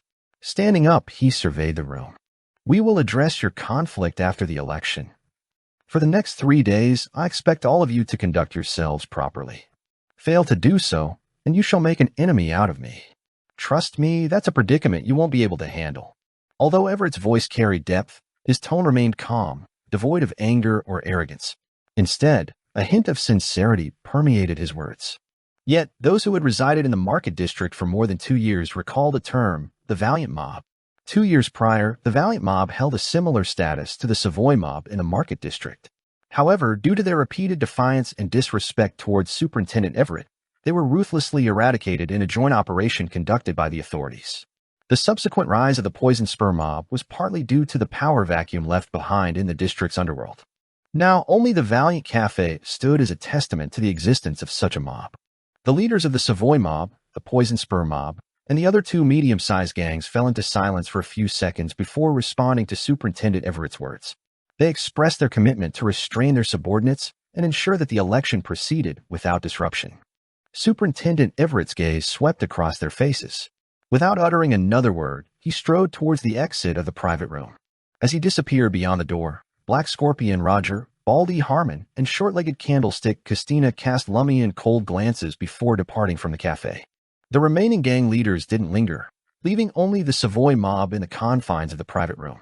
Baron Brignays took a leisurely puff from his pipe and addressed Lumian. "You acted too impulsively back there." Lumian offered a faint smile in response and replied, "I have been awaiting an opportunity like that. Unfortunately, I couldn't seize it to incite the conflict." Observing the puzzled expressions on the faces of Giant Simon, Blood Palm Black, and the others, Lumian calmly elaborated, "We have already made 2 attempts, and the Poison Spur Mob chose to endure. Baron, as you have rightly pointed out, they harbor a significant problem, and they await their chance. I believe that opportunity will present itself soon. If we fail to incapacitate the Poison Spur Mob before then, we shall face their unhinged retaliation. And when that moment arrives, none of you will be able to escape. Just a moment ago, there were only 3 members of the Poison Spur Mob present, while we numbered 5. Red Boots, your strength is comparable to that of Black Scorpion.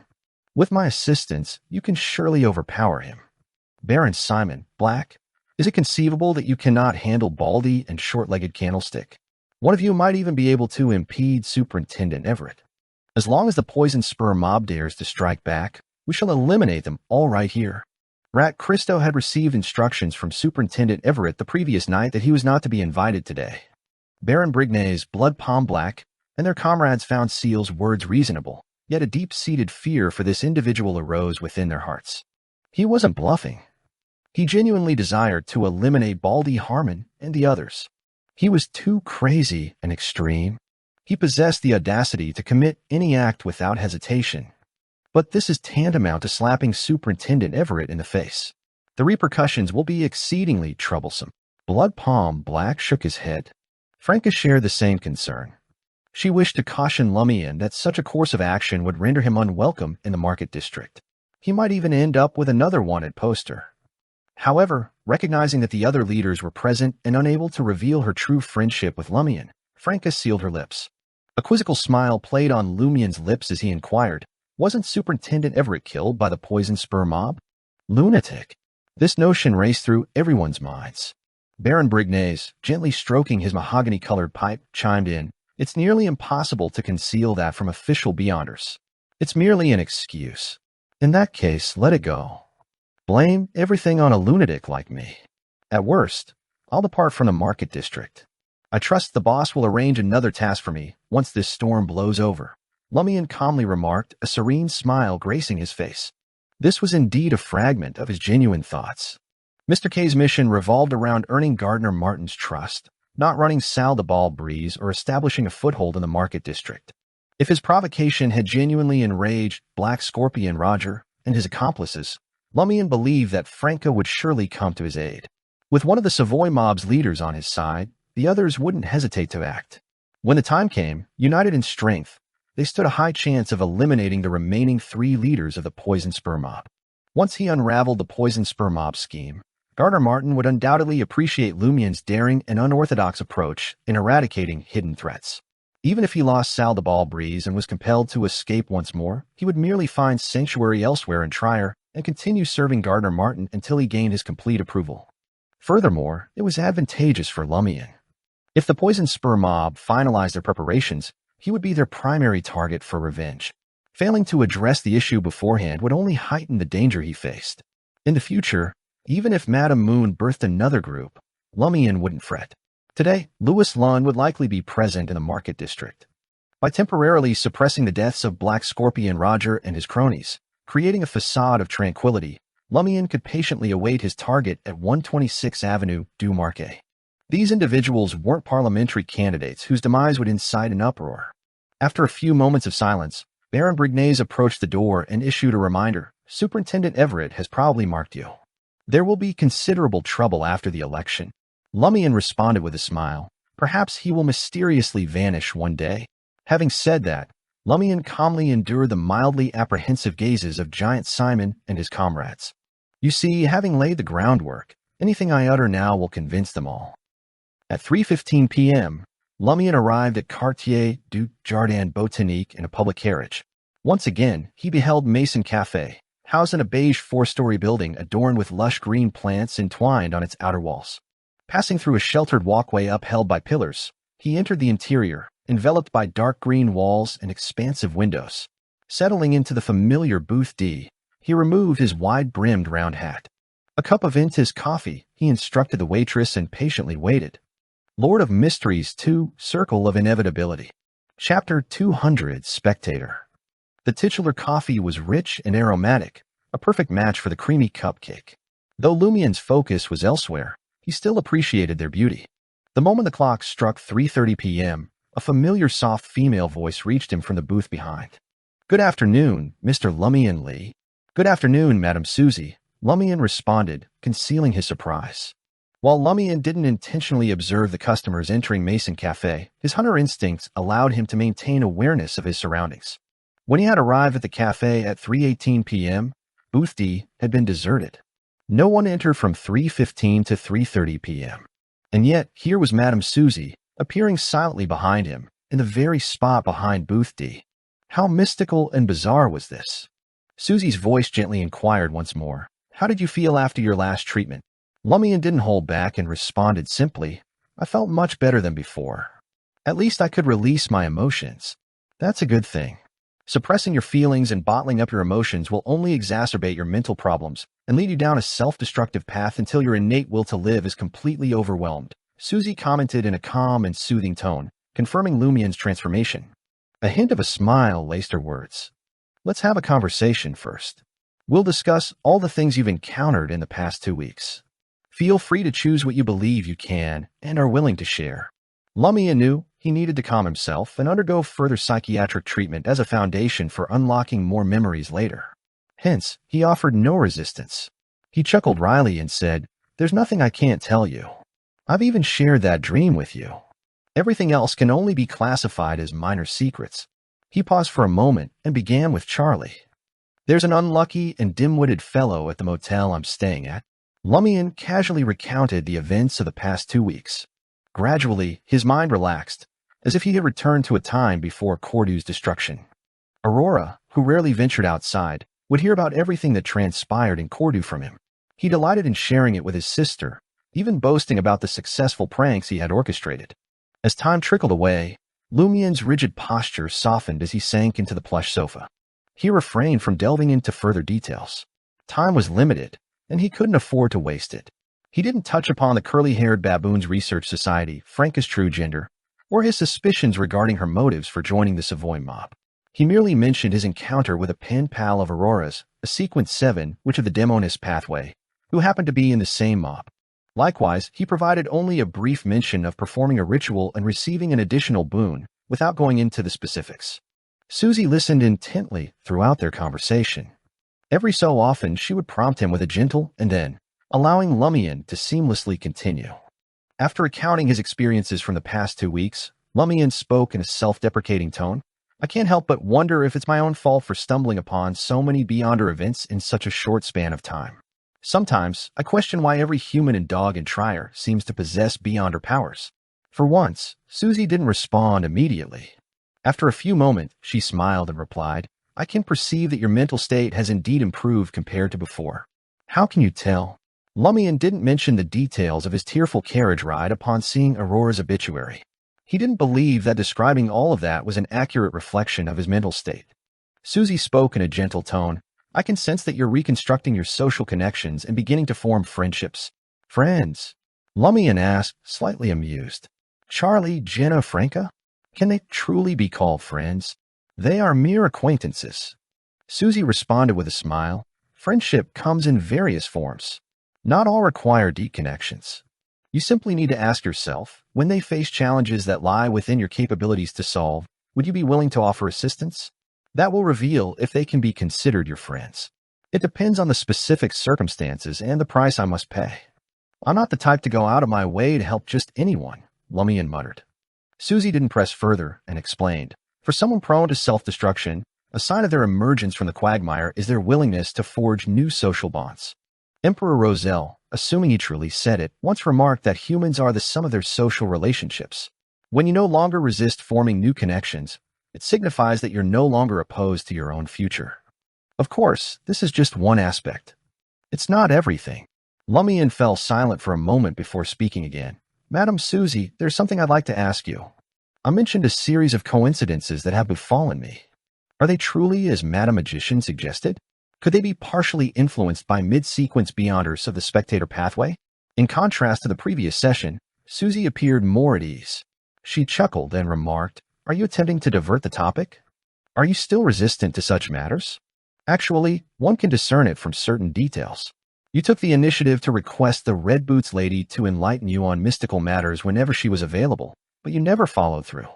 The sole visit you made was on the pretext of her repaying a favor. It suggests that you remain unwilling to establish a closer bond with her. That's natural. How can a patient recover after just one treatment? You need not burden yourself. Susie tirelessly voiced her observations, gently pinpointing some of Lumian's current psychological issues. If it were the last time, I wouldn't have been so forthright. It would have only bred resistance, causing you to close yourself off further. However, now you exhibit certain inclinations toward forging new social connections. This will allow you to gain clearer insights into your true self and facilitate your progress. Having his underlying thoughts laid bare by Susie, Lumian's initial reaction was wariness, vigilance, and denial. Yet, Susie's composed demeanor, non-aggressive analysis, and accurate understanding of the situation gradually eased his tension, enabling him to confront his deep-seated problems. His body and mind gradually settled. Susie refrained from prying further and addressed Lumian's inquiry. Madam Magician's explanation is not entirely incorrect, but it lacks specificity. For a mid-sequence beyonder of the spectator pathway to engineer a coincidence, they must employ face-to-face psychological cues or hypnosis. In other words, they need to be present around you, Baron Brignaise, and his associates. The reason you didn't notice it and Baron Brignaise remain oblivious is that mid-sequence beyonders of the spectator pathway possess an additional beyonder power, psychological invisibility. Psychological invisibility? How does it differ from regular invisibility? Lumian inquired, perplexed. Susie calmly elucidated, psychological invisibility is not true invisibility. It merely prevents you from perceiving me, even when I am standing right before you and numerous others have already witnessed my presence. Sounds very magical. Lumian sighed with a sense of wonder. For some inexplicable reason, he felt as though psychiatrists were all around him, yet he remained oblivious to their presence. This won't change even if you employ spirit vision. Your intuition for danger will not react until I am prepared to strike, Susie continued. By comparison, a shadow ascetic's concealment within shadows occasionally evokes the sensation of being watched by the darkness. Lumian pressed, which pathway does shadow ascetic belong to? Secret suppliant, Susie replied simply. Secret suppliant pathway? Above listener and below shepherd, there's a sequence known as shadow ascetic. This belongs to Mr. K's pathway. Occasionally, I sense someone observing me in the surrounding darkness because of him or his subordinates. Combining this with Aurora's grimoires and Madam Magician's clues, Lumian felt a wave of enlightenment. For the secret suppliant pathway, Aurora had only noted down sequence 9 secret suppliant and sequence 8 listener. Madam Magician appears to write a substantial amount, but it's actually just an outline without much detail. It's not as comprehensive as Madam Susie's explanation. Lumian mumbled curiously and asked, Aren't you concerned that revealing your pathways beyond her powers to me might harm you? Susie brushed off the question and continued, If you're a high-sequence beyonder of the spectator pathway, there's no need for such elaborate measures. Even if they're far away from you, they can subtly influence you, causing you to unknowingly follow their arrangements and create various coincidences. Though I too am a spectator, I must still caution you. Beware of the spectator. High-sequence beyonder. Lumian was alarmed. So you arranged for the paperboy to deliver an outdated newspaper to me? Madam Susie is a high-sequence beyonder, a true demigod? It wasn't me, Susie said, feeling a tad embarrassed. It was my companion. Companion? Lumian recalled Madam Magician's initial suggestion and guessed, the other psychiatrist? He was here last time too. Yes, Susie candidly admitted. Your condition is more serious, and I wasn't too confident, so I invited her along to assist me. Yes, as a precautionary measure. In fact, she's here today as well. She's sitting across from you. Across from me. Lumian glanced in surprise at the empty seat across the coffee table. Not only was there no one present, but there wasn't even an indentation from someone sitting there. In the next instant, he heard a gentle female voice with a hint of a smile and a slightly brisk tone. Hello.